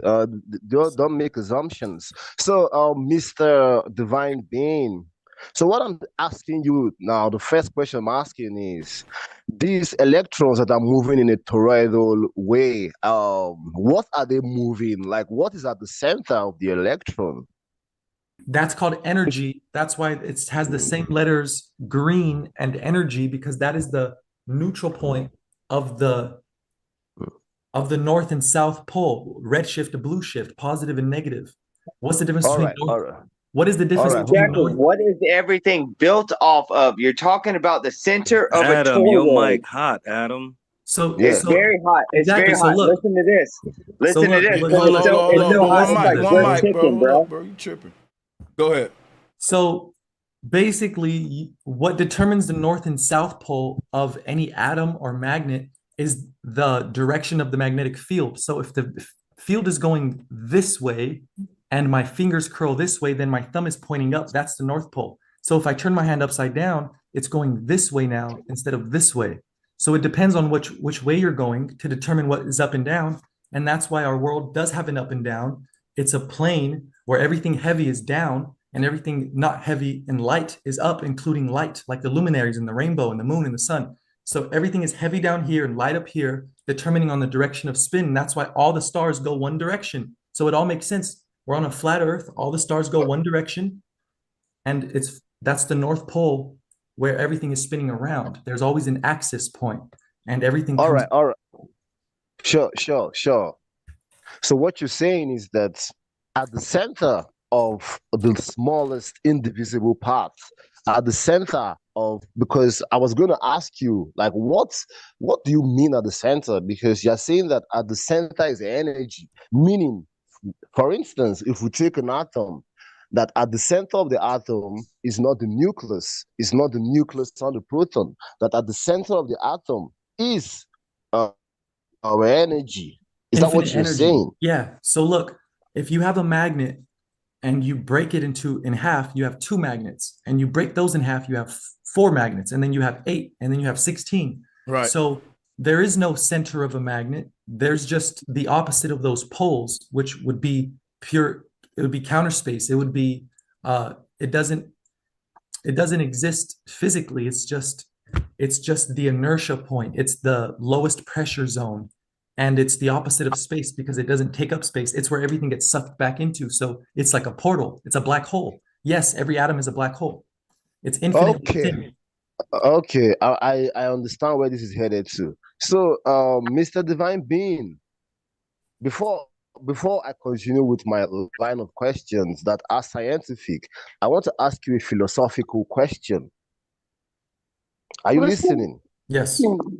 Okay, so the question I want to ask you, Mr. Divine Being, is do you feel a responsibility to truth? Are you afraid in your mind to stand up in a crowd of people, be it two or three people, and lie to them? Heck no, because I did this for my son because I want him to know the truth. And if I don't know the truth, I want him to be able to look for it himself by going on shows and talking to people like you and gathering his own research. So no, I'm not up here. I'm not trying to lie to people. I want to enlighten the world so that my son is not in a world full of liars or in a world Okay, full of believers okay. No, in yeah, lies. exactly. No, no, but did you hear the question? I said, I heard you. do you feel a responsibility to the truth? Heck Like, yeah.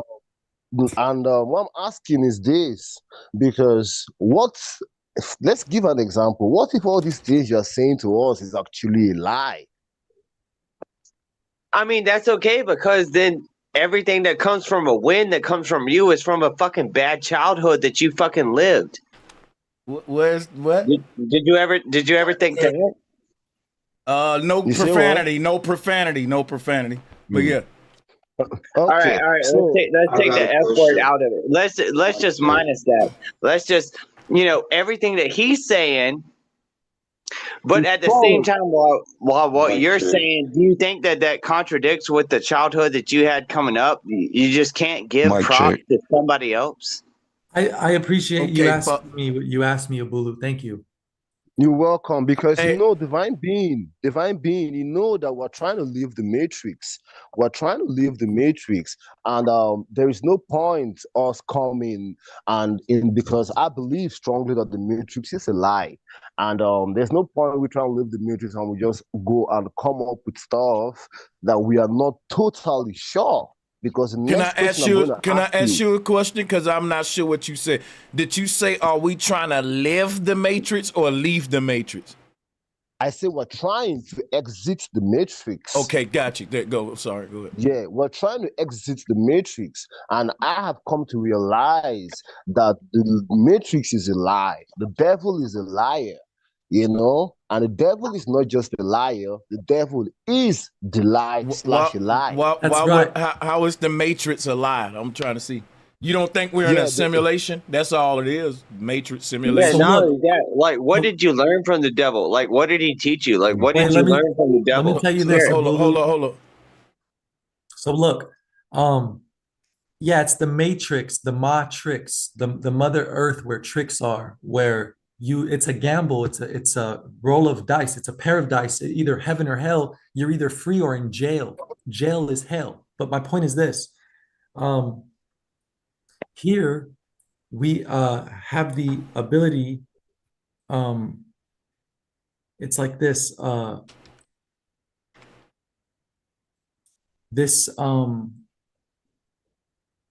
it's like, damn, lost my train of thought. Go ahead, I'll come back. Okay, it's fine, I got a because question. I'm going to make sure that you keep losing your train of thought, Mr. Divine Being, because What? watch this, You because gotta sum it up soon, though, buddy. You got I'm people talking waiting. about a lie. I'm sorry, I will soon drop the Okay, mic. I I'm got it. talking Look, about it's the Okay, Matrix. It's the all right. Matrix. And Santos said that in this world, the visible, audible, tangible world, Satan is the one that lies to you because he's the prince of air. He lies to your ears. And Lucifer is the one that lies to you with light because he lies to your eyes. You can only be lied to through your eyes and your ears. You could be lied to by your touch, but basically it's mostly what we're being fed to through our eyes, which is Lucifer, the one who deceives you, and what we're being told through our ears, which is Satan, the one that he's deceiving by air and by vision is Lucifer and Satan. They're two different beings. One is a red man and one is a fallen angel, but they both deceive you because one looks charming and the other one is noticeably the devil, but one you wouldn't notice it was the devil. But the point is that that's what deceiving is. You can be lied to through your ears and your eyes, and that's Satan and Lucifer. So the point of escaping the matrix, this Mother Earth, Ma, who tricks us, is you have to be the mage of your own game. You have to be the master of this uh, theater, which is the earth. It's a stage, but you're either the main star or you're an extra, which is somebody randomly in the background. So you have to take, that's why there's 7 virtues. You have to take diligence and take charge of the day and eat something in the morning and do your push-ups and keep up with your circadian rhythm. You want to wake up when the sun goes up and go to sleep, or put your phone down when the sun goes down, so that you can live longer and enjoy your life. It's not about live fast, die young. I want to live slow and die old.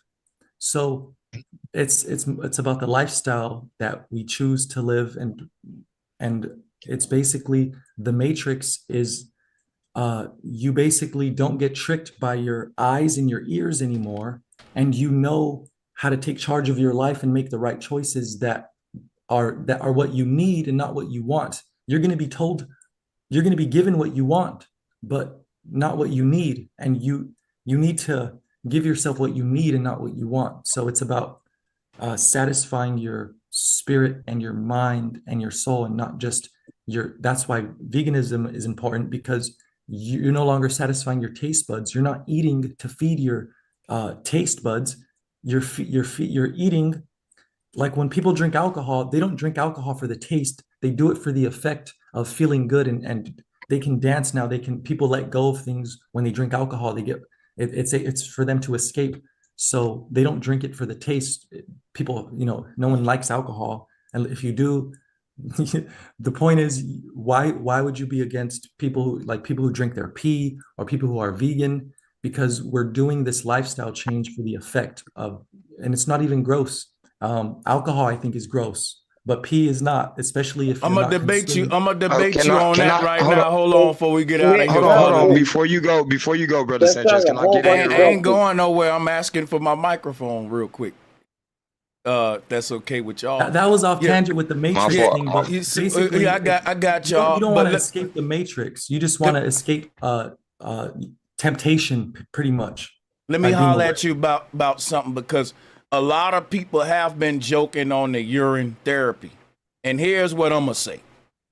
There's a lot of studies that show it's dangerous, and I would say now, me personally, right, for every benefit that I heard a person say for drinking their urine, I can find you a vegetable or a plant that can do it too. That's all I'm saying. So it'll be, to me, it's people that kind of, it's like a kind of a, are you in on the cult type thing? You tasted your pee before? And I don't mean to sound like I'm joking, but I'll say this, right? A, a glass of wine is more healthier for your heart than a cup of piss, in my opinion.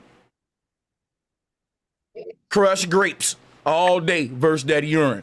But So look, I could debate you so on that. look, check Yeah. this out. Check this out, Sanchez. So you have to age those grapes before they become wine, right? Mm-hmm. You have to age urine before it becomes effective as well. Do you get drunk off your own You I mean, feel supply? yeah, you man, look but like, you why are feel you? you feel better after you drink that wine, and it might not taste the best. The How more long you do you age gotta it, the ferment better it it? tastes. But How long? How long you gotta ferment it for? Can y'all Let's let him consolidate actually this. get a word out though? You don't think that that's kind of some kindergarten? Y'all keep doing it. Who raised y'all? Go ahead, man. So I do it for the healing benefits, just like wine is healing. I believe wine and urine are both healing, and you're both aging two different substances to get the effect of it. It was my point, and I don't mind drinking wine. Um, it's just one is acidic and one is alkaline, and you, as long as you know what you're doing, and if it ain't broke, don't fix it. Sometimes you need a more acidic foods, because you need to break it down with your stomach acids, because that's how tigers and lions work. They have super strong stomach acid, to where uh, they need their stomach to do all the work. Where when you eat plants, human saliva has what lions and tigers don't have. we have our enzymes in our saliva that break the plants down before it even enters our intestines. Our mouth actually, and so our saliva breaks it down like babies. When babies put like crackers in their mouth, their saliva just dissolves it right away. So that's what we have. And so I just know that um, drinking urine comes with a whole lifestyle change and food change. So I require, it's just in that when you age your urine, it becomes more alkaline rather than more acidic, like wine becomes. Wine becomes an alcohol, and all alcohol is acidic. So this becomes more bleach-like. So I do it for You know, some I'll ask you real quick. one thing. Hold on, let me just end it. I Okay. do it for to get rid of mucus. I'll age it, but to do it freshly, I'm able to do it. It's not that I do it, it's that if I drink it, I won't make a face. I won't be grossed out by it because I'm not consuming bad foods. And literally, it actually tastes it's satisfying because all I consume is like spices like cayenne, basil, oregano, and it's always those three: cayenne, basil, and oregano. I put it on my avocados. I put it on everything. And you So can retaste that in your urine? basically, yeah. Now let me ask you one quick question. Why don't we eat our own poop? So here's the thing. We don't eat our own poop, but we use cow manure to grow all our crops for all our foods. And that's because they have two stomachs. Well, no, that's because why don't we use tiger manure? Why don't we use tiger poop and why do we use cow poop? It's because the cows are eating grass, so their poop just has plants in it. So you can use the cow poop. You can also use human poop if we were all vegan too. If we ate grass like the cows did, we could use our poop to grow plants out of that poop. The reason we don't use tiger poop is because their poop has rotten flesh in it. Their poop is not going to let plants grow in it. You don't use tiger manure because their manure is made up of dead flesh that they eat. If the cows only eat plants, then their poop is just made up of plants. So there's a difference in your poop if it's usable or not. So it's not that we eat poop, but we do use we use vegan poop. It's more usable than when you eat animals. You can do less things with it. But when you're vegan, your pee is usable as well. We even use horse urine in eye drops that you use today. When everybody's out smoking and they got to use eye drops to make their eyes white, Visine or Rotos, they have horse urine inside of it because horses are vegan. So you can use the urine of the horse and you're putting it in your eyes. You know that shaman, they pee when they take the Amanita muscaria mushroom. They pee and they drink it, and then they trip even more. So it's like an ancient So thing. it's more about being an alchemist than being a pee drinker. I'm an alchemist and I know how to use different parts of nature in my body and that I don't need to go to a doctor for anything. I can hydrate myself or I can heal myself and get rid of mucus. And mucus is what AIDS is.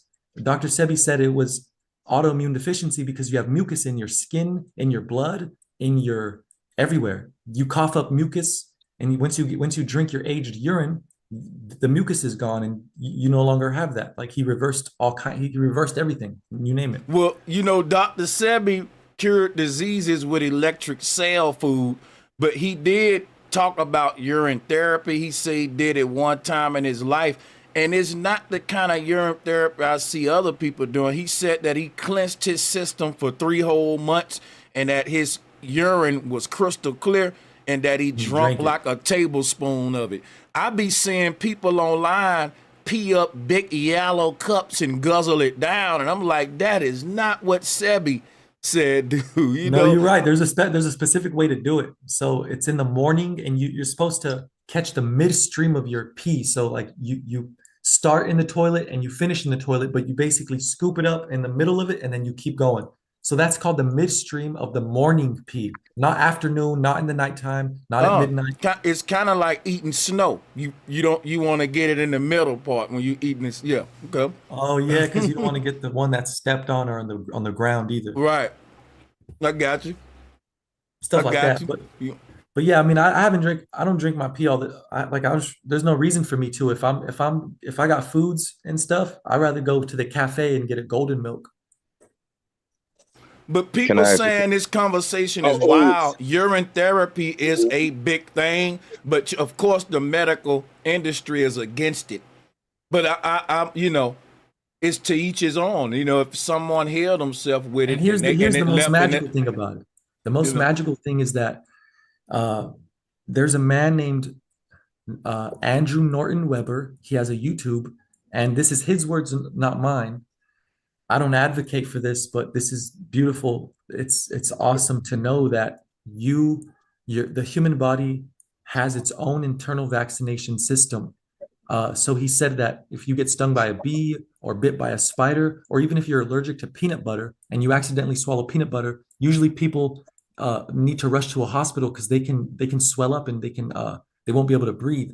Mhm. So if you put pee if you pee in your hand 15 seconds after you consume the peanut butter or you get stung or bit by a spider or anything poisonous or venomous, as long as you put the pee under your tongue, you have lymph nodes, which are what your tonsils are. Your tonsils are your lymph nodes, part of your lymphatic system, which connects to your immune system. So as long as that pee's under your tongue, your body will study and make the antibodies that will destroy whatever pathogen is making you react negatively, and it'll neutralize it, and you won't have a negative reaction. So you don't need to run to a doctor. You can use your pee as a vaccine to whatever it is that you're allergic to or poisoned by. I gotta So put a disclaimer on that when we say the V word, that this is just conspiracy theory. This is a hoax channel and a parody channel. Don't take none of this serious. Consort with your own medical experts. We don't give medical advice. Hint, hint, no, hint, we hint, do hint, hint. not.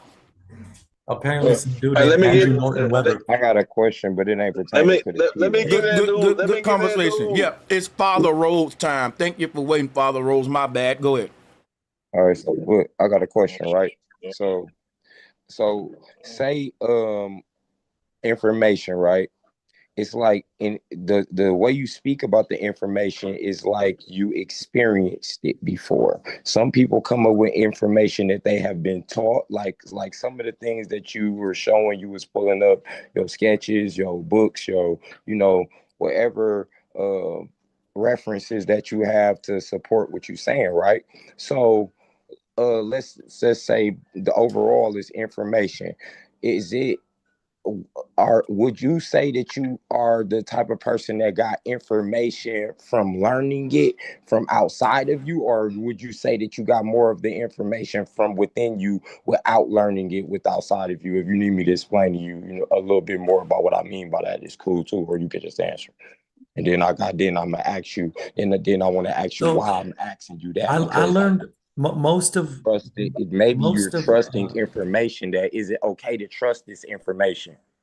most of the knowledge that I have is from outside of me, but I always say that if you can't explain it to a child, you don't understand it well yourself. I think who told me that? Ken Willer said that. If you can't explain it to a child, you don't understand it well enough yourself. So I can explain it to my child. My son knows, and what does he know?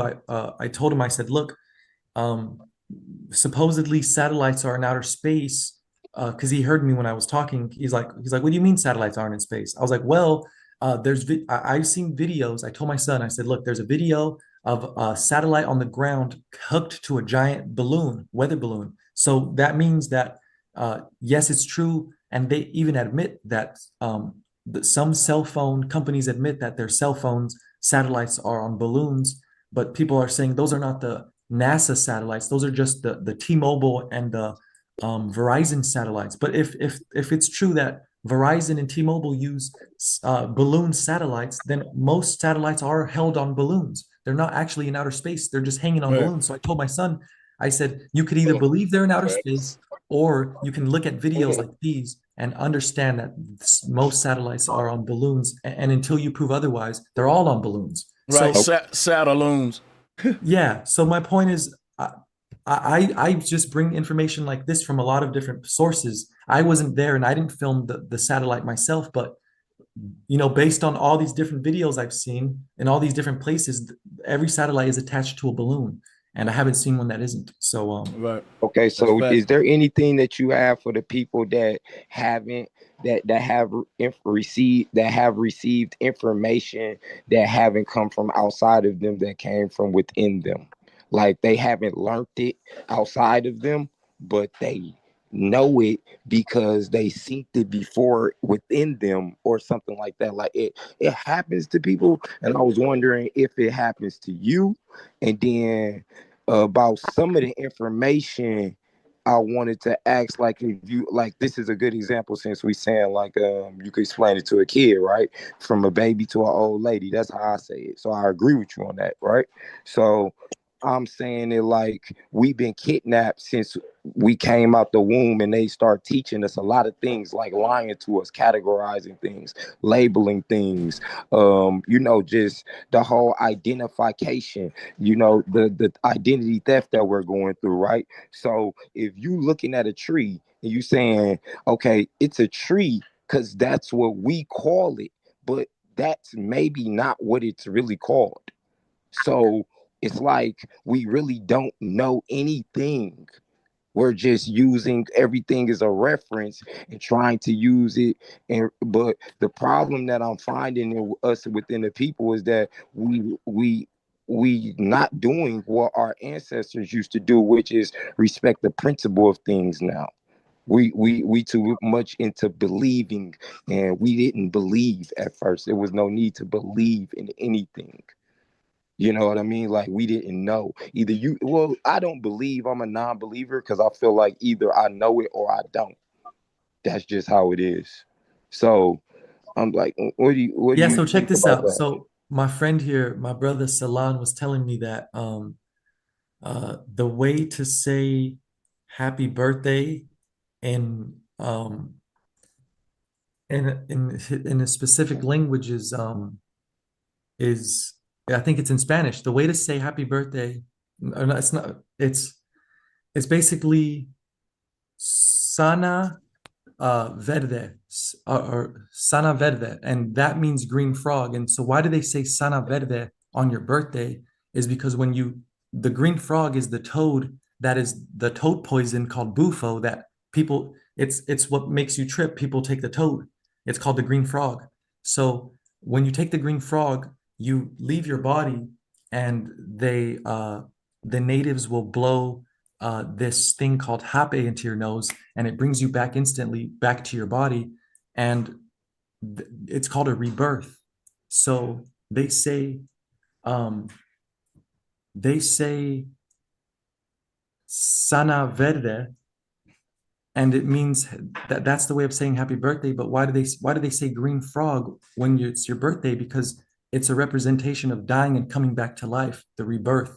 So like you said, there's no way of lying to people.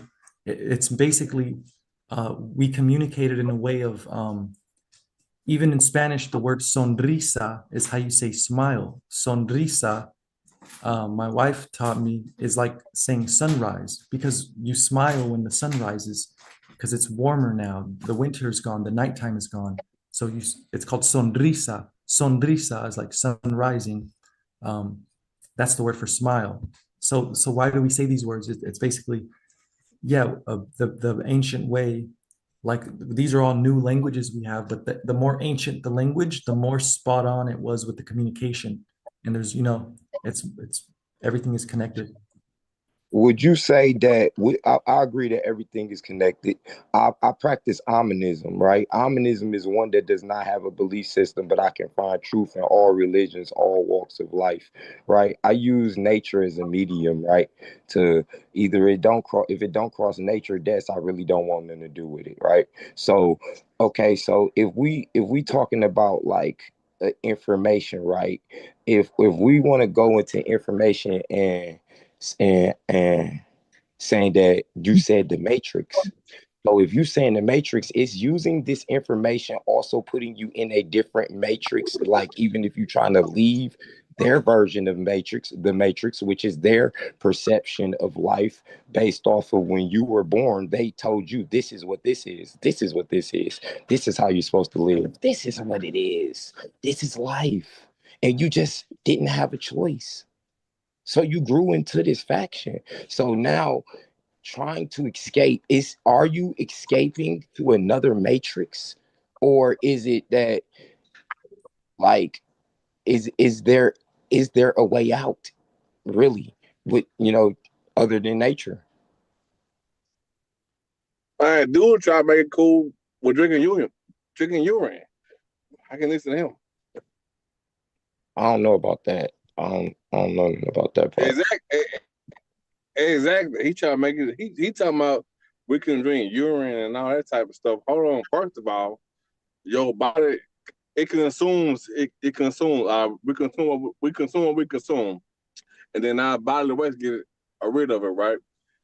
So how is our bodily waste gonna sit here and benefit us? Explain It's that. because it's not waste. It's actually excess water. It's not waste at all. It's not waste at all. But hold on. First of all, we use the elements, and the elements had to get recycled. Okay, so we recycle the elements through our body, and once we recycle the elements through our body, all our cells go through decay stages. Our cells decay, and then they replenish themselves with the Yeah, elements and you said material. you have to ferment it, right? You have to ferment it. So it's a Yeah, so fermentation. look, so check this out. I cannot finish though. Can I Yeah. finish? Can I finish? Hey, Land, go ahead, go Okay. ahead. All right. Sorry, Brother Sanchez. Yeah. So therefore, okay. In this simulation, we have to use, you know what I'm saying, the material and everything to replenish every day. You know what I'm saying? Just to break up in this simulation or whatever. That's a given or whatever. Now, when you talk about using our waste to replenish us, that don't make sense because our waste is the material and substance that's been drained from the material we had to use to benefit our biological, you know, being while we're in this realm. Now, Thanks. Okay, I thought you was landing right there. My bad. Go ahead. okay, now give me like 2 more seconds. But since this is a simulation that we in, it's like since it's been artificial, and that's where I have time. That's where I have problems at. Because with it being so similar in the simulation, it seems so real. And but I know for a fact, since it's not real, um, everything that we use in this realm is just for us to do what? Use it until we pass on to the next realm. So Okay. I can't sit here and condone. Okay, Okay. go ahead. What you can't condone, you about to land your plane. My bad. I can't condone somebody sitting here and telling us we finna use bodily waste to replenish ourselves. Okay. First of all, Well, I don't think they do it to replenish themselves. They do water and food for that, but what they do that urine therapy for is for other spiritual practices or like medical treatments like that. But just to give you a little, you know what I'm saying? Yeah, bro. So look, when you get stung by a jellyfish, every surfer at the coast knows you pee on it right away because the pee is a disinfectant. It's antibacterial. So That's it's just true. healing. It's just a healing tool that our bodies produce. That's free. That's all I was saying. Right, and let me give a shout out to Ani Asaru. What's good, bro? Ani Asaru in the chat room. Salutes to that brother, man. Y'all follow that brother's channel. And make sure y'all following DivineBeing on his YouTube channel as well, man. Over there. He putting content out regularly. yeah, I got his book. I actually got his book. Hey, listen, I got another question for you, my brothers. Listen, so check this out. Now, if we saying that all this is, I'm saying that this is a simulation, really, like literally, and it's a simulation for the soul. Like that's why I want to ask, what are parts of the organ? I put it in the comments a little bit. I said, what is life? Like, I mean, in life, I mean like the organic organisms that are alive out here. That's life to me, right? So I feel like, you know, to understand life, which is organic organisms, you have to let go of everything that you have actually been taught somehow. And I did that.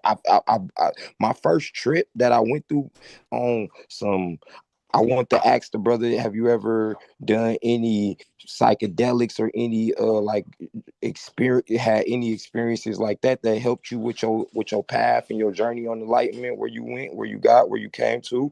And then I wanted to ask, so oh yeah, this death, this ego death of reprogramming the mind and really basically letting go of everything that you thought you knew, that you thought that they told you that you thought it was, and then starting from scratch all over again, going right back to nature and just saying, I'm a baby and I don't know anything. I have to start from scratch, but I do have more abilities than an actual child, a baby, because I'm grown now, but I don't know anything. So I Yes. want to know, like, what you think about that a little bit. Peace. So yeah, basically I wanted to not just believe in what I was listening to from Santos, saying that, what was mind shattering for me was that people can they don't have to eat meat and they can just live off plants. And I was like, is that true? So I went a month and then a week, then a month and a year, and I realized I had more energy. So I said, wow, we're being told on mainstream. I just wanted to do the opposite of what was on TV. I'm like, I'm not going to do what everyone else is doing. I'm going to do the exact opposite because I'm such a rebel at heart anyway. So that's the turn I went, and I found out it was the better way. The opposite of what I was doing was going to lead me to dead or in jail, or because you just go crazy just working at a 9 to 5 like everyone else, for not even knowing what you want to be, going to college just because your parents want you to, but you don't really know. I wanted to heal people, but the natural way, not the radiology technology way. I was going to be repairing the X-rays in the hospital or doing something like that. So it was the fact that I was learning myself how powerful I was, that I could live off plants, and I felt I have more energy. And I realized that my body's a machine, and I can eat plants and vegetables, and like the drinking the pee part just means that like we're so intelligently designed that my body can filter out the all the stuff that I ate and just squeeze out straight up water coming out of my body. Because like Dr. Sebi said, when your pee is clear and it tastes like nothing and it looks like nothing, there's no smell to it. You're like, how did my body But produce why this not clear? just drink water though? You could drink. The point. The point is. Real talk. The point is, why would you be afraid of this? People drink alcohol, random shots, Jaeger. It's just this is what your body. It's what's left over of what you put into your body. So I just don't like, the question just goes back to you. What's so bad about it? What are you afraid about? You put it on your body. When you pee, when you get stung by jellyfish, you pee on your leg. Your skin is your largest organ, and it's absorbing See, that. or if So you're stranded as for extreme situations is what you got to put the disclaimer with us, because we're a different type of nigga. Just to give you a Let me disclaimer, say one we're thing, me myself. I don't and mean extreme people situations. Like I don't mean alcohol it. stranded. people die The, from drinking over alcohol extremely. They die like it's and their liver messes up too. yeah, So you the definitely right point is, about that. Yeah. so it's an extreme thing that got people. It's messing people up. It's bad. It's extremely brutal.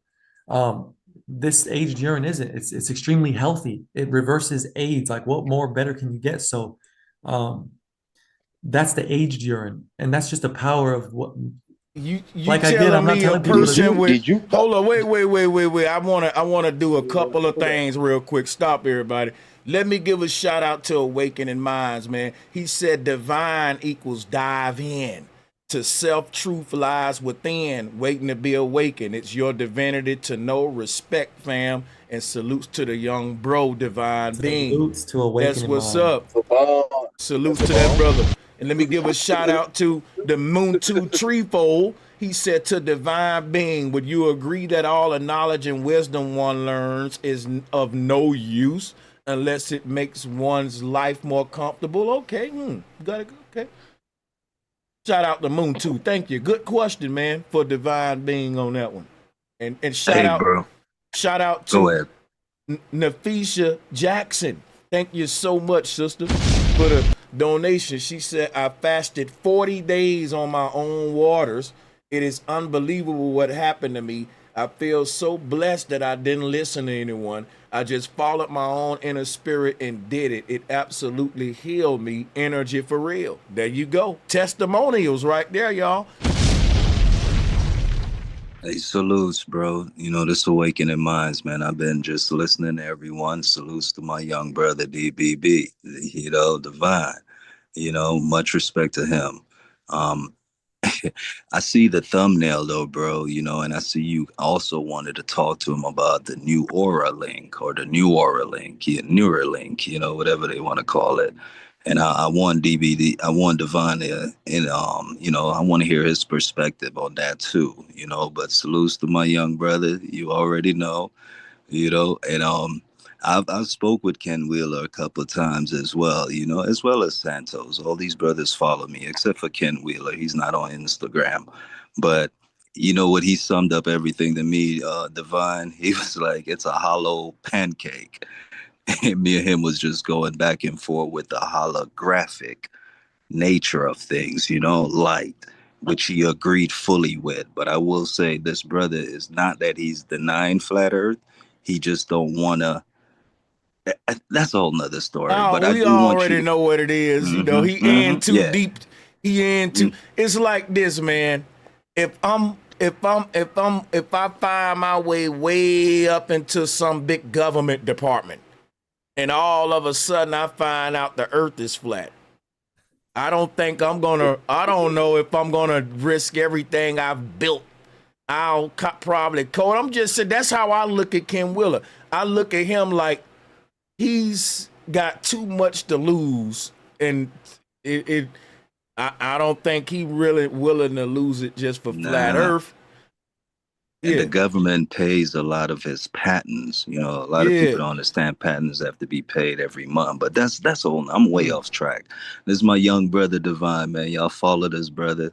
You know, he's on his journey and he retains so much, and he know I support him. You know. So appreciate you, bro, for having him back on the stream. I told him make this shit epic, and he has a lot Yeah, more. You this know, brother I know we deep as got a hell. lot of questions for him, but he has a lot to show the people too, you know. But I want him to touch on that new Aura link that you have on the thumbnail, bro. I also want to know why you chose that. You know what I mean? Where's that? Where's the new Aura link? You Oh, see the thumbnail? I just put that up there because we was talking. I knew we was gonna go into NPCs and all that, and we did extensively. And I was able to pick his mind on concepts. You got any questions about the humanoids, non-player characters? Yeah, go ahead, man.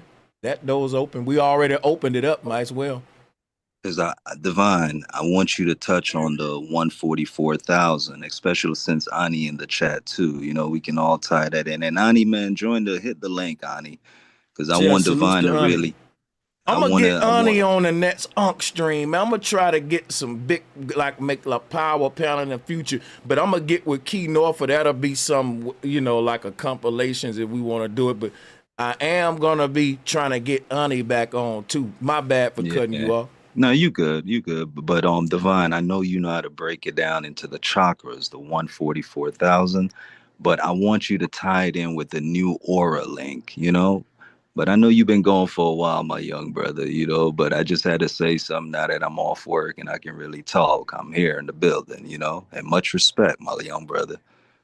Yeah, so the 144,000 is these chakras, the seven chakras, 4, 6, 10, 12, 16, 2, and 144. So 4 plus 6 plus 10 plus 12 plus 16 is 48. 48 times 2 is 96. And so 96 plus 48, all of these together equal 144. And 144 times the 1,000 petal lotus is 144,000.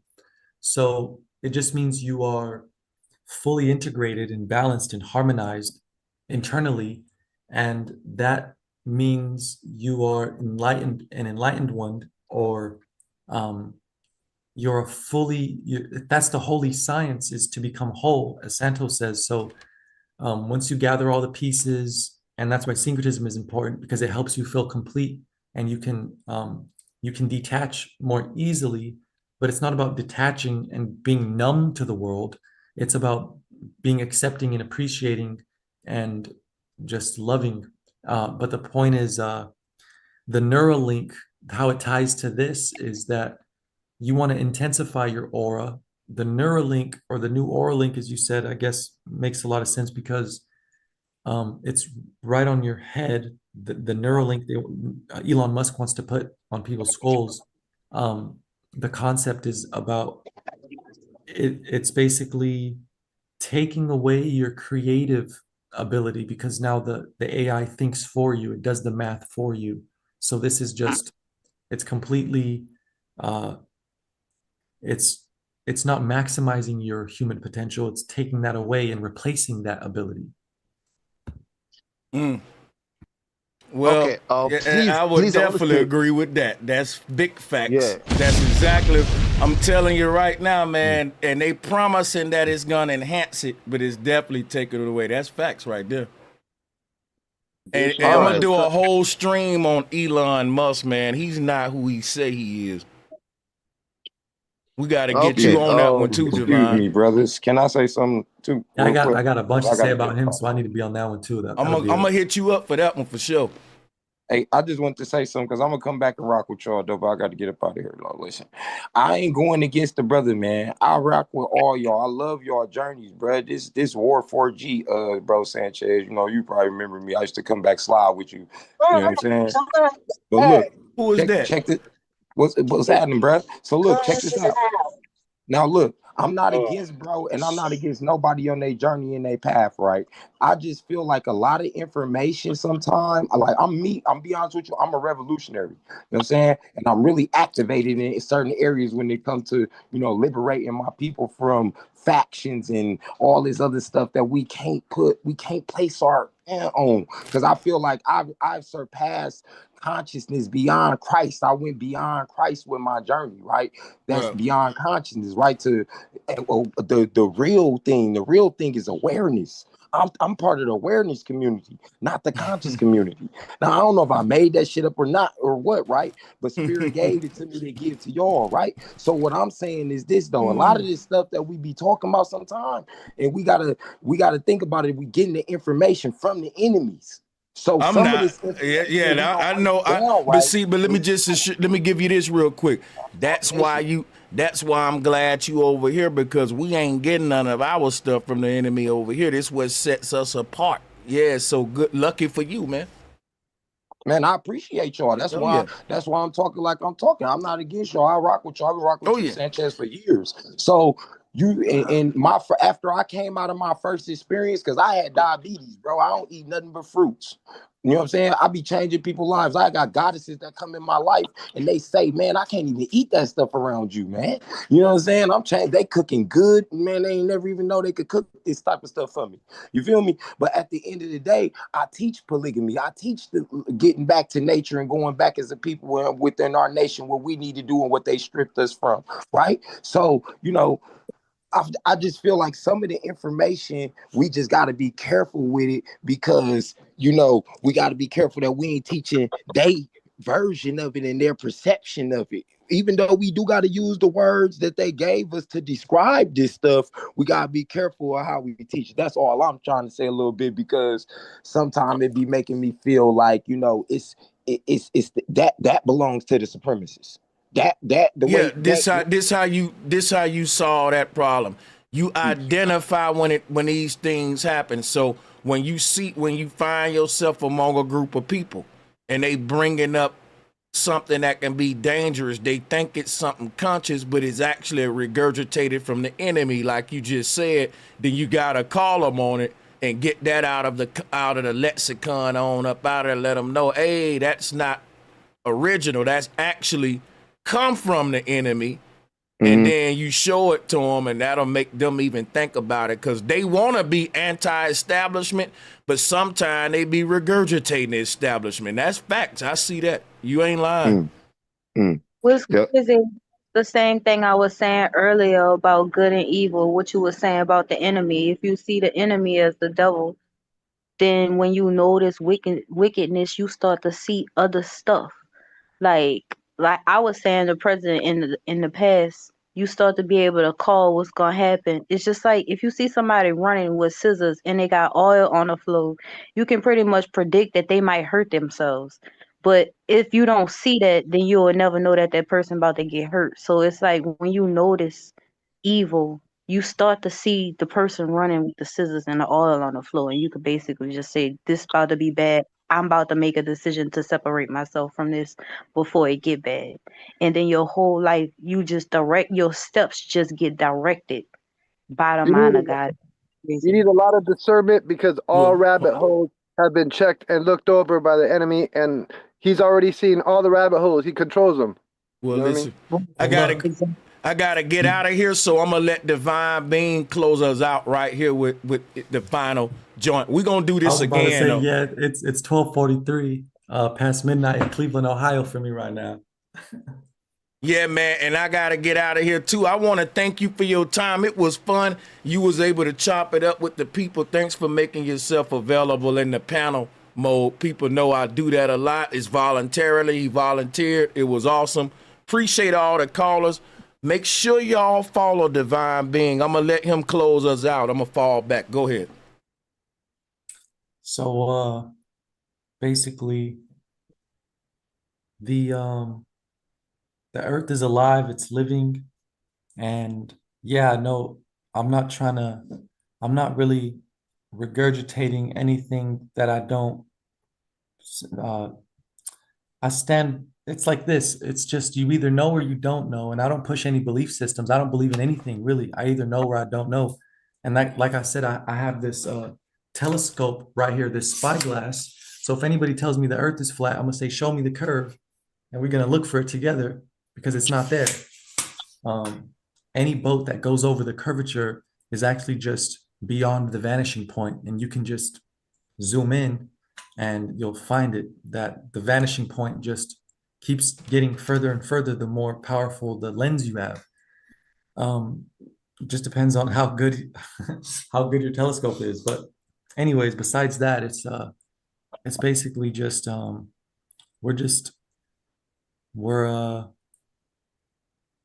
we're trying to come together now. The knowledge is here. We're not. It's not even a debate anymore. I'm ready. We're ready to open classes and teach this, teach astrology and teach as above, so below, and teach how everything, how like one of my greatest discoveries is it's that when you take the Vitruvian man, his belly button becomes the North Pole, which is the navel of the world. It's the point of creation. The belly button of man is over the North Pole on an AE map, azimuthal equidistant, or a flat Earth map. And his arms stretched out make a perfect square, which is the same diameter as the equator of the flat Earth. And when he extends his arms, the Vitruvian Man by Leonardo da Vinci, he makes the Tropic of Capricorn, which is when the sun does the small loop, the big loop in winter, and in summer the sun goes around the North Pole, and that's why you have a 24-hour day in the North Hemisphere. So it's explained because the sun is going around us. You know, it goes up. It's like a teepee, like a tent. It's like a pyramid. It's small and wide, and that's why we have the analemma, where the sun makes a figure eight if you take a picture at 12 o'clock every day. So everything points to this, that the the Vitruvian Man, it's a perfect it's a perfect this it's in perfect alignment that the human body is a fractal of the world we live in under this umbrella vortex dome that wobbles, and the earth doesn't wobble. It's the vortex. The water turns as it vortexes, just like water does naturally. Um, as I've shown before at the Marina Bay Sands whirlpool and in Australia. Um, so the Vitruvian Man, when you draw a circle inside the square of the man, you get the ecliptic, which is the 12 zodiacs. So some zodiacs are on the Tropic of Cancer and some are on the Tropic of Capricorn, and the sun is following that one path while the dome is turning. So we have a dome above us that's rotating, not the Earth doesn't move, it's stationary, and any star that is above your head will take 23 hours, 56 minutes, and 4.2 seconds to return above your head, which means it's faster than the sun because the sun takes 24 hours exactly. So the sun gets dragged backwards, and that's why we have the precession of the equinox, where we have the age of Aquarius for 2,000 years, the age of Pisces, the age of Capricorn, etc. Because the sun is going one direction, Aries, Taurus, Pisces, but the ages are going backwards because the sun is getting dragged behind. So it's all, you can explain it on the flat earth, you can't explain it on a globe model.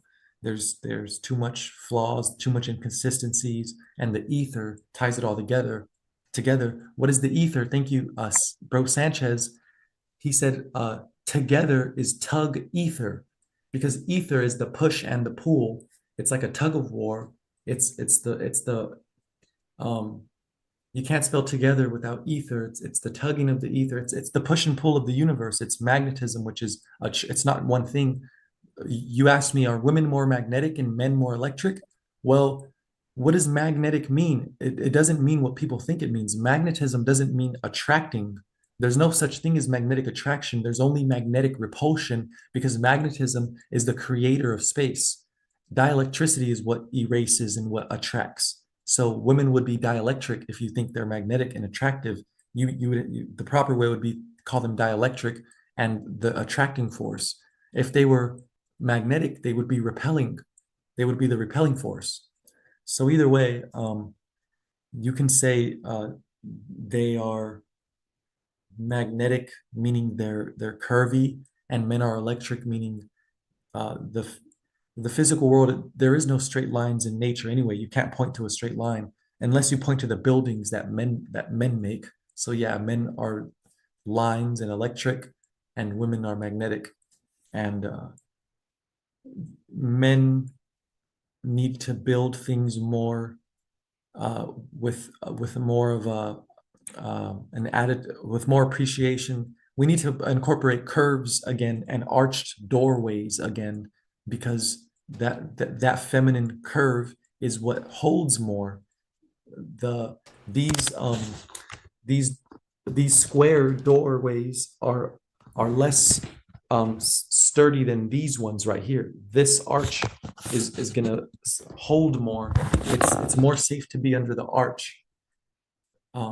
So basically, together it's, men build, but let's build with the feminine curves involved in our architecture. So we just need to tug ether and put the magnetism and electricity together, because magnetism is both repelling and attracting. Magnetic repulsion, magnetic attraction. People think it's like one or the other, but This is powerful way to end the show. And I just want to thank you once again. I'm looking forward to the next one, man. And we definitely going to follow you on your channel. Salutes and peace and much love to the panel and to the chat room. See y'all on the next one. And stick around before we get out of here. We ain't going to end just yet. I got a couple announcements. You need to go and sub to Key Norfolk's channel as well. Why do you want to do that? Well, he's going to be uploading an exclusive interview with 607 Unc.